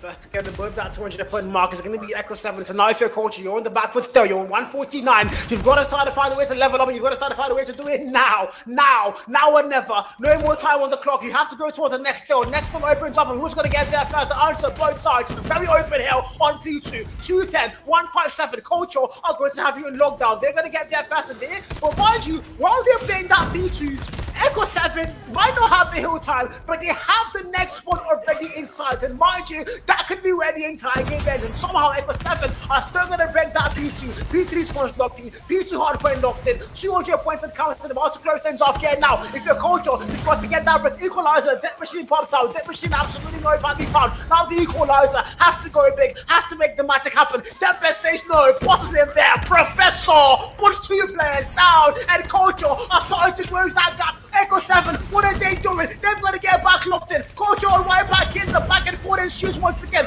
Look at the Essex Knights. Look Look at the ERs. It's all absolutely chaotic. Culture about to close off the gap. 14 more on the clock, but now we need to go towards the next hill. Back to P3 once again. Look at the mini map. Who's going to be getting there first? And look at that squad, Kijo. Look at that squad. Oh my goodness, Culture Esports, not only were they picking up scrap, but they were also rotating for next at the same time, showing us how it's done. Kaz now with the War Machine in his hand, trying to make this the final point in favor of Echo 7 right now. He's holding it down, tries to ease luck with the grenade kill there, gets Scorpio out for the count. We see a Claw active as well, Cypher holding down the main entrance, gets a quick little double, Fleek holding out the back, and Echo 7 have P3 locked in. The absolute money kill that this is. This could be make or break kill for Echo 7. Last few seconds needed until Culture breaks in to disrupt the peace, and it's still contested. So Echo 7 hold it down. Alpha in point. They're not letting Culture anywhere near 2 seconds. 1 second, and Echo 7 get their second map win. You saw it right here, Hardpoint Summit. Yeah. They say, you know what, we want the map 5, we're going to get the map 5. And a lot of people in the chat never believed that they didn't see it coming. I didn't, I saw, but my God, they have surely proven everybody wrong. They're there. Map 4 done, 2-2 on the board, both hard points won, 1 by merits, 1 by DQ, doesn't matter, they are here, and this is a lower bracket final where nobody wants to lose. They have to go, they want to go all the freaking way, all the way to the very end. And this is the best of 5, map 5. This is now the decider. Don't forget, one team unfortunately is going to get eliminated and sent out of the Qualifier Africa Cup. One team, glory awaits them in stage 4, and of course a rematch against Mighty Aura for the grand final slot. Well, it all comes down to this. I expected, honestly, nothing less from a lower bracket final when what's on the line is a spot to play at stage 4. Both these teams, you can see how badly they want it. They're fighting for that opportunity, but it all comes down to this. The 5th map in the series, S&D on firing range. Now, wow, are we really about to watch this? Oh my goodness. This is a nightmare for a map 5. I tell you this is one of the most oldest maps in Call of Duty Mobile Esports. In fact, I would argue with anybody, this is jointly the oldest map in Call of Duty Mobile Esports. Literally, Fire Range, Standoff, those maps, those are the OG maps when it comes to esports. We've seen so many bullets fired on this map. We've seen so many 1v4 clutches, so many bangers, so many world champs on this particular map across various modes, hardpoint, S&D. I think it was a time we also saw domination as well on this same map. This is a crazy OG map, and the fact that it's all going to come down to this, oh my God! If you're not an OG player, you might be in trouble again. Kijo, this is it. I am. The words, I can't find the words. We are 3-2 map 5. One team grand final, stage 4. One team unfortunately has to go home. Probably to my house here. I have space in my house, my living room, guys, but nobody come to my room. This is my streaming area, guys. Nobody come to my room. I don't like it. But yeah, map 5. Hey, you may have space, but I have birthday cake, so it's not all a loss for whoever gets sent home, guys. We're all good here. We can still celebrate. But, it's all coming down to a map 5 on firing range. If you don't know this map by now, I don't think you're in the right game mode, because that's the first map you see when you download the game. That's where you play your tutorial. So you need to know all the ins and outs, all the corners to hide in, all the spots to head glitch. We're going to see some wall bangs, hopefully, fingers crossed, but potentially in overtime. I'm not really sure if we're going to see that in a lower bracket final. But it's all down to this. We're going to see who comes out on top and who secures that last and final spot to represent West Africa. Yeah, guys, I'm really sorry I'm about to be a child right now, but I can notice, where is it? The top left, you can see those white things. They're actually moving up and down, guys. Oh my God. All right, guys, yeah, you guys did not see that. I did not do that on stream. I did not do that on stream. That was AI. That was AI infused into the stream. I don't know, production, can we not do that again? But yeah, like you said, map 5, and it's going to be on Fire Range. And I just kind of realized that Fire Range is the map where I played the tutorial. This is literally the background of Call of Duty Mobile. So Everybody has to know the map. Everybody, maybe not Jared, but everybody else on the road has to know the map. It's a very, very popular map. You played the map 1,000 times. Even though I'm a shipment pro, I still play the map. Technically, yeah, so fighting range, I'm pretty sure these two teams, they've done their assignments. They know every nook and cranny, every corner possible, and they can find a way to make it work. In the meantime, though, I don't know, Kijo. I want to put you on the spot. You know, am I allowed to do that? Can I actually? I'm done. She's not going to do it, guys. She's not going to do it, guys. She's not going to do it. But yeah, we're going to find out together. We don't even need to predict it because, my God, the game so far is literally been unpredictable. It's all going to come down to who wants it more, who's more hungry, and of course, who wants to travel to Nigeria for the stage 4. My B-roll, calm before the storm, Kijo. Calm before the storm, Kiyo. Kiyo, meaning key to your heart. That's Cal's little nickname for me. But we're going to settle this here on our last and final map for our lower bracket final. Echo 7 Gaming, Culture Esports. Let's see who has it in them to secure that last and final spot. Bomb spotted. Bomb acquired.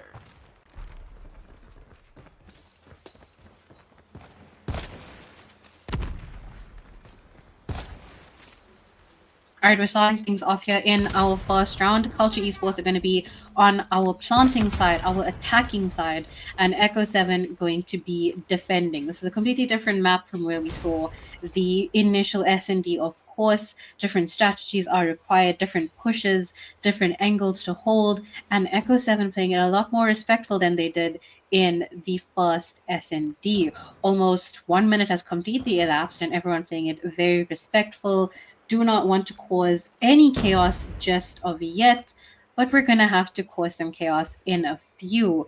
Probably just, deciding which angle to push. Bomb in hand there in favor of Culture. Not really sure which angle they are going to push forward, but it's, guys, a minute has been left. What are we waiting for the birthday cake that I mentioned earlier?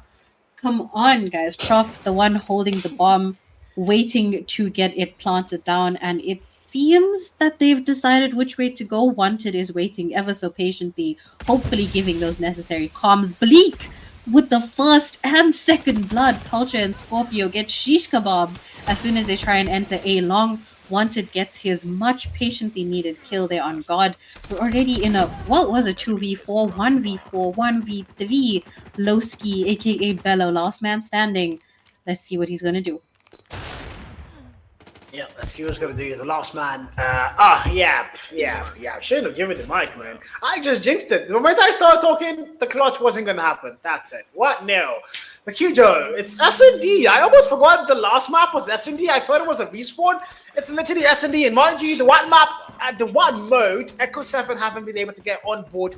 This entire evening has been such and destroy. A long time control as well for sure, but S&D Magic, they've not been able to get a single S&D the whole day. They've only played 2, to be fair, but like this is really a very bad map for them, a very bad mode rather. But can they find a way to make it work? So far, they've been able to get the very first round, and now it's down to a 2v4, 2 more lives left in Bleak and Wanted left to go and save them and make sure things don't get tied up here. Now the bomb is going to get planted there by the God of Mischief. Bleak now and Wanted, they're going to get that call out. They have to circle back to the B side. There's a man by the corner, Professor, waiting. Check your corners. Nope, doesn't do the right job there. And now it's down to 1v4.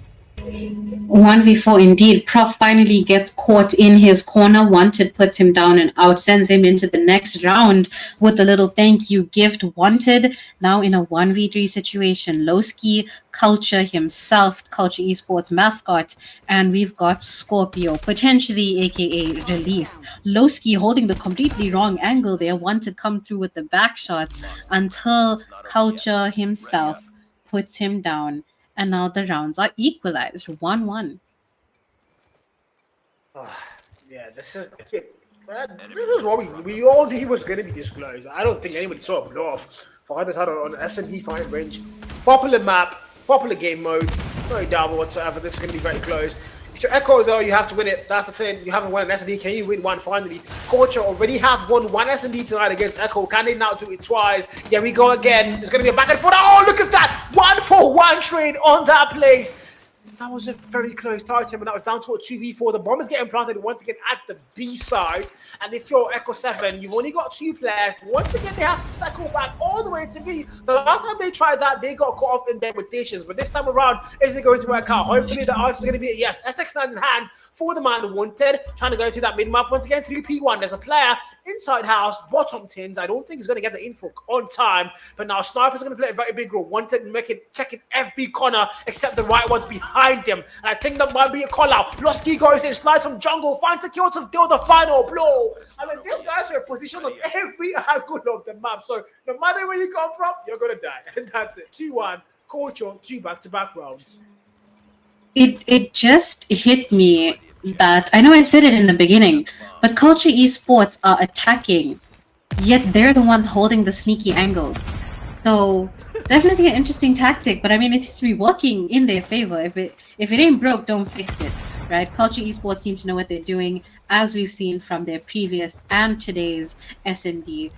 Echo 7, this could be your chance to go back to the grand finals and rematch Mighty Aura, unless Culture has anything to say about that. Scorpio takes out Wanted, starts the absolute mayhem. Alpha also sent into the next round. Kaz takes up Culture before God sends him out as well. We're already in a 2v4 where once again Culture have life advantage. Cypher getting back shots from Scorpio, the rotation completely catching him off guard, potentially waiting for B to be the bomb site that gets the plant. Lowski gets taken out by Bleak in a 1v4, and 1 kill is all he's going to get. Culture Esports take another round in their favor. 3 back-to-back rounds, and Echo 7 had such a good start that we thought surely this might be their S&D, the first one they win the whole entire evening. But now they've fallen apart once again. 3 back-to-back rounds lost. Culture are going to get in their favor. Now we go once again to round 5. Alpha overextending there, trying to be too aggressive with the Professor of England. He's going to find 2 kills, but 2 players now. Why they can 3? The answer's no. Blink finds him, shots him down the response there, but still the damage has been done. Down to a 3v4. Echo don't have numbers. Look at that. 1 more player. It's all down to Cypher with a 1v4. AFK in the spawns. Oh my god. Oh, Yo, well, that's a bit of an unlucky situation to be in there. Cypher, we need you back. You were kind of the MVP for Echo 7 in the last S&D. The team is not doing too well without you, buddy. And he is still waiting, connecting to server, as I'm sure we're all familiar with. We've all seen that in the most difficult of times. But Culture Esports taking advantage of the technically 4v5 until Cypher gets back to us. They're using it to their advantage. God with the bomb in hand. Kaz pushing up here. I'm not sure if that's the best idea, but hey, there's a reason I'm on the caster side and not on the playing side. Prof trying to teach him a lesson. He gets put down himself. AR working in his favor for a double to get pulled in before Culture takes out Kaz. Cypher's down as well. Lowski gets put down with the 50 GS. Culture and God both out. I'm sorry, did that 4v5 work out in Echo 7's favor? Am I seeing that? It surely did. Yeah, no, you're not seeing it. It did. Even I'm surprised. I don't know how that happened. It was a 4v5. Culture even got the very first kill, and somehow Echo say, you know what, we're still going to get the whole win. And now Cypher back in the game. 0 kills, no problem. Katni now saved them in this S&D round. There we go, 5v5. Round 7 opens up, and once again, it's all down to this one. It's the final map in the best of 5. One team, grand finals, and stage 4 promised. One team back home, unfortunately. But here we go. Wanted able to get that 1 kill. Playing before gets put down. It's down to a 5v3. And Echo freaking 7 look like they have numbers locked in, and they're about to close that gap down to a single round. Well, 2 against 4. That is the round score right now. It's all coming down to this, so it's understandable why they're playing it so respectful. Culture Esports, we're seeing them with a life disadvantage for the first time as Culture himself takes back shots from Kaz over on P1 there. We can see a 2v5 situation now. Scorpio and Lowski, last 2 standing. Potentially Release and Bello. I guess we'll judge them from their gameplay if this is actually them. Lowski pushing up gets taken down by Kaz, who is. This is a totally different Kaz that we saw in the first SND. What happened to our Krispy Kreme mascot, Kaz? Not this time. He says not deserved. He wants to carry the team here. No Cypher, no problem. That's what he says. 6 kill mark for him alongside Bleak and Wanted. Literally everybody stepping up here. Alpha on 3, but Cypher yet to get his first kill on the board. But again, 5v1. Scorpio, the last man standing, sniper in hand. Locus, oh, it puts down Kaz. Might get a double. The dance comes through, but the answer, no. Not found. 1v4. It's all down to him. There's players around him. Coming towards that trailer. Sniper, looking through the window. There's a player beside you, and Wanted takes advantage properly. 3-4. Garbage close to a single round. And if you're a coach at esports now, well, you're starting to let them get comfortable. That can't be good. That is definitely not good. Culture and Echo 7. How badly do you guys want that last spot? That is a question on everyone's mind. Echo 7, they're fighting for that comeback. They seem to be wanting it more right now, and Culture are letting it slip through their fingers. This is the last round that we're potentially going to see them plant, and they're starting things off strong in their favor. Cypher gets put down by Culture. Alpha with a double kill in his pocket. God and Lowski out for the count. Kaz gets taken out. Vital pickup there for the side of Culture. 2v1 now as Echo 7 have life advantage. Alpha and Wanted against Scorpio. Bomb not picked up yet. He's sneakily going to try and go for it. Alpha waiting there, and he gets him. Scorpio takes down Alpha, peeks the correct corner. Exactly what we came to see. Bomb gets picked up. It's going to get planted. Wanted, by the time he gets his call out, it's going to be on the other side of the map, and he has to rotate like it's hardpoint, and he is extremely late for the next OBJ. We're going to see if Scorpio can manage to keep him off, because he has 34 seconds to potentially lock in a 5th round for Culture. Wanted, not letting him get away with that, and he's going to get this round to equalize for Echo 7. Tied up 4-4. Things are on par. History being made step by step. Echo 7 haven't been able to get their hands on a single S&D the entire evening. But they're about to do it now, maybe properly. If they can't do it, then they of course are going head on to the grand finals and of course stage 4. But if you're coach at esports, however, you've been so good. Had 2 back-to-back maps, lost the hard point there. 1 to a DQ, 1 by merit, and now you're in this map 5. Can you qualify for the grand finals? Look at that answer coming through. It's down to a 3v4. Back and forth ensue. Cypher finally able to get a kill on board. 1 kill mark. I didn't see when that happened. But now if you're coach at esports, you do have numbers locked in here. Bomb does get planted. 10 kill mark for Wanted. Put it down. Timer now 40 and counting down very freaking fast. If you're coach at esports, you still have numbers tied up, and you can still get a retake on the A side, but it's got to be flawless. The player behind him! Oh, freaking Cypher! Behind him, it was Nick one down with a trade found, and look at that, he doesn't find 2. It's all down to Blake now. 1v2, last one standing. 9 minute words, sniper in hand, 19 more on the clock. He's got to play time. He's going to be perfect. He can't afford to die. He knows he has to find a way to make it work. Oh, come on! Lucky there for the side of Echo 7. The defuse comes in just in time for Culture to get their 5th round win in this SND. For a lower bracket final, the SND is this freaking close.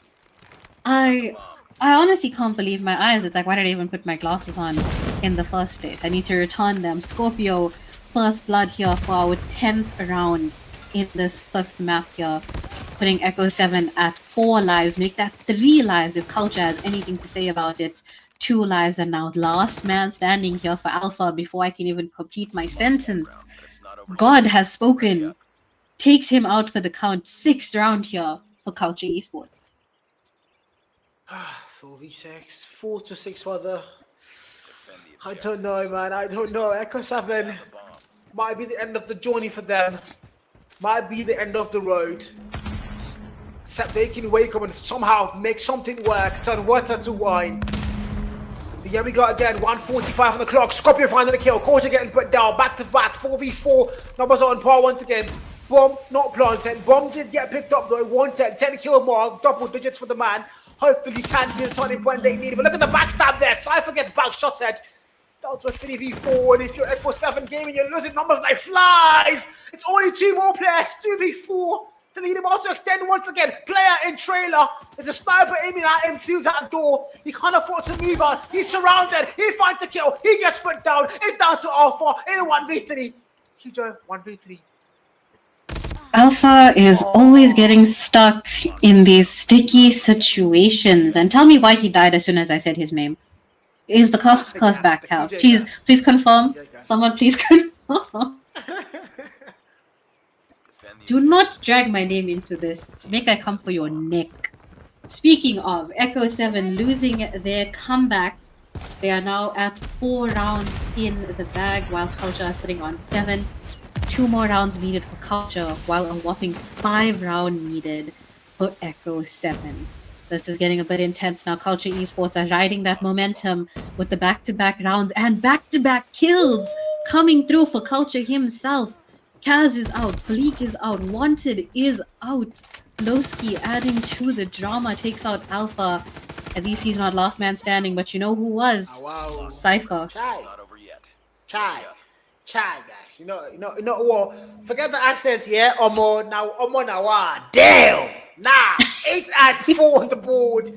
The former ASD team, now Culture Esports, putting a mark in history here. Stage 4, here they come. Probably one more round between them now and the ultimate glory. Cypher gets put down. First blood drawn. It's all down to this one in the 4v5. Culture, surely. All for the culture, all for the glory, all for the crown and the throne. And a rematch against Mighty Aura. 2 players in 1 foul swoop are going to get put down. It's down to a 3v5. Player number 4 finds 1 more. It's only 1 more player. He's surrounded. He's put down. Culture is sponsored through to the grand finals. And Echo 7, map 5. It's not going to be theirs. They're wiped out. Wow. What a map 5. Oh my days. Echo 7 they put in every last bit of fight that they had left in them. But I guess they just didn't want that rematch with Mighty Aura as badly as Culture Esports wanted it. It is all going to come down to that in the grand finals. Whew. I did not expect I don't know that. if I should be crying for Echo 7 right now. I swear, they played so good. Not a single map lost up until today. Then Mighty Aura put them down by 3-1. They fall to the lower brackets. As fate would have it, Culture said, we're better, we want it more. And they put them down as well. 3-2 this time around, all through to a freaking map 5. And look at the logo stamped. 3 logos of Culture Esports stamped on 3 maps. The 2 hard points taken by Echo 7, but unfortunately, it's not going to be enough to simply win hard points. And this is the end for Echo 7. As Culture Esports are through to the actual freaking grand finals. And not just that, they have a stage 4 ticket. I will see them in Nigeria. I will see them. Don't forget, guys, there's also a boxing match, Qualifier against Carl. I don't know if you guys have heard about it, but Qualifier challenged me to a 1v1, and we're going to be having a boxing match. In the meantime, let's focus on our champions. Grand finals, Kijo, grand finals. Well, it's definitely going to be one to look forward to. Mighty Aura against Culture Esports. This is the end. This beginning of the end for these teams. Both of them get to make it to stage 4, so congratulations to them for that, first of all. But, someone is still going to go to bed crying tonight after tonight's grand final. This is where it's all going to happen, And as Kyle loves to say, let it all work out on our beloved best of 7 that is going to be coming up for our grand finale of the night. You didn't have to use that phrase, let it all work out. The moment you said that phrase, you know what I thought about? And Gabriel I know exactly what into the Budapest skies. Oh my God, man. If you're an Arsenal fan, I'm sorry. I don't want you to believe that moment. But man, it was enjoyable. That was the best night of my life. It was an insane freaking night. But yeah. Anyways, Kijo, this has been an amazing game all the way through. And Echo 7, they might have lost the game tonight, but they can hold their heads up high. They came, they saw, they played everything they had. They gave it everything, 101%. Unfortunately, it just wasn't going to be the 102% that Culture Esports gave, and that's it. Grand finals decided. It's going to be Culture Esports for a rematch up against the same Mighty Aura that 3-0 them. Can they get their revenge? We're going to find out when we come back from our very short break. Hopefully, the last one was long. This one is going to be a lot shorter, guys. See you guys in the grand finals.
Do you want to take your gameplay from this?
Do you want to take your gameplay from this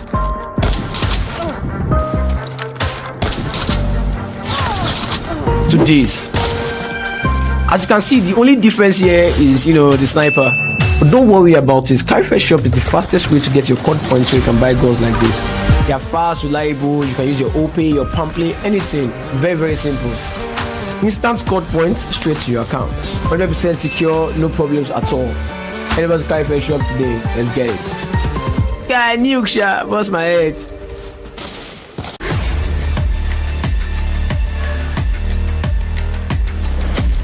Introducing Carry First discount points. Your new way to save money by spending your points. It's simple. Make a purchase and earn points instantly. Watch your points grow with every purchase. Next time you shop, use your points to get discounts and save money. The more you shop, the more you save.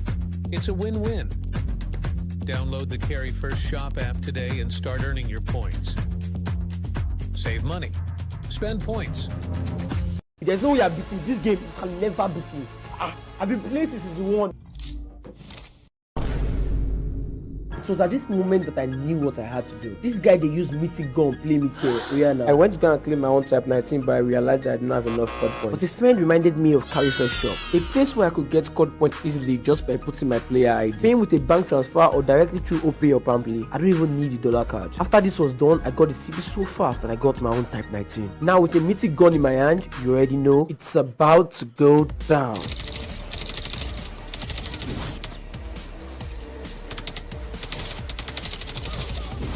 Moral lesson of the day: if anybody they stress you, get your CP from Qualifier shop. Let's go.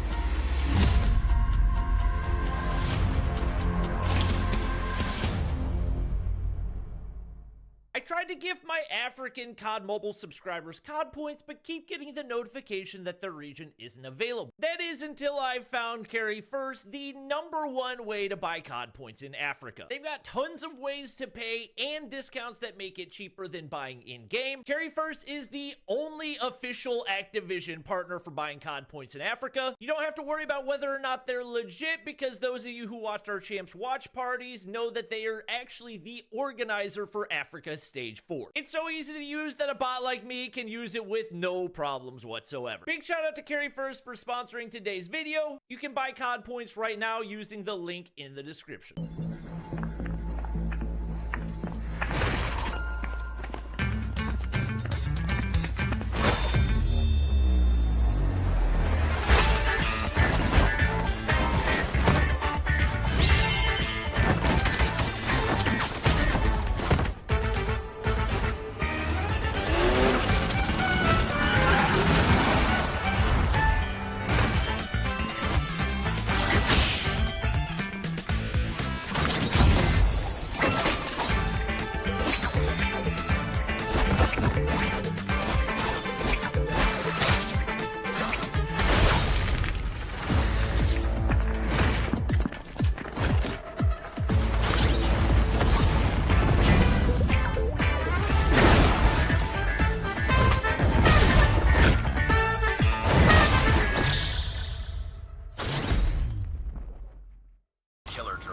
Do you want to take your gameplay from this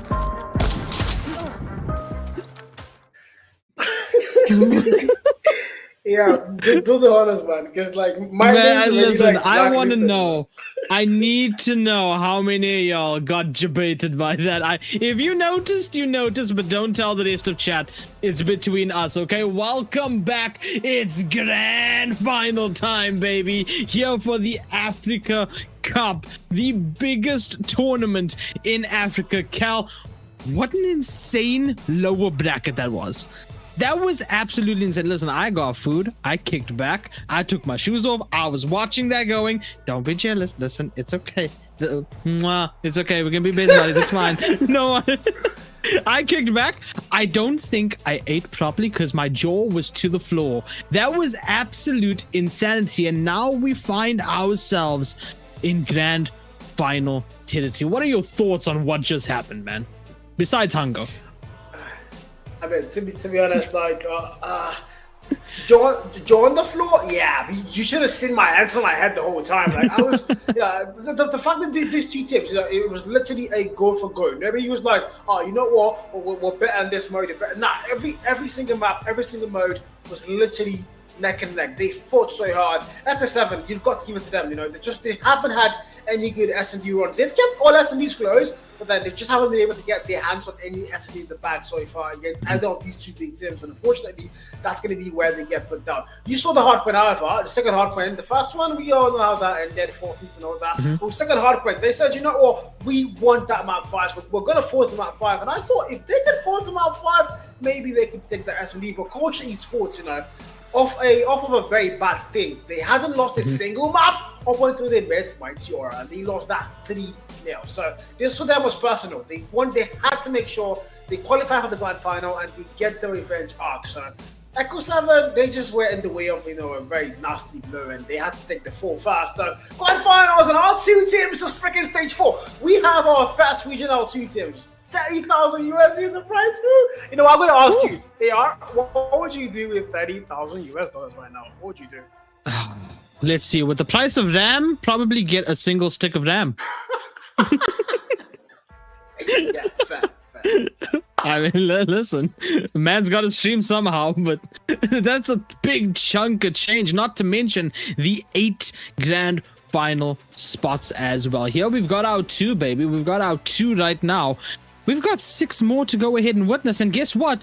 We do one of those tomorrow as well. 3 p.m. is where we go ahead and witness even more non-stop action here for Call of Duty Mobile, and that's going to be an absolute blast as well. And there's that entire predictions, which we've gone through already.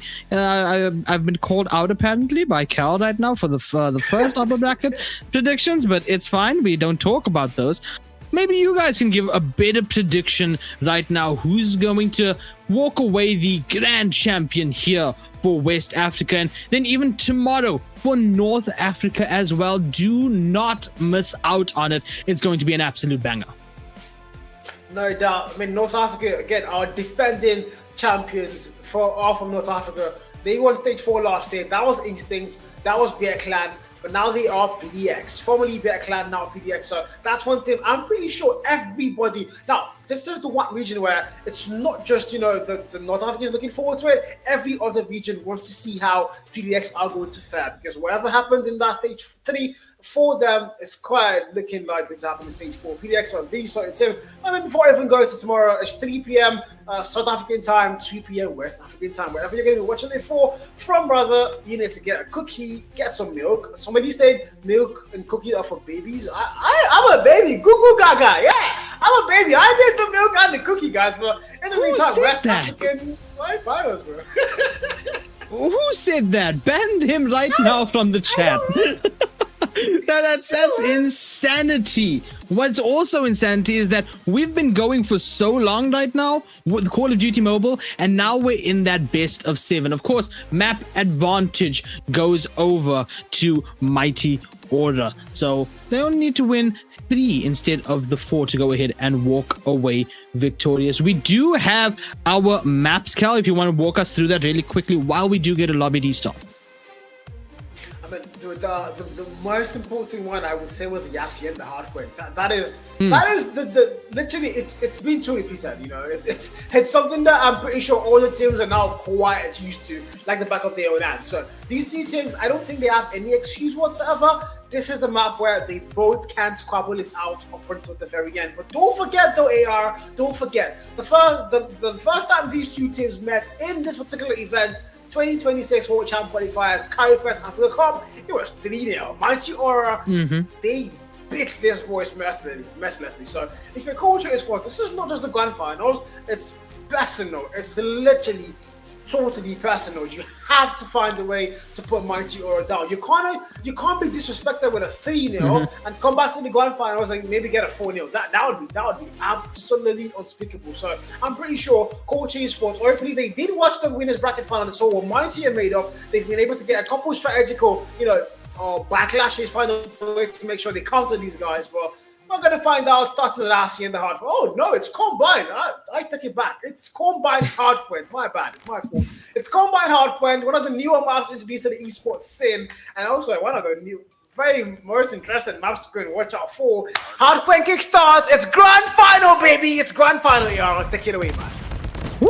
P1, here we go, and bodies dropping left, right, and center already before that point even unlocks, and man, oh man, Culture already starting off hot, getting that first lick on the point and getting that points up right now. Contest finally coming through from Mighty Order. And now you gotta be wondering what Mighty Order was thinking when they watched that lower bracket finals as well. What was going through their heads, the strategies, and of course, the strategy behind the map picks and bans as well. Still a contest over here on P1 now. Mighty Order will go ahead and get that cleared, but immediately gets cleared off by Culture one more time. And I mean, look at the positioning that's on that mini-map right now. Culture, like a pack of hyenas, moving left, right, and center, clearing their prey. Eventually gets taken down on that point, but with 10 seconds left, we're about to switch to P2. I got 23 in now, and if your Coach Esports again, this is very important to you to get the very first map, because that would set a statement and a tone for the entire of the grand finals. And if you're Mighty Aura, you're going to want that to happen. P2 are about to open up. Who's going to get that first? Locations are going to be key, and of course, Culture are going to get that next spawn on hill first. It's going to counter their favor. They've also got the lead locked in. So if you're Mighty Aura, there's not a lot of aura to flat around. You're being bit down on the P2 and P1 so far. And if you're Coach Esports, you're exactly where you want to be. They need to snowball off of this. Remember, Mighty Order, they have that 1-0 already map advantage for winning that upper bracket finals. So Culture needs to go ahead, get this as quickly as possible, get that point on the board just to tie things up and make it a bit more doable. You don't want to get wiped out like Cal said earlier on. And you can see that they know that. They've been trying to push in. They got that lead. Right now, Mighty Order, though, clearing out that point with 20 seconds left. We're about to shift over to P3 in just a second. And a War Machine's going to go ahead and clear out the scrap points for just a bit. Drones going out as well. Assault Rifles, SMGs left, right, and center. 5 seconds before P3 opens, and Mighty Order already waiting over there. The rotate now coming from Culture as well, but not without a few eliminations on the way there, just to slow down, just to stagger as the point unlocks, and Mighty Order already on it. Coach Esports are going to be late to that rotation, late to the party, but I mean, if you arrive, it still counts. So Mighty Aura are going to get there first, and they're going to start to rack up hard point time. 60 and 31 was the scoreline before this map, before this round rather, and now it's 48 already and counting for Mighty Aura. They're starting to close up the gap, and they're about to go and get things tied up. A full 60 there is absolutely going to be chaotic. Not a single player in blue anywhere near the hard point. They keep getting sent back to spawn. They keep getting wiped out. It's all yellow on the kill off, and Mighty Aura are right back in that lead. 62 on the board and counting. A full 60 definitely sure now. They spotted out Culture Esports. Claw, Death Machine popped out. The big ups are going to come out to play. And Culture, they can't even get a single player into the hard point time. What am I watching, AR? What am I watching? Pure brutality, ruthless aggression is what you're watching out of Mighty Order. Once they start snowballing, once they find that groove, they don't let up. They put that foot on the throat and they choke it down until they are victorious. And you see that happening live in action. Equalizer now popped over on Kersey as well. There's one looking to make the play off of this. Can you find two? Yes, you do. Let's do a little bit more counting. How about 3 around this corner over here? Kersey going for it, looking for it, finds 3, finds 4, does not find the 5th, but what a absolute domination coming out with that equalizers as we get to the 100-point mark for Mighty Order. they started slow, but now they've been able to catch up. We've seen Mighty with this same script before. The last time we saw them on a hard point, that was on map 4 on the winners bracket final. They started slow and they eventually caught up, and they're doing exactly that now. They are both the 100 point mark. They're going to be fast to get there. So now if you're Culture Esports, you started out so strong. But the last 2 hills, you've absolutely fallen off. Can you now start to find the way back? P4 still on lockdown. It's all blue now. P1 is going to open up once again. Who's going to get there fast? Open hill doesn't really matter. It's all going to come down to a Brita skills and probably score tricks and of course the gunfight skills. In the meantime, 7-7, 111. Mighty Aura have the lead locked in still. Culture Esports, they need to find a way to get there fast, and yes they do. P1 is all there. Gunfight is back and forth. They know already on the 22 kill mark, and he's not alone. We've got Culture and also got Prof on the 20 kill mark into their sides. Both teams, both sets of players, giving it everything they have in the grand finals. Quick note over here to actually take note of within this. It seems like whenever Mighty Order don't get to that point first, they dominate it and take over. Culture Esports constantly finding their way first to the hill, but then they manage to get wiped out by a full push. A pack of wolves coming at them, known as Mighty Order. This time around though on P1, Culture holding their own, standing their ground, becoming that unmovable tree as they now get to that 100 point mark, but pushed off right now, sticking at the 98 a couple of seconds, and now they go ahead and reach that 100. 5 seconds getting that scrap points as we move to P2. Oh, freaking God, man. This is started to get too tense and too close, but this is grand finals worthy. You can't deny that. P2's about to open up. Nades are going to get thrown, and that's going to be a player number 4 able to get that nasty nade thrown. That machine, War Machine, Big Ops are going to get to play there. They're no on the 28 kill mark, able to pull one value down already. And now Mighty Aura have the best point and the hard point time count hustle. Finding a double, make that a triple. And then no still finds one more. Cozy finding value as well. It's all Mighty on the kill feed. Not a single strand of blue. Now there's power as well. Investments are going berserk. They're finding value left, right, and center. But look at the kill feed going nasty. It's going to be player number 5. Finding a triple kill there. It's going to commit suicide somehow. The Mighty Aura, the contest on beauty. Nobody's letting it settle. Punching glove, Mike Tyson finding a nasty blow there, and no, Culture Esports are right back in, and scrap time might all be there. Punching the way through, prize fighter right in front of our very eyes. Scrap points of 10 seconds right now going to go to Mighty Order. The rotates coming into the next point, and it is going to be Culture on it one more time over here. You can see that. I think it's Prof. Yes, it is Prof. Already waiting on the hill currently. They're going to be beaming anyone who tries to enter foot into this domain, but we've seen Mighty Order walk through, and it looks like they're trying to do it once again. As a unit, a single team pushing together as an immovable wall, get themselves back onto point. Equalizer back in Kirsty's hands. Can you do it again? You got one over there. Can you count a bit higher? I know I sure can't right now, but 153 to 127 is where we stand. 30 seconds and the contest comes through. Culture back on the point right now, doing everything that they can to just get as much points, to get up and tie up these points over in our first hard point, but the contest coming through so effectively. Mighty Order pushing back with every bit of force, taking down opposition's left, right, and center. No matter what Culture is doing, they are being held off as we get ready for the next point. My God, man, this is a tingle tangle. It's really close. Nobody's settling too much. But at the same time, Mighty Aura, they have the lead locked in. If your Culture is what you're not comfortable with that lead, you're not. You've got to find a way to close it up and eventually get your hands on the lead. You were there first. Can you not finish there last? 142 and 173 on the board. Predator comes out to play there. Not a single value found. UAV value maybe. Not able to get a single kill. That machine popped out, it's going to find absolutely nothing. War Machine offered the no. Equalizer as well, player number 2 on their side. Culture. Claw finding 1 kill. War Machine finding 1. It's all to the big operator's kills. And Equalizer finding absolutely nothing to work with. War Machine still there.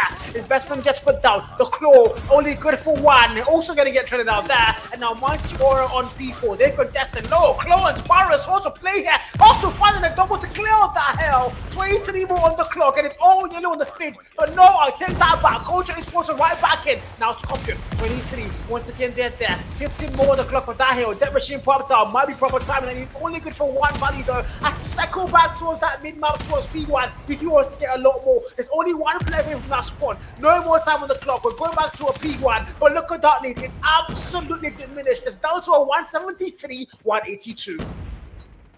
9-point lead is where we stand.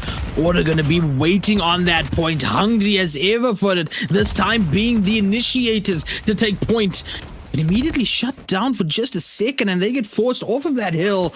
And now Culture trying to get their points up, trying to tie it up. Oh, so close to tying it up. But Mighty Order not gonna let it go just easily, not without a fight. Kraft going to slide in, gets hustled by a hustle.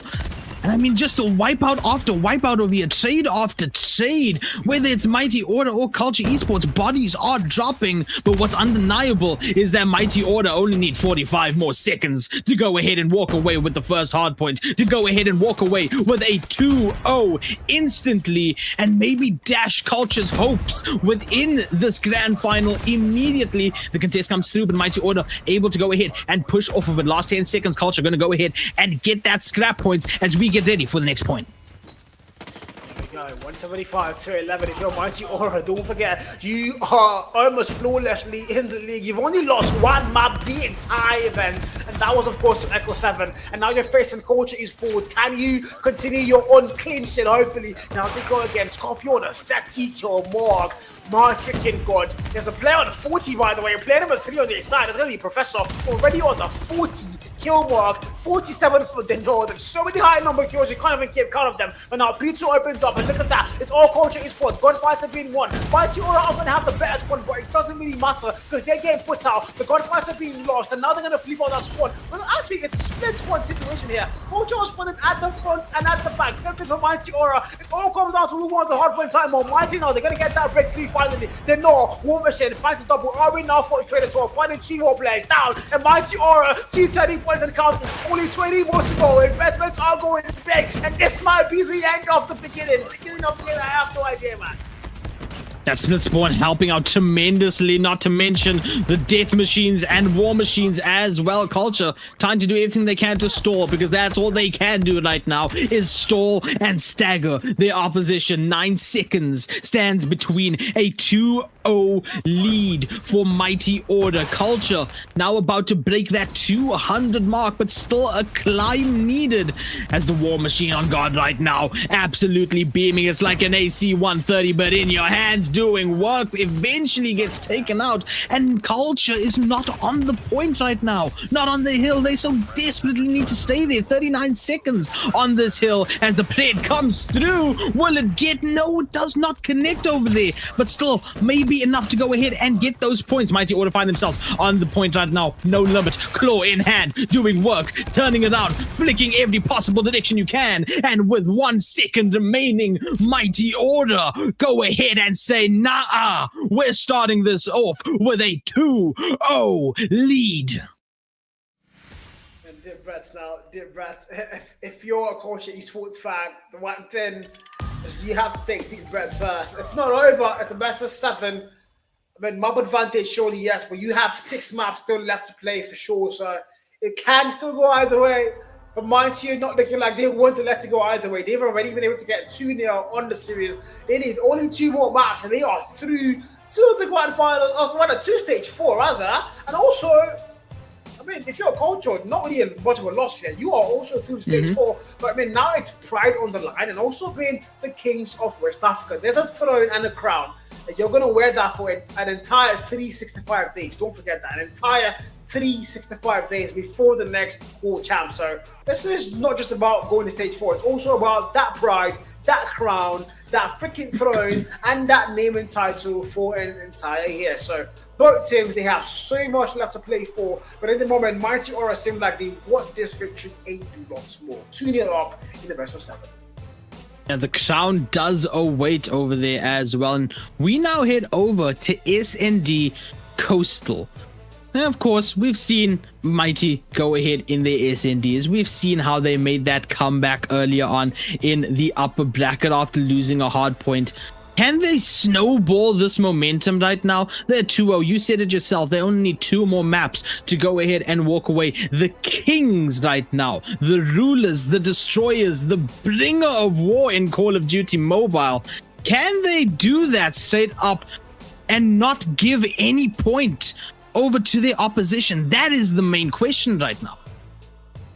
I mean, if you look at the whole starts coming through from the group stage, the playoffs, what we saw earlier today, if anybody can get a flawless grand finals, it has to be Mighty Aura. There's no doubt. If anybody can do it, especially with the fact they're facing a team they flawlessly wiped out in the past. I mean, that was just a couple of days back, and it's not too far away. Just a couple of days back. They did it before, they can do it again. But at the same time, if you're coaching esports, there's so much at stake now. This is no longer just that was like the before the winners bracket. That was the winners bracket semi-finals. That wasn't all high stakes. This is the grand finals. This is about the thrill, about the bragging rights. I can say, I am the literal best team in West Africa. That is something that nobody's ever going to forget. Your name is going to be edged and written down in history. So there's a lot to play for. But are we going to see Culture Esports get that fighting spirit they so badly need? But don't forget, guys, this is Mighty Aura. They're mighty and they have enough aura for the whole entire game. Search and destroy on a map like Coastal, a little freaking walking sniper's den. Who takes it home, Brisky? Who takes it home? Oh, man, I don't know within this, man. I don't want to count out Culture over here because we know miracles happen every single time. But also, Mighty Aura has been dominating so much here today that how can you not say that you pick them? How can you not say you see them winning this SND? How can you not say you see them winning this grand final? But right now, Mighty Order losing their numbers, a 4-3 situation currently. Culture. Oh, well, I see what you were talking about in the lower brackets there, the name. Good. I see. I understand it now. Yes, I get it. Getting that 2 eliminations over there. And speaking of 2, Mighty Order drop down to 2. Make that last one left. No limit. And booked for close range action with that shotgun. Unfortunately, still going to get taken out over there. And Culture getting that first point in SND. Very important first point. This is very important first point. It's going to set the tone, hopefully, and also maybe flip out momentum a little bit. But I mean, if you're Mighty Aura, you don't really care. Oh, there's an AFK player. Oh, come on. He's back. That didn't take long. He's luckily back. And here we go. First kill found. First blood drawn. Scorpio put down Arvin, and now they're going 3 for another kill. Hustle falls. Not let me fight one. It's down to a 4v2. Mighty Aura are losing lives very freaking fast. And one more player falls. It's all down to no limit in a 1v4. And I'm seriously going to say, Culture Esports, they understand the assignments. They do. Culture is throwing themselves at the opposition at Mighty Order and are willing to take down numbers if they can get that trade off. And it worked pretty well. 4-1 is where they stand right now in this battle. They await on A, but no limit. Gonna sneakily and stealthily rolling a nat 20 on stealth over here. Go all the way over to B and plant that bomb. Is this it, Cal? Is this the map now? The round where we see a 1v4 come through. Listen, I heard you talking about it the entire time. I know you want to see it as badly as I do. Can No Limit be the one to do it? That now rotates coming through from Culture. They are on point. Spotted out one. Is No Limit. Diffuse coming through. Tries to go get the diffuser, but unfortunately, there's a box in your way, sir. And of course, you look over to your left, and there's 3 more players aiming down sights at you. And this is what Culture needs. Now they're snowballing. They found the momentum as they are 2-0 up in SND. 2 back-to-back rounds, and I mean the man there, he had trigger discipline and then he didn't. Like he had it, he didn't have it. He was crazy, bro. But now Scorpio off the mid map once again able to get the first blood drawn. This man, how many more first bloods? Culture goes in for Culture Esports, finally kill there. The 5 kill mark hit. They are playing S&D like it's hard when they're playing so aggressive, and it is paying off. Only 2 more players left now for Mighty Aura. They're down to a 4v2. Culture, there's a shotgun for Kozi there. Watching the angle, but there's 3 players. Oh, many can you take down? It's down. Oh my god, 3-0. 3-0. I'm starting to think that Mighty Aura's Achilles heel is having their opposition have the same level of aggression, if not more. Think about that winner bracket, the upper bracket finals. First hard point, E7 went full aggro, bloodlust in their veins. Mighty Order couldn't handle it. Now in this SND, Culture absolutely throwing themselves at Mighty Order, and Mighty Order is down 3 rounds right now. Is that the Achilles heel? Did Culture figure something out here? And is there still hope for them to go ahead and be crowned the best in West Africa? It might just be never can do it, Harbour. Look at the kill feed go berserk now. They finally slowed down this round and now they don't have lives. You see? You are right, man. When they play aggressive, they win rounds. Now, Culture Esports, they play the round very slow. They were holding angles. And Mighty, that's the kind of game they like. If you play slow for them, they will put you down in ways you can never imagine. But now, look at that. 4v2. Cross is right there. Prof goes in on the bar, confirms that kill. Numbers are a little bit closer now. Down to a 2v3. Prof finds a double, but it's not going to be enough. Arwin puts him down. One final slot. And 3-1, Mighty Aura finally get their name on that score sheet. Bro teased us a little bit there, got the kill to the left, teased us a little bit, it was doable. But Mighty Order now finally find themselves on board. Can Culture Esports realize what they need to do right now? Was that a test perhaps of holding angles and slowing things down and being more methodical and strategic? And are they going to just rush through now? No, it seems like they're still going to hold angles and slow it down. And once again, first blood now going towards Mighty Order, losing numbers. It does get traded out fairly quickly over there as we find ourselves in that 4v3 situation now. Culture managing to get that numbers advantage, guard taking down Hustle. And they need to go ahead and find that flow, enter the flow state. There's one from Prof, there's 2 up close and personal. Bullets down. And now we find that 3v1 situation. Denor can do it, but not this time. And I think they slowed down for a second and then ramped up speed, went pedal to the metal, and they get that 4th point on the board. Maybe they found their strat. Maybe they need to do that. Yeah, they do. They do. I agree with you on that one. They absolutely do. And 4-1, the scoreline tells you they do. You know, they need to be super aggressive if they're going to make things work against Mighty Aura. Mighty Aura prefer to play against the Common Collected guys, where they do aggressive. But if you're aggressive against them, then, you know, it kind of destabilizes their whole plan, the whole game strategy. So if Culture can continue to make that work, then they could possibly win the SND. But now look at that, a little bit slower approach now. Mighty are going to go for the open state flag on the A-bomb. So this is the first time we're going to get A pushes, been B pushes for the last 5 rounds. Now in round 6, we finally get a change of decision making. Now G.O.D. he's gonna. The man had no idea what was happening. That's 2-3 kills. Watch my back and I watch yours. It didn't really matter. The man came in between them, got the both kills, and numbers are gonna get flipped out. Now Culture, they go in big. Hustle able to get one. Trent puts him down. It's down to a 4v2 now. What am I watching here? What am I watching? No way. There's no way this happens, right? Okay. Culture almost getting wiped out there from behind, not paying attention to the stairs. And I mean, it almost cost him. That would have been insane. That would have been the clip that gets the most reposts right there. But alas, Culture, they find their footing. They turn around. They clean up behind them. And they get a 5th point on the board. 4 more rounds is needed for Culture to get a 2-1 pointing right now. Of course, 2 to Mighty Order. Culture needs to get on this board. They need to prevent Mighty Order from getting to match point. And they know that. They have the aggression. They figured out the strategy. And they need to put it to proper effectiveness. Around the corner, there's one slide in. Gets the trade out is Hustle. Finds 2 actually is Hustle. And now we have a clear A site for Mighty Order. Numbers are close, but not too close. 3v4, so for Culture, you have the 1-man deficit. Have to find a way to make it work. Scorpio now, sniper in hand. Trying to make it work, something like, oh, look at Armin on the kill. Oh my god, we missed it. 3 kills for Armin. Oh, 3 freaking kills off the board to put all 3 players down. And Mighty Aura closing that gap on there now. 5-2. Woo! My lord, I wish I could have seen that. That is insane. That was the quickest kills we've seen here today. Consecutive kills, I should say.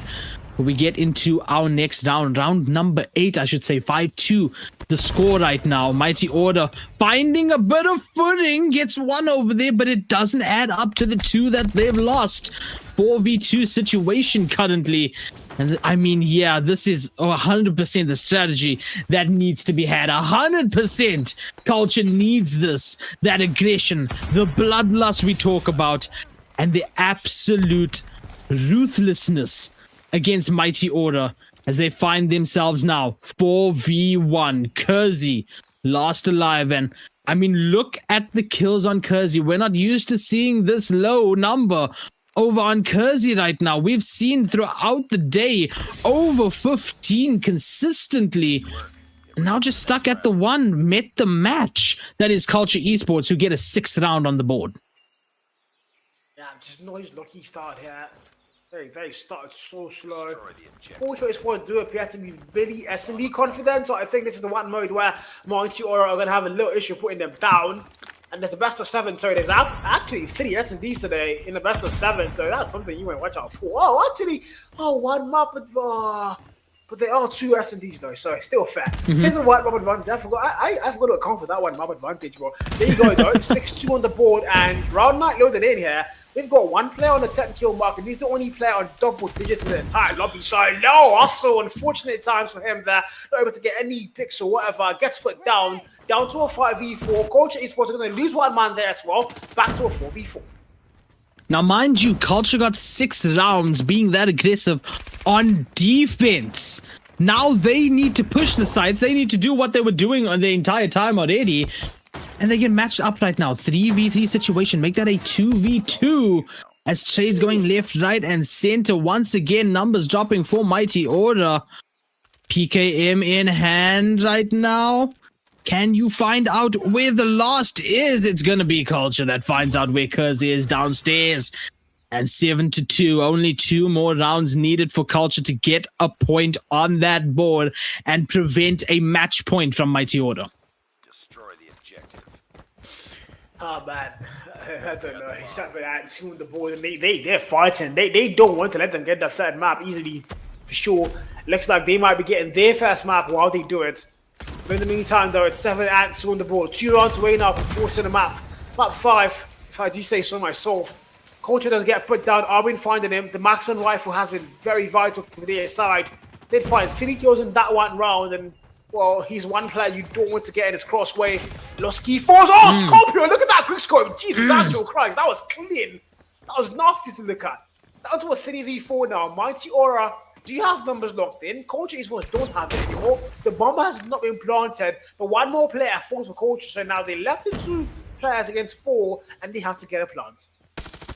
Ooh, gun spotted around the corner of stairs over there. God gets 1.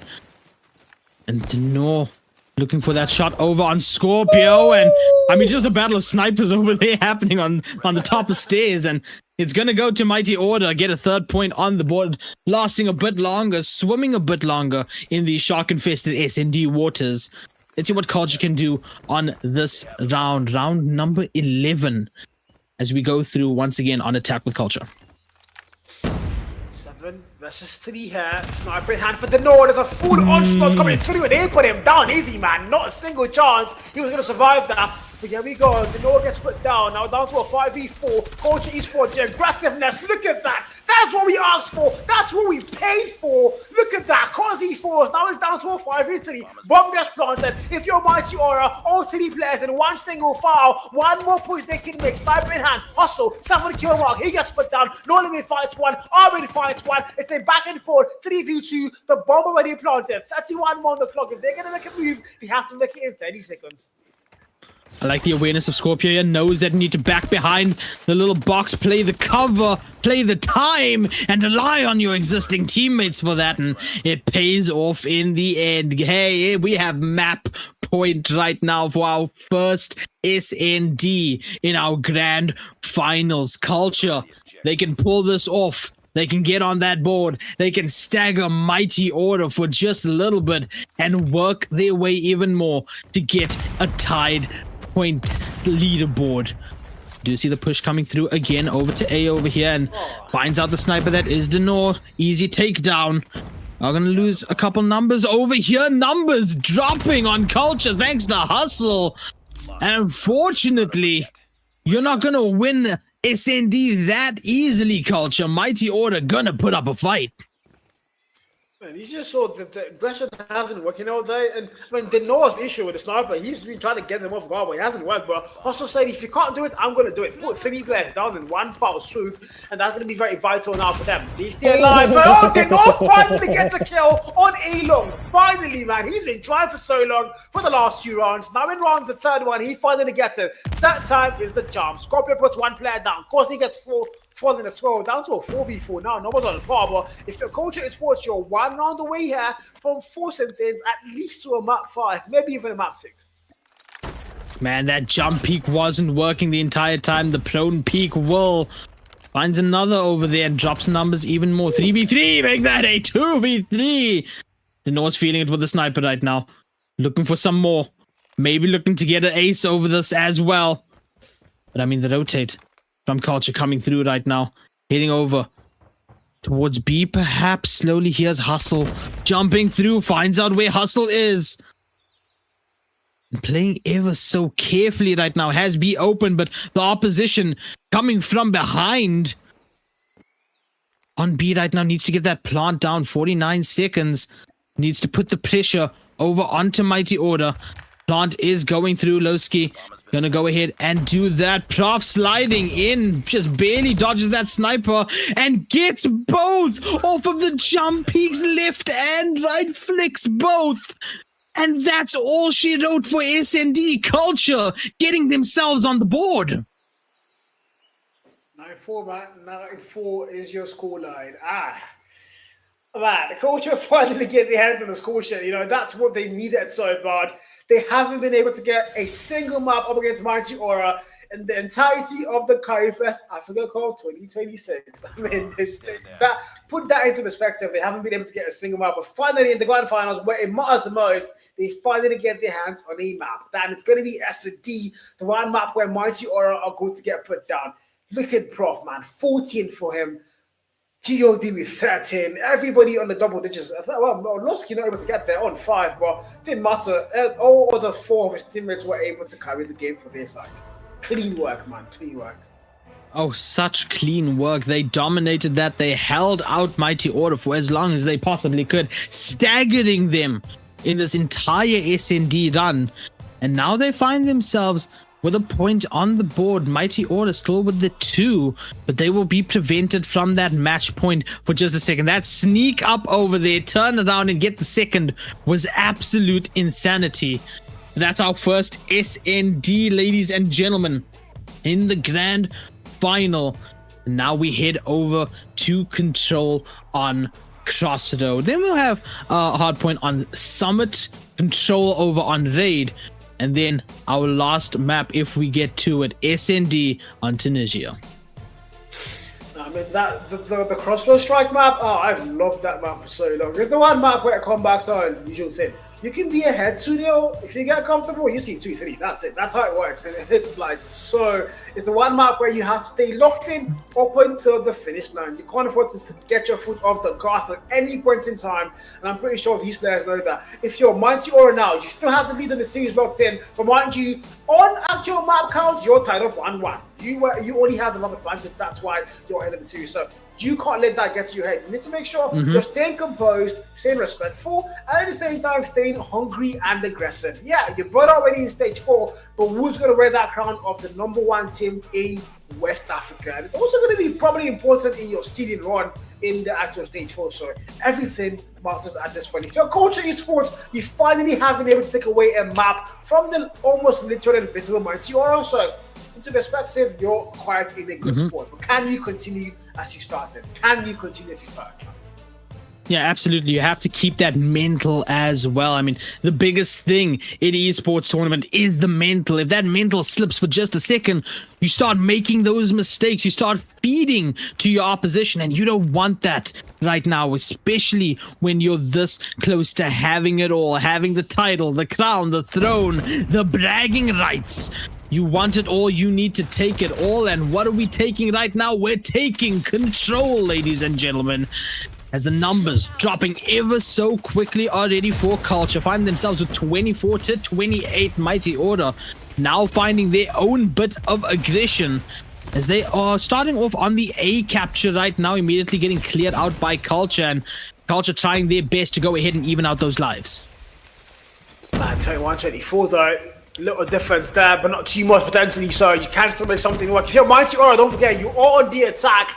And once again, there's nobody playing flat captures. They're all playing full on TDM. If you're Mighty, that might work. You've got the live cards, but at the same time, the timer is going to eventually run out, and it's going to be against you. So, Culture Esports, life's closed. They can afford to let these guys do the whole TDM thing and just play it down till the time eventually runs out. But in the meantime, Smokes are going to get thrown. I do love Smokes, don't I? I love Smokes. 14 and 15 apiece here,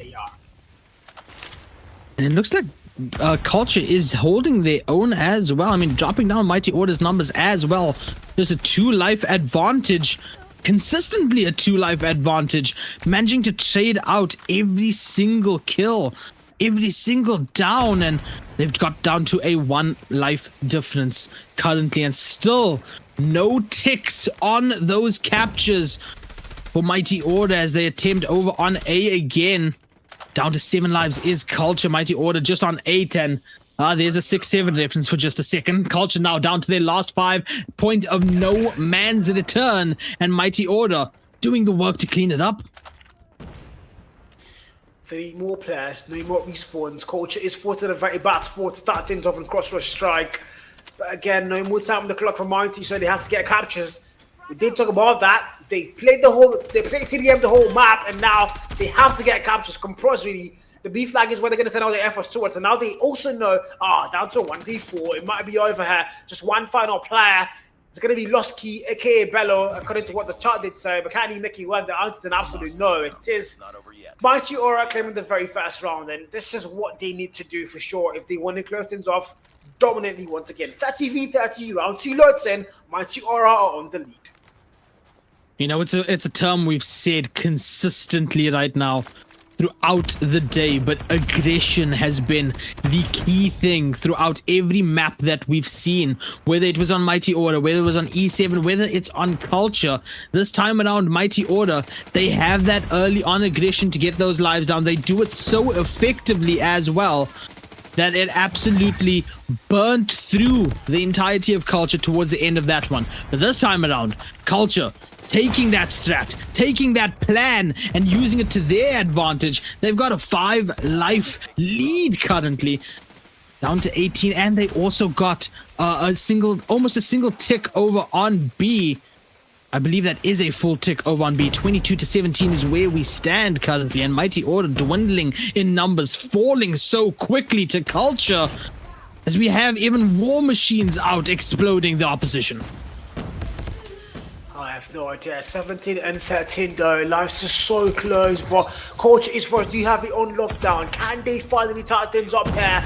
You know, take this control up to the very last drag. And that little part of the player number 4, can he find valid? The answer hopefully has to be yes. Scorpio also finding one. Causey finding one. There are 90 littles on both sides now. Both finding no value quite yet. But Scorpio able to get one. Trade finds him down. And that's going to be a 90 little taking down a 90 little. That's going to be the no now on a 10 kill mark. But look at the live count. Then V7. One Tim. Almost at the land of them what we spawned, and now they do get there, and now they all are down to their last 5 lives. 36 more on the clock. No flag captures have been completed yet inside of Culture Esports, but ultimately they're winning every gunfight. Oh my, Dixon, they're losing every gunfight. 6v5, and they also have no more response. 5v5 from a 10v5 to a 5v5 AR. What the joke! That is insane. Does get a capture over on B though.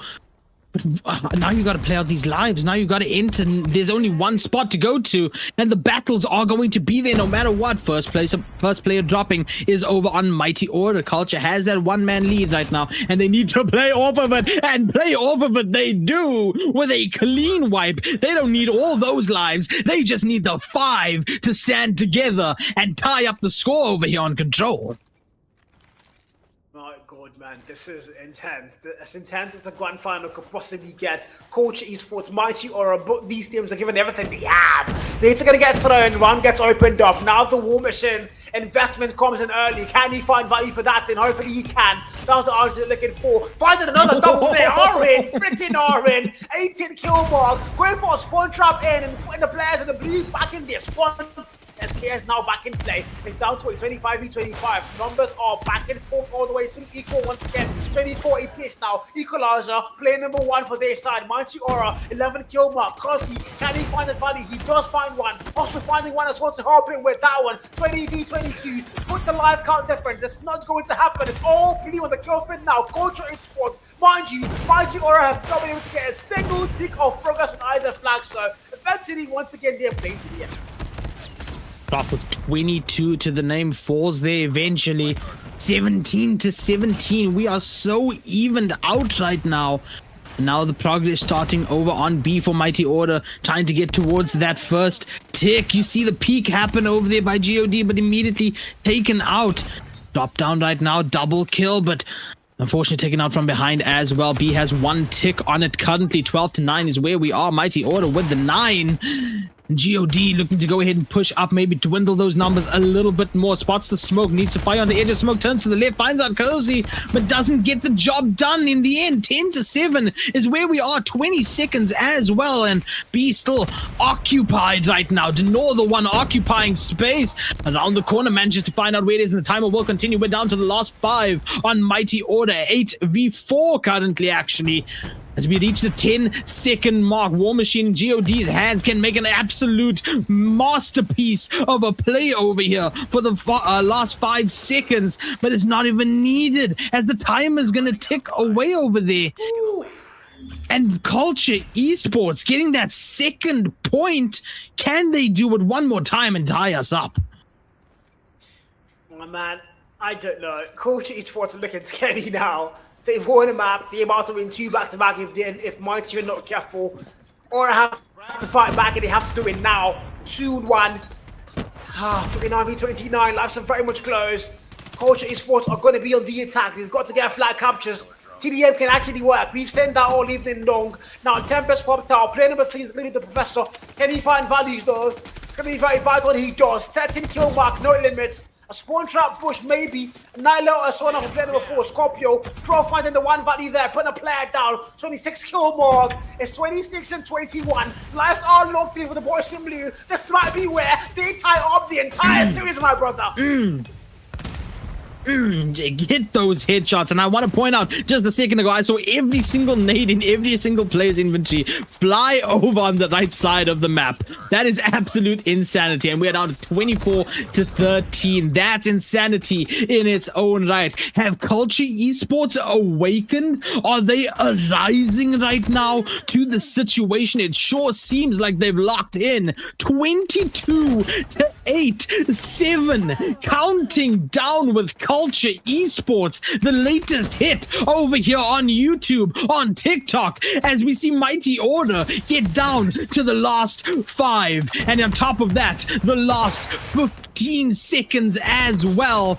Culture doing everything that they can to get those numbers down, and they absolutely do. 1 lone ranger left. Denor gets found out, and my, oh my, Culture has turned into the beast that they've awoken for this grand finals.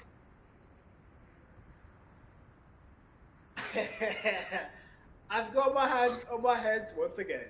Yeah, I didn't think I was going to have another game tonight. I was going to get my hands on my head like this, but I do have it now. I've said it.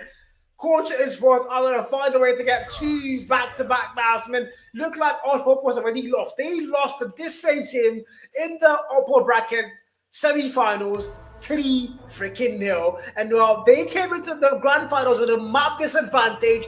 A lot of teams already have given up hope just by that. But man, they lost the next game as well, the first half of it. They said, you know what, fine, we're going to find the way back. They come, they win S&D, they win control flawlessly, almost 3-1 on the board. And now they force the map 6. No matter what happens, we're definitely going to see a map 6. Who knows? We might even have to go to a map 7 for the Electro Decider. This is magical. Wow! Three members of culture almost had 30 kills in that. I want to point that out. 3 separate members of culture almost had 30 kills. Almost had a total of 90 on their own. Absolute insanity. And now we run it back. Okay, one more time. Run it back. We go back to Hardpoint. And hey, we're going to Summit. Ooh, oh my god, the beautiful snowy Badlands. But at the same time, it can be chaotic. Don't forget that. That map can be chaotic. It's so enclosed. The P1 is a little bit open. Yes, P2 enclosed. P3 so enclosed as well. P4, that is literally claustrophobic. You can't stay in the Hardpoint without being very, very scared. It's so tight. So, my god, that's a map we've seen so many times. Also one of the OG maps in esports for them. So I'm pretty sure these teams, they know their way around the map easy for sure. But again, we've seen these two teams. There's nothing easy about these two teams. These are veterans. These are woes to the freaking horns. They are playing this game like they won that throne, they won that crown, and don't forget, only one of them can be champions of West Africa. It can't be both. They both go to stage 4. Agreed. Fine. Yes. But only one of them is going to claim that throne and that title as the #1 team in West Africa up until 2027. And they both want it. They do. This is insane, man. What's tomorrow gonna be like, you know? What are we gonna witness tomorrow with North Africa? And of course, we head over to Summit now, Hardpoint. Then following that, Control on Raid, and then Tunisia for a final SNT if we get there. Man, culture woke up. That's what I'm saying. What is the time? It is 10:30 in South Africa, and they're waking up now, guys. It's almost my bedtime. I'm old. Yeah, no doubt. I agree with you, man. Me too, man. I don't sleep till 1 a.m., but like, still. People want to sleep, you know? People probably want to go to bed. But in the meantime, these two teams, I don't think they have the word bedtime, the phrase maybe, anywhere in the dictionary. I don't think they can. They want to go to the map 7. They want to force them onto the very last map, and one team has to claim that trophy. Who's it going to be? We're going to find out, because the next map, Hardpoint, that mode, the first time we saw it today, Mighty Aura won the mode on a totally different map, of course, and combined. But now we're going to Summit, so it's all going to come down to who wants it more. In the meantime, Mighty Aura, they had the lead 2-0, and they've absolutely let that lead slip away. Now we are even Stevens. We're tied up. 2 APs. KFC would be proud. We're going all the way now to map 5. And my God, man, I want to ask for predictions. Why? I think the games are unpredictable. No, I'm kidding. No, I'd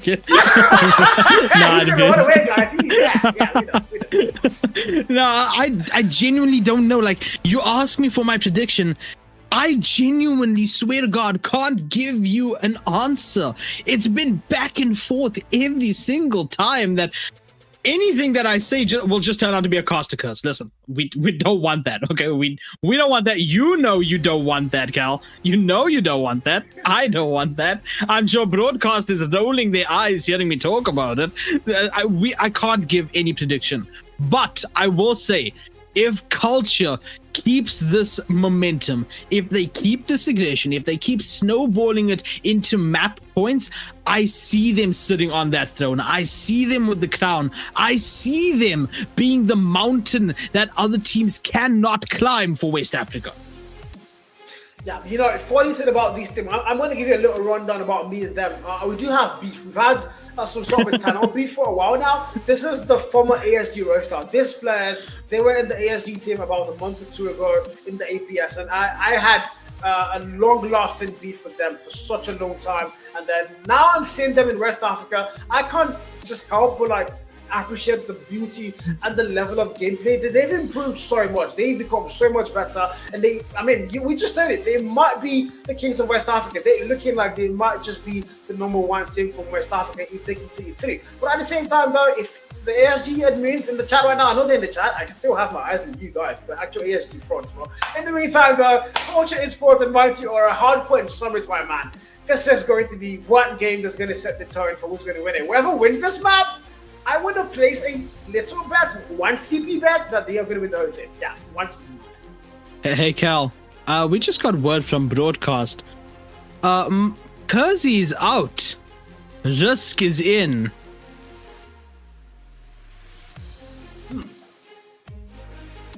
A late night change up, perhaps? Can I take back what I said like 5 minutes ago? My bad, didn't know you were thirsty. My bad, Chief. Can I take back what I said, or is that just set in stone right now? Nah, it's done. It's written in history already. It's on the broadcast. It's Mods, over. delete the footage. Way too late. Way too late. Oh my god, that might be their super sub. I just don't know. That might be their super sub. Risk now coming in. He's been one of their standout players the entire event. We've watched him so many times. We watched him today as well. He was cooking all through. But I mean, coming in now, this might be what they needed to finally turn the tables around and shut down Culture Esports once and for all. But I mean, Summit Hard Friend, the map B-roll, the calm before the storm. But I mean, no time for the calm. We're headed right into the storm as Hardpoint opens up. It's a 5v5, all 5 players, all 10 players in the lobby. P1 opens up. Mice are going to get there first. And yeah, the guns are going to start shooting, man. Let's go. Mighty Order taking that early point capture now instantly for P1, and on top of that, just wiping out the opposition as well. No mercy given currently as they rack up that points to the 20 bomb currently. There's still 35 seconds left on P1 over here. And can this change up shake Culture's mind, shake Culture to the core to throw them off so much that Mighty Order just walk away with a victory here? Walk away as that mountain that cannot be climbed. Contest now on P1, 15 seconds and counting, but Mighty Order just cleaning up, not giving anything, and now finally a little bit of scraps also given to Culture. Only 2 of them now finally picking up a little bit more as P2 about to open. Oh, okay. 38 and 8, man. Not the ideal scoreline for a team like Culture Esports. You know, seeing how the last few maps went, I don't think that's something they want to be in. But I mean, so far, that's what they have to do in now. They have to get to that P2, and they're going to get there first. I jinxed it. Mighty Aura right back in. I jinxed it again. Culture right back in. This is a whole round, a whole ring around the voices of jinxing. But yeah, so far, so good. Back and forth. Mighty on the 40 point mark. Culture on 15. They've got to find a way back. That's one thing for sure. They know that. While they're playing P2, though, the one thing that's going to be resounding in their calls, we need to get that P3 spawn. It's very important. Whoever gets that P3 spawn and gets a full 60 there, might as well close the game off in their favor. Right now, trying to close the game in their favor is Mighty Order as they hit that 50-point mark. You can see the North spraying through, finds 1. Can you find a second through the smoke? Finds 2. Finds a 3rd on top of that, just to be a little cheeky, and throws out the drone afterwards. 60 points to 19. 10 seconds left. Berserker getting achieved over there as well. As we now get ready for the next point to open up, and notice Cal, how no scrap points were given to Culture there. Culture did not get anything off of that point. This is Mighty just showing why their name is Mighty and Aura. They have the names Mighty and Aura in the same phrase. Yeah, that tells you something. And they're showing exactly illegal. Why. But now, they need to go P4 though. That's the most important thing. And rather P3. And they've got it on lockdown. Culture Esports don't look like they have the spawn or the hard point time to break. But now, look at that man with a war machine. Only 1 value found. He's going to get put down there. But it's going to be a spawn push. Lowski puts 2 players down in 1 foul swoop. And that's going to be a flipped out spawn. So now if you're Culture, you have the last 31 on the clock, hopefully, to go and hold down that P3. You have the better spawn, but at the same time, you need to go towards P4. So a bit of a confliction now for these teams. But in the meantime, Culture Esports, they're not going to mind. They're going to get kicked out of the hill. Mighty Aura are right back in like they never ever freaking left. 15 more on the clock here for this hill, and they are going to flip out that spawn 1 more time. Culture Esports have the next hill spawn, but Mighty Aura are going to get above the 100-point mark. My freaking god, they are. This is beautiful Call of Duty Mobile. I genuinely feel like the strategy for Mighty Order here is to keep Culture and put Culture in the 100-point league right now. To keep them down below 100 and win this completely.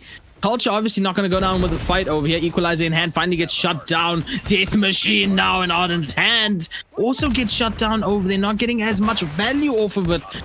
As 111 to 40 is where we stand. Mighty still managing to get more and more and more. And now they have the claw to go ahead and kill off as well as they reach the 120. Standing up to a 41. Still 30 seconds on that timer as well before we have to shift positions again. And they are doing absolute work over here. Holding out Culture. Grabbing them by the arms and tossing them away from this point. 124, Mighty Aura, man. I think they're finally waking up. They let them get 2 marks, and now they say, you know what, it's time to end this. It's time to put a nail in the coffin, and that's exactly what they're doing. P1 is about to open up again. P4 expires. The Mighty Aura, the score gap, almost 100-point gap. That could not be good. Culture Esports, if they're going to do anything, if they're going to wake up, they have to wake up now. They can't afford to let that comeback be later. The academic comeback can't be later, man. It has to be right now. 137 and 47 on the board. P1 opens up once again. Who's going to get there first? Mighty Aura are going to send everything they have. The scoreboard is all there. The kill fin is all there. The gunfight is all there. The hardpoint time is okay. None of the things. I jinxed it again. Culture Esports are right back in. The contest is there. Nobody's letting it go. Smokes are going to get thrown. Culture are going to get that break, and they finally above the 50-point mark. Are we about to see Mighty Aura win this game with like maybe around 100 for Culture? I don't know. That's exactly what I'm saying. Culture is winning some gunfights over here, but they're not getting their time on hill. They're not getting their time on the point, and it's costing them tremendously. Now finally GOD and rest of company clear up with that war machine, and still contested on point. Do you see Mighty Order just know how to play it out? They're not giving anything for free. You gotta work for these scrap points as next point about to open up. And man, oh man, this is gonna be an absolute chaotic last 100 points that Mighty Order needs within this. Point now open, still contested. Culture finally find their spot on here, but immediately shut down, man.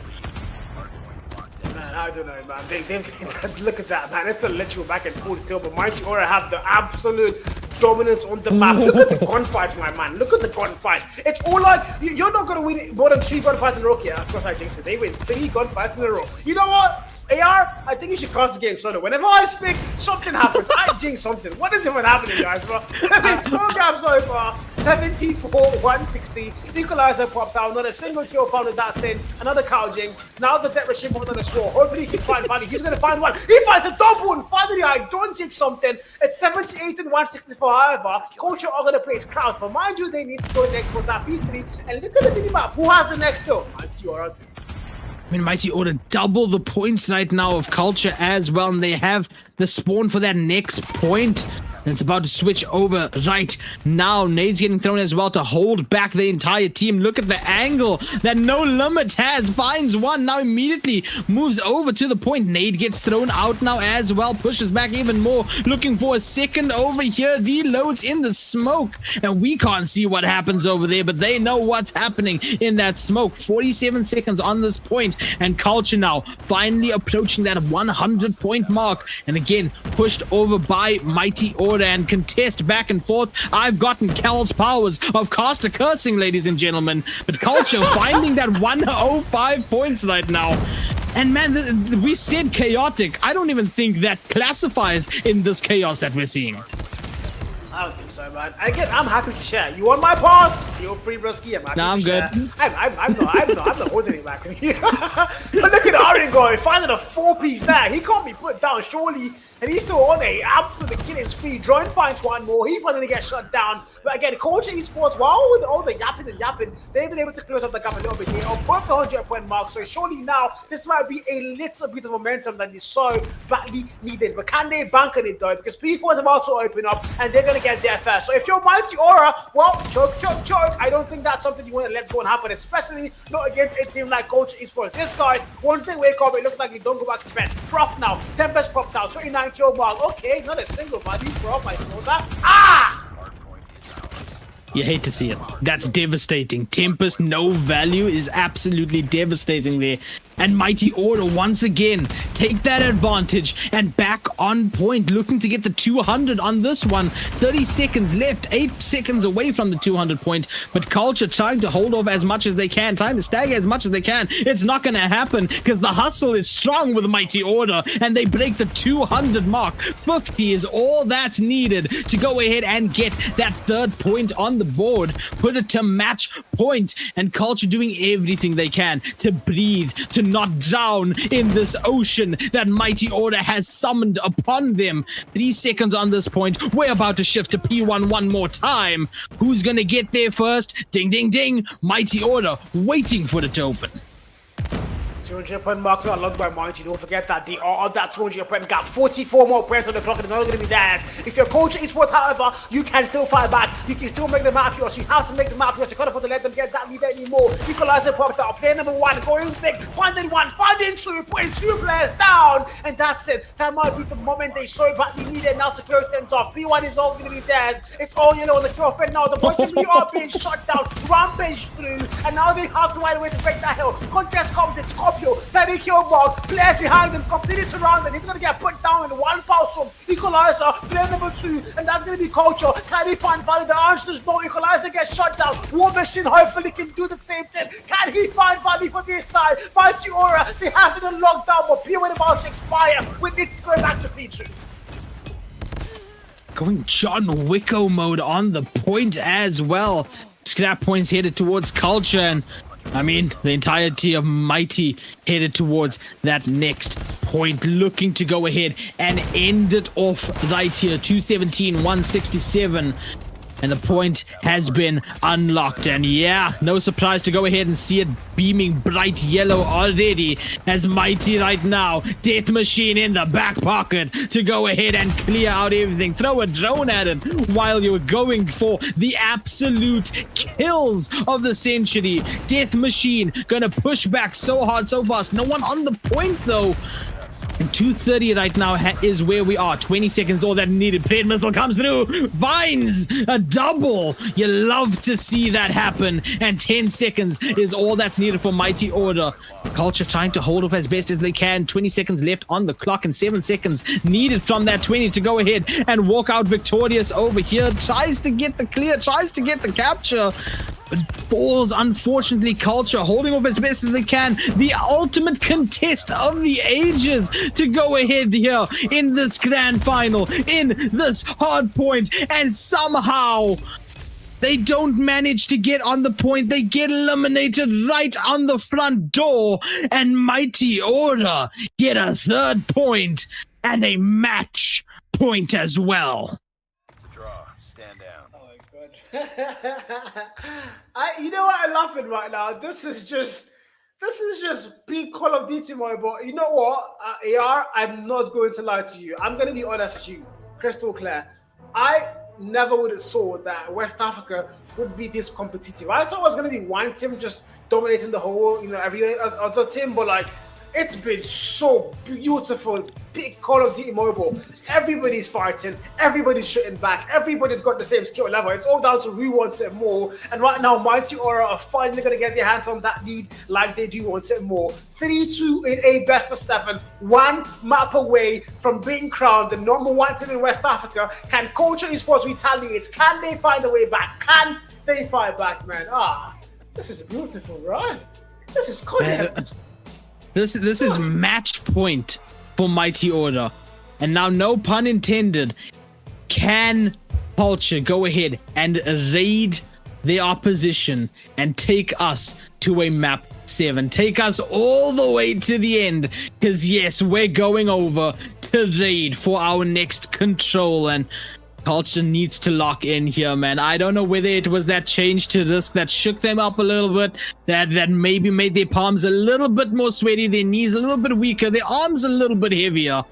But we do see Mighty Order right now on that match point, on that series point. You got it. Don't worry. I know you got it. The one thing you'll learn about me, Cal, is me and puns on these broadcasts go so well together.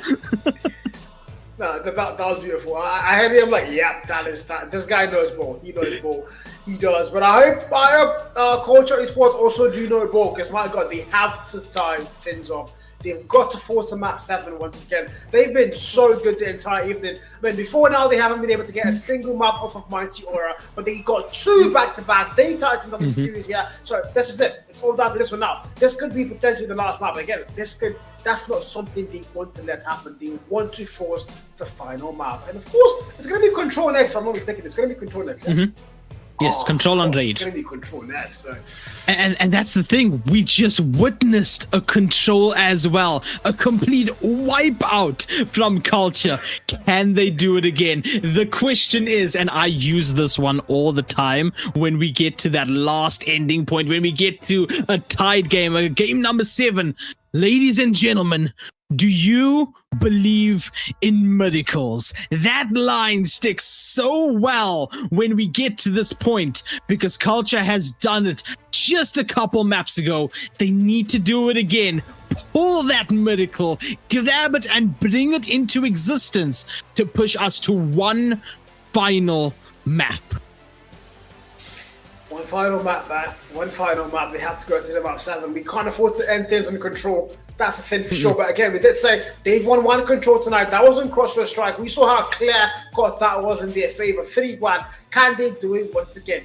Can they get the Control in the bag and force things to win S&D? Don't forget, the last time they played S&D, the score was 9-4, and Coach Esports also won that. So if they go to S&D, there's a high chance that they might win the entire thing.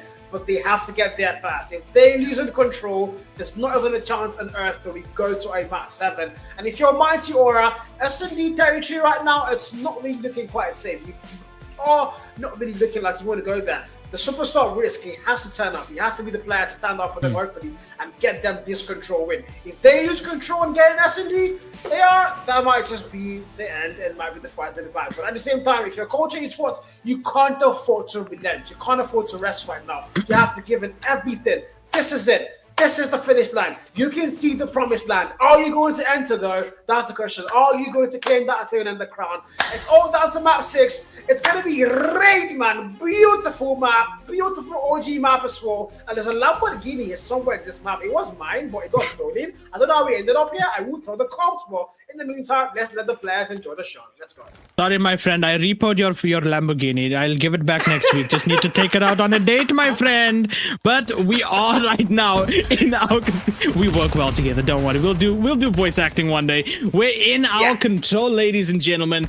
And almost instantly, we have that aggression from both sides of this of our teams over here. 27-28 is where we stand. We have a bit of capture over on B. Mighty Order being the ones to go ahead and try to capture, and they get that first tick almost instantly with still a minute 12, and that's a massive first tick to get. They've locked in. They know and remember what happened last time in Control, and they just want to end it right here. They don't want to go and give more opportunities to Culture.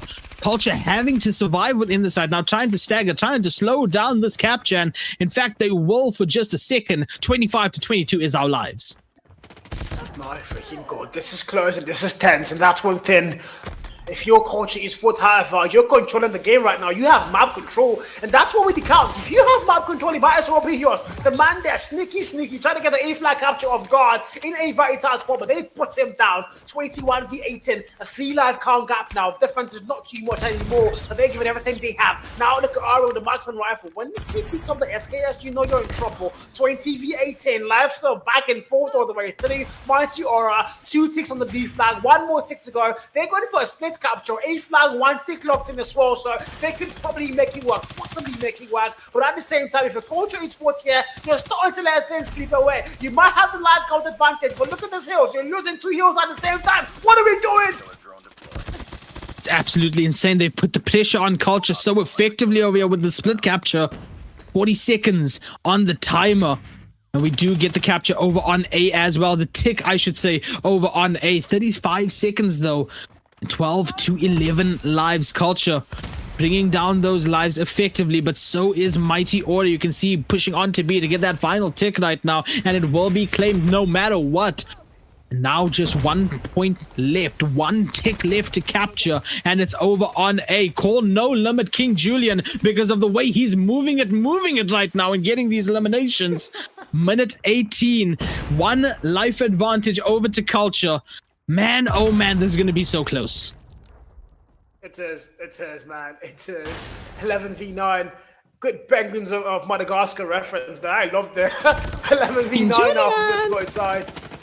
King Johnny, you should be a voice actor. You should definitely be. In the meantime, though, Mighty Aura, they're not really having the power actor phase anymore. It's Culture Esports now dominating the map here. Culture finds one more kill there. They find another one. They're not able to get that trade. Puts them down, but no more response to Mighty Aura. Down to an 8v4. Double the lives locked in. Scorpio goes in big. Finds a kill there. Trade puts them down. Down to a 6v2. Can Mighty still fight back? I mean, if anybody can get that clutch, it has to be Aaron. And of course, Mulliman is also there to help him out. SMG in hand, punching glove, Mike Tyson. He didn't even see the man. He walked right past him. But I was down to a 5v1, 5-8-0. Culture Esports are starting control in the best way possible with the lead. Maurice, I think Culture might have it in control, my friend. I really think so. We get that point on for Culture. Mighty Order now need to lock in, need to get back within this. They're just 1 point away from winning grand finals, but a Sparrow active now on Hustle. Can this make the plays that need to be made? Hold off their opposition, but no, eventually taken down almost instantly over there. And still a very even life that we have right now for our two teams, Culture, Order. Which one of these teams want it more, I think, is going to be the only determining factor in this grand final, in this control, and in that potential next map that we have booked up. Because, ladies and gentlemen, remember, if Culture go ahead and somehow win this out, it's another SND on Tunisia. And we've seen how Culture plays on that SNDs. We have, man. We have there. Not one team you want to go and take lightly. Don't forget that. 22 a piece now. Both sides are tied up. B flag capture almost completely gone. If you're Culture, that's exactly what you want to do. That's exactly where you want to be at. And now the B flag is all theirs. It's all down to the A flag. Mighty Aura, one final bout to defend. And it has to be on the A flag with everything they have. It's in their spawn. It's actually easier for them to defend for sure. But at the same time, with Culture Esports, the way they're playing right now, they're moving like ghosts, literally. So they can make something work out of the bleed. Ricks here. It's a skill mark. Equalizer now. Getting that spawn push here might be vital. Good for one value. Good for a double value there. A spawn trap might be effective. He might get 3 expires at the wrong time, and he's going to get put down finally. 15v17. Mighty Aura with the live count by just a little bit. Minute 33 as well. Culture needing to find that time rotation into A over there, sneakily, stealthily, and effectively. And maybe they need that aggression again. Maybe they need to move as that wall, that unit, that immovable object to go ahead, dwindle the numbers down of the opposition and take A, get the capture. And they seem to be doing that effectively right now. A 2-life lead for Culture Esports, and they're wiping down the lives of Mighty Order so much. 13-8. 60 seconds is all that is left, though. Equalizer from a distance finally gets the kill, but a Claw up close now is going to be the one to dwindle that 1 life. And I mean, 11-7, no limit. Nade in hand, waiting to throw it as well. Claw right now can find out Scorpio over here. In fact, does find out Scorpio, but look at the lives, Cal. 10-3 is where we are. Mighty Order don't have a lot to rely on. They don't have a lot to fall back on. And A right now is being occupied by Culture Esports. This is really a sad sin for them. They have no values to make work with. One operator's kill, but he's already gone. So it's down to these 2 players and no yap, of course. Yeah, we didn't even have to hand over the mic, bro. It was already done. 2-0 on the board. Culture Esports on the very first 2 rounds in control. We talked about this. They have been looking dominant. You know, we saw that on Crossroad Strike, and now once again on Raid, they're doing the exact same thing. So if you're Mighty Aura, I don't know. Map 7 looking very likely rather. My God, AR, best of 7 where we actually go to a map 7? Wow, West Africa, wow. I'm not going to say anything because I think I have inherited your powers, and I don't want to be that guy. I don't want to be that guy, you know. 28-27 on the lives. B having a tick already on it for Mighty Order, and they're going to do everything they can to survive within this. No limit up a close challenge over there. Eventually gets traded out. 25-26 still. Mighty Order keeping numbers advantage on the lives. And it's going to be so close within this. Can Culture hold out the opposition? And look at what Mighty is doing this time around. Oh no, they actually are going for another split push over here. I was going to say maybe this time they stick on 1 point, but they are doing the split once more. It didn't work out for them too well previously. Can they do it again and more effectively this time? Get on the board for this control and push back Culture just a little bit. 21-18 though, the life count isn't in their favor, so if they're going to do that, they have to do it perfectly well. And at the moment, Culture just look like they're a little bit more locked in for this control map. 18 v 10. Now the claw in hand for player number 1 there. Losky, the 14 kill mark in hand for him. 5 to kill 2 kitchen. Making that move towards money rooms now. The flag capture for Mighty Aura. 1 tick locked in on B. Half a tick locked in on the A flag.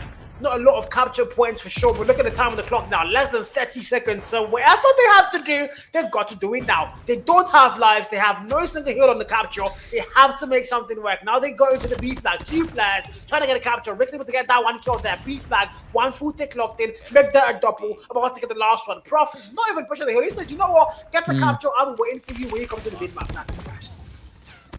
Biding time and playing off of teammates over here, trying to play off of the lives that he's had. Don't want to push in and then maybe get one, stop it for just a second, but it goes through anyway and you lose the life off of that. 11-9 right now.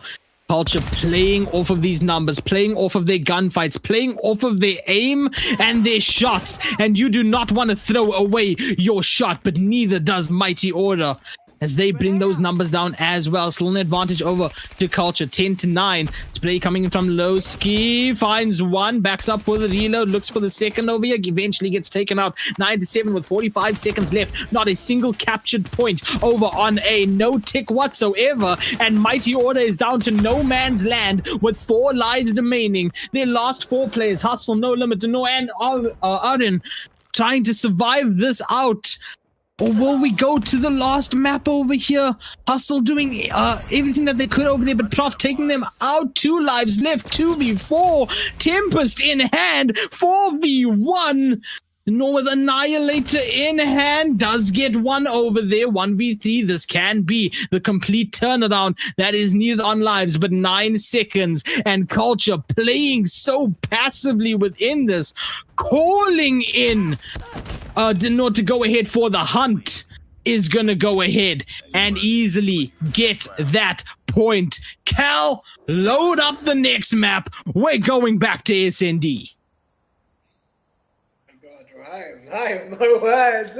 I'm just looking at that. I'm like, oh my freaking god, we're going to map 7. Who would have thought? No, surely, man. Who would have thought? If we checked all the predictions before the stream started, I can tell you word for word.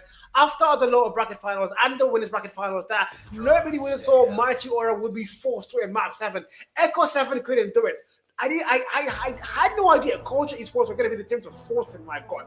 We're talking about a little map 7, and it's not even an easy. It was a 3-0. It was a 3-0 on the control. It wasn't 3-1. It wasn't 3-2. It was a 3-0. Not a single round found. Mighty Aura, the Aura absolutely gone. They are in an Aura deficit right now. The whole might has been taken away from them, literally.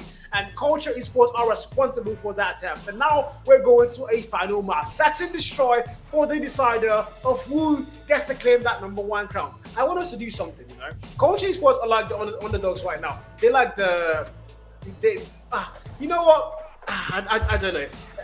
I'm just going to let it go, but let's see what happens after the last game happens. If you guys haven't followed the World Cup and you know the Norway legendary celebration, if Culture happen to win this, we are gonna have to do that on stream. We have to do it because they are literally they started from the lower brackets today. And you know what it means? We had Echo 7 and Mighty Aura in the winners bracket. So surely, by rights, it should be either of those 2 teams being the #1 team in Africa, in West Africa rather. I'm going too far now. But now somehow, Culture Esports are looking like they want to take that away from not just one of the big dogs up there today, but both of them. The bottom winners bracket teams are looking like Culture Esports are going to put both of them down. So if they happen to win this map, this SND, yeah, the Norway roll, we are doing that in the strip. Yeah, I wanted to mind people who may have just tuned in over here. This is Culture versus Mighty Order in the grand final. Of course, we go to the final map in the grand finals. Current score is tied up 3-3. Let me remind you all that Mighty Order knocked down Culture into that lower bracket 3-0. Let me just remind you, 3-0 was the previous score. Culture locked in and said, I understand it now. And now we're going to a map 7 in grand finals. This is insanity. SND as well as our final map. Tunisia, SND. And we just saw more domination a couple of maps ago from Culture in SND. 9-4, was it, Cal? Was it 4? Yeah, 9-4, yes. 9-4? Yeah, 9-4 was the score over there. Can they do it again? Now, again, I have to say it, Cal. Do you believe in miracles? That is the only sentence that stands now as we head into game number 7. I do agree with that. You know what? I think if you've been watching the game all day, you might as well believe in miracles. What are you doing, guys? It's happening before very nice. I can tell you for a fact, if we go through, and if you guys think it right, we could do this right now. If we go through that Discord, everybody had Mighty Aura winning by 3-1. Sorry, it's a best of 7, 4-1, 4-0, 4-1, 4-0, a couple 4-2s. Nobody saw a 4-3. Nobody saw a map 7. Literally, almost nobody had that happening. Maybe a few of the diehard Culture fans, but literally everybody else said, yeah, Mighty Aura are going to be number 1 in West Africa going into stage 4. But right now, Search and Destroy, final game mode. This is it, guys. This is literally it. The beginning of the end. One team is going to walk away with that crown. The other team are going to be the escorts to stage freaking 4. Let's find out who's going to be who. Take it away, Yara. And if it wasn't lengthy enough either going to a map 7, we got to see which team gets to a target of 9 rounds first. Shots fired, and look at that, almost instantly. Mighty Order losing 3 members just like that. And then while they've managed to go ahead and even it up just a bit, Culture's not letting us talk on round 1. They want to hear you some more because they get a first point almost instantly. History is repeating itself. This is deja vu, and deja vu is Culture's world. The enemy has the bomb. You know what? I have no words. I have no words at the moment. Literally none. Culture Esports are going to kickstart things off so freaking fast that Mighty Aura had no chance to even react to that one. Look at the aggression. We talked about it. If you're aggressive against Mighty, you put them down. And look at that once again. Down to a 4v3. Numbers are lucky for their side. Culture Esports doing everything. Every single thing it takes to win. And they are doing their perfectly almost type in hand. But I just said, you know what, Carl? Yeah, that's it. No more custom, Carl. 2v2. 2v2, that snipe would have been so good, though, let's be honest. 2v2 situation, still so winnable here for Culture, but also so losable as well. And you can see how Mighty Order, they control the tempo now. They've slowed it down. They're not over-peaking within this. Slides out, and that's the problem. You try to be aggressive against the aggressors, but we find ourselves 1v1 right now. And we see Culture go ahead and get a second point. Can Mighty Order stagger this out a little bit more? You can see running over the site to A to get that plant. Bomb now has been planted, ladies and gentlemen. And we are going to go ahead and put the pressure on Culture with that timer. Cal, take it away. This is it, man. Oh, says the man always gets it. Going timers above the SM. Do you know that? He's going for. Oh, he's going for the defuse. The defuse. He's done. Oh my God. He does it. Oh, he says, you know what? You can play dead all you want. I don't care. Pros don't fake. Pros don't fake. 2-0. What? The objectives. The enemy has I was legitimately out of my seat.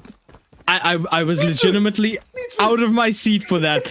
That is in a grand final. You're going pros don't fake in that 1v1. Insanity. And once again, the kill feed is blue as we find ourselves in that 4v4. And you can see pressure put onto Mighty Order right now. Look how slow they're playing this. And they're trying to hold every single angle from that ruthless aggression that we've just seen. man. That was the one I wouldn't forget in a hurry, man. I would not be forgetting that round in a very long time. But here we go again. Did not get split down. Vital kill. Down to a 4v3 now. If you're coaching esports, you have numbers locked in. You have rounds locked in. 2-0. Nobody saw it. Nobody thought you coming. Not everybody wrote you off. But, I mean, when they put you down, what choice do you have but to rise the hell up? And that's exactly what they're doing. Now going to be not let me find the kill there. Culture gets put down. Down to a 3v2. The bomb has not been planted. If you're Mighty Aura, you're in a very bad spot. Whatever you have to do now, it has to be not in short of perfection. It has to be simply perfect if you want to make it work. Can they make it work? This is insanity, man. This is absolute insanity. We've turned the dominance over from Mighty Order to Culture in a matter of seconds, in a matter of moments.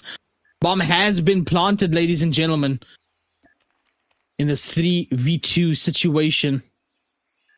And we were just waiting for the first of the opposition to make the move. Of course, you don't want to be the one that feeds into that bloodshed, into those kills, into that numbers dwindling.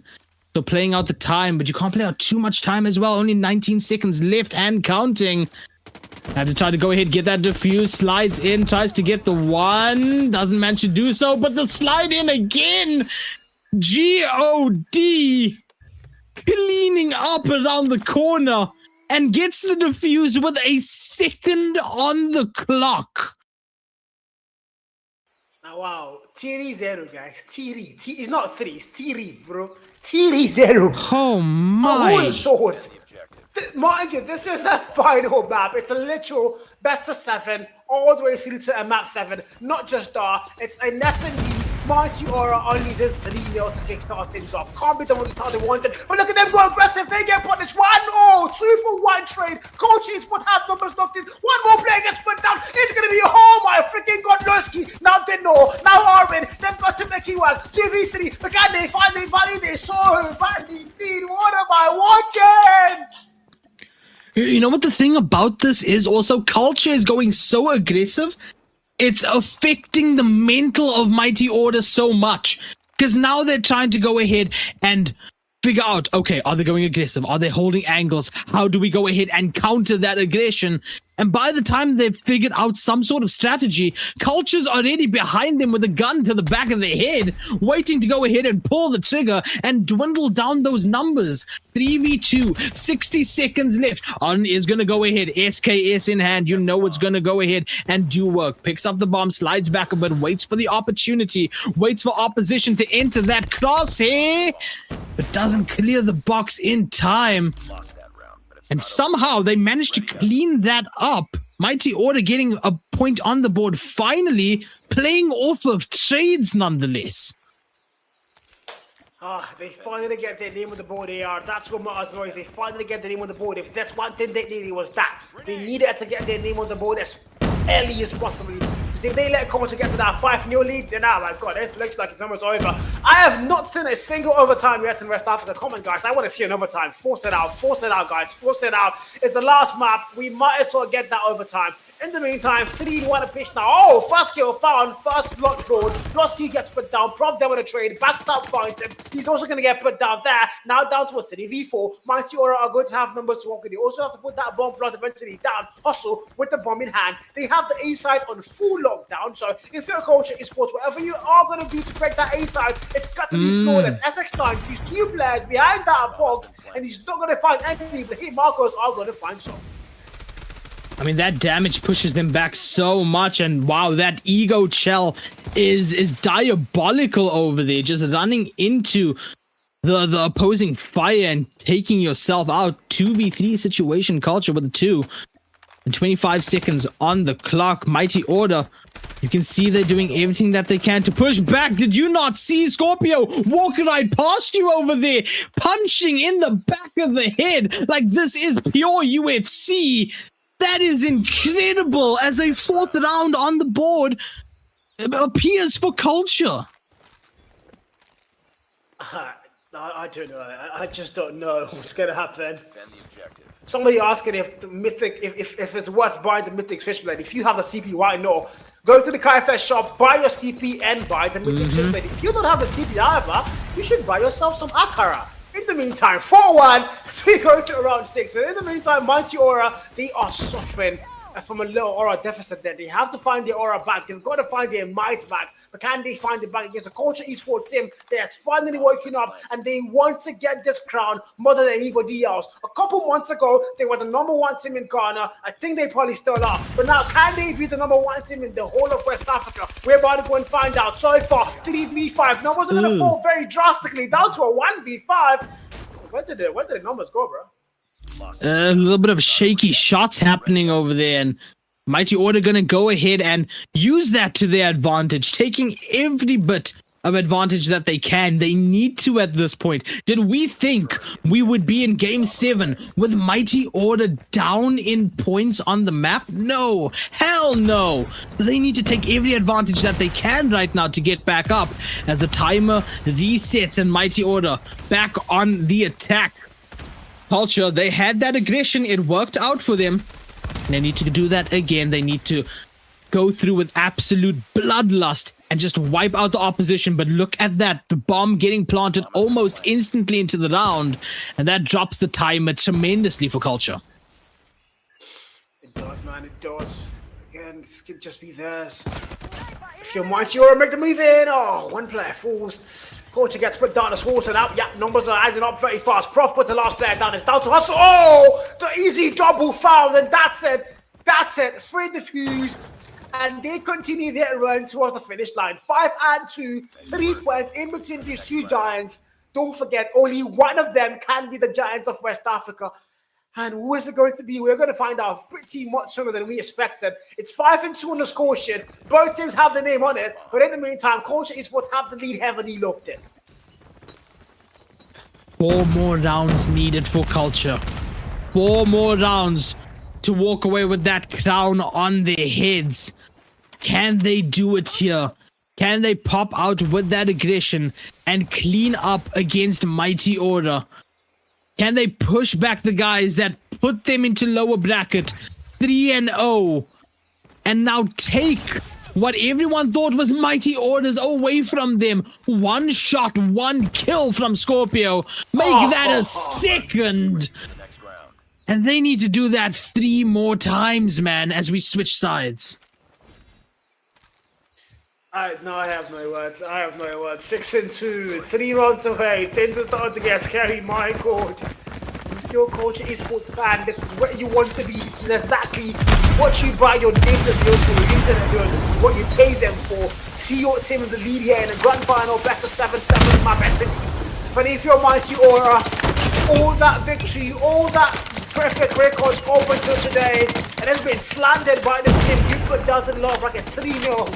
Doesn't look likely now, is it? 3v3 on the board now. Culture Esports don't have number 12 with punching glove there. Fails them. And the last 2 players fall in 1 foul stream. Mighty Aura are going to get 1 more round on the board. 6-3 on it as we now make our way to around 10. I respect that from Scorpio going for the punch over there as one of the last remaining members of Culture for that round. 6-3, like Cal said. Back on attack now. Culture trying to be aggressive 1 more time. Let's see if they can manage to do so. Kills coming out very early over there. Numbers dropping instantly for Mighty Order. Now they've managed to go ahead and even it out just a bit. 3v4 situation is where we are now, holding that sniper angle, waiting for anyone to enter into that crosshair range. But have a look at that minimap. Look at the split that Culture is right now. And then look at the even bigger split that Mighty Order is.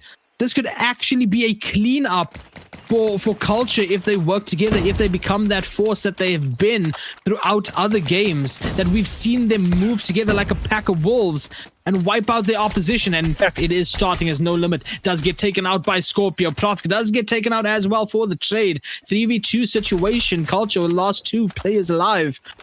And man, this is getting so close with 60 seconds also on that clock right now. Mighty Order just need to go ahead and hold out their own for that clock to tick down. Yes, they do, but the 6th thing on the board, by the way. In the moment, if you're Mighty Aura, you just have to hold it down. Culture Esports, however, 3 rounds away from between them and the throne and the crown and the glory of the #1 team in West Africa. Mighty Aura have to fight back. They know that. They do know that. It's all down to this. It's now or nothing. Both sides. And of course, all of you on the stream, apologies for the technical difficulties. I know you see that. I see the chat going wild. Apologies for all the technical difficulties. Production is working in that, and of course, it's going to get fixed in like an instant. But in the meantime, back on the course, 2v2. Yeah, AR. It's definitely anybody's round for this one. But mind you, the bomb already has been planted. So if you're Mighty Aura, you have the task of getting that diffused in less than 24 seconds on the clock. Bro, I swear, why do I feel like we're somehow gonna go to 8-8 on this map? Why do I feel like somehow, some way, that's gonna happen? But Culture get that lead one more time right now. 7-3 is the score. And if Culture keep this up, maybe that won't happen. Maybe it's a good thing. Maybe we don't go to the ends of the earth for this grand final, West Africa. Or maybe the chat wants to see that happen. But nonetheless, Culture needs 2 more rounds right now. And Mighty Order not going to let it happen as they find 2 of their own. Find 3, actually. Culture evening out some odds at least. A 2v3 situation within this. Just over a minute 30 left on that clock. And I mean, right now, Mighty Order just trying to play around their lives and play around that clock as well as they lose 1 more of their members. Oh my god, man. Don't forget, if you're Mighty Order, there's too much at stake now. The pride is about to be gone. Arvin, the last man standing, he wasn't even in this Roystar 2 months ago. He wasn't Eclipse Gaming, but now he's here. Can he be their savior?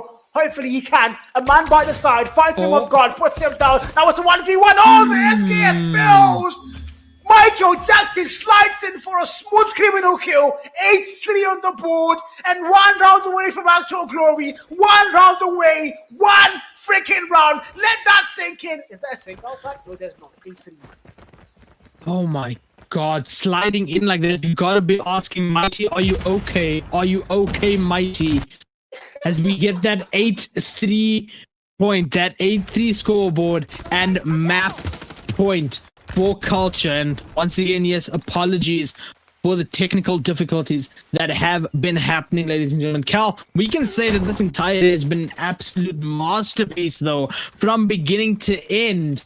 While we sort these technical difficulties out, ladies and gentlemen, let us know who you think is going to...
There is a podcast for this event. There is an official podcast for the Qualifier Africa.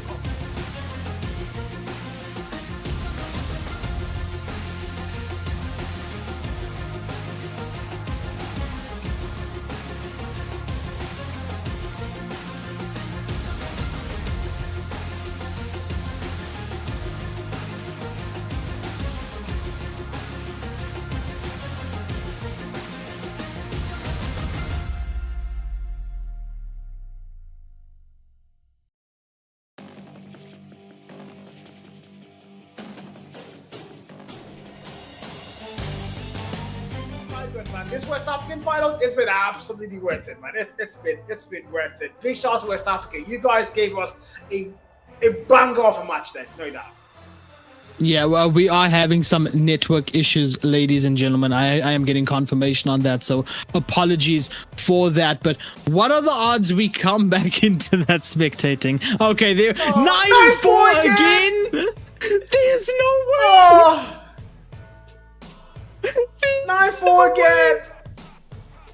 Oh my god. Hey, what did I say when this S&D started? I said history rewrites itself. I said this is deja vu, and the deja vu is culture's world. Culture walks away victorious in your grand finals.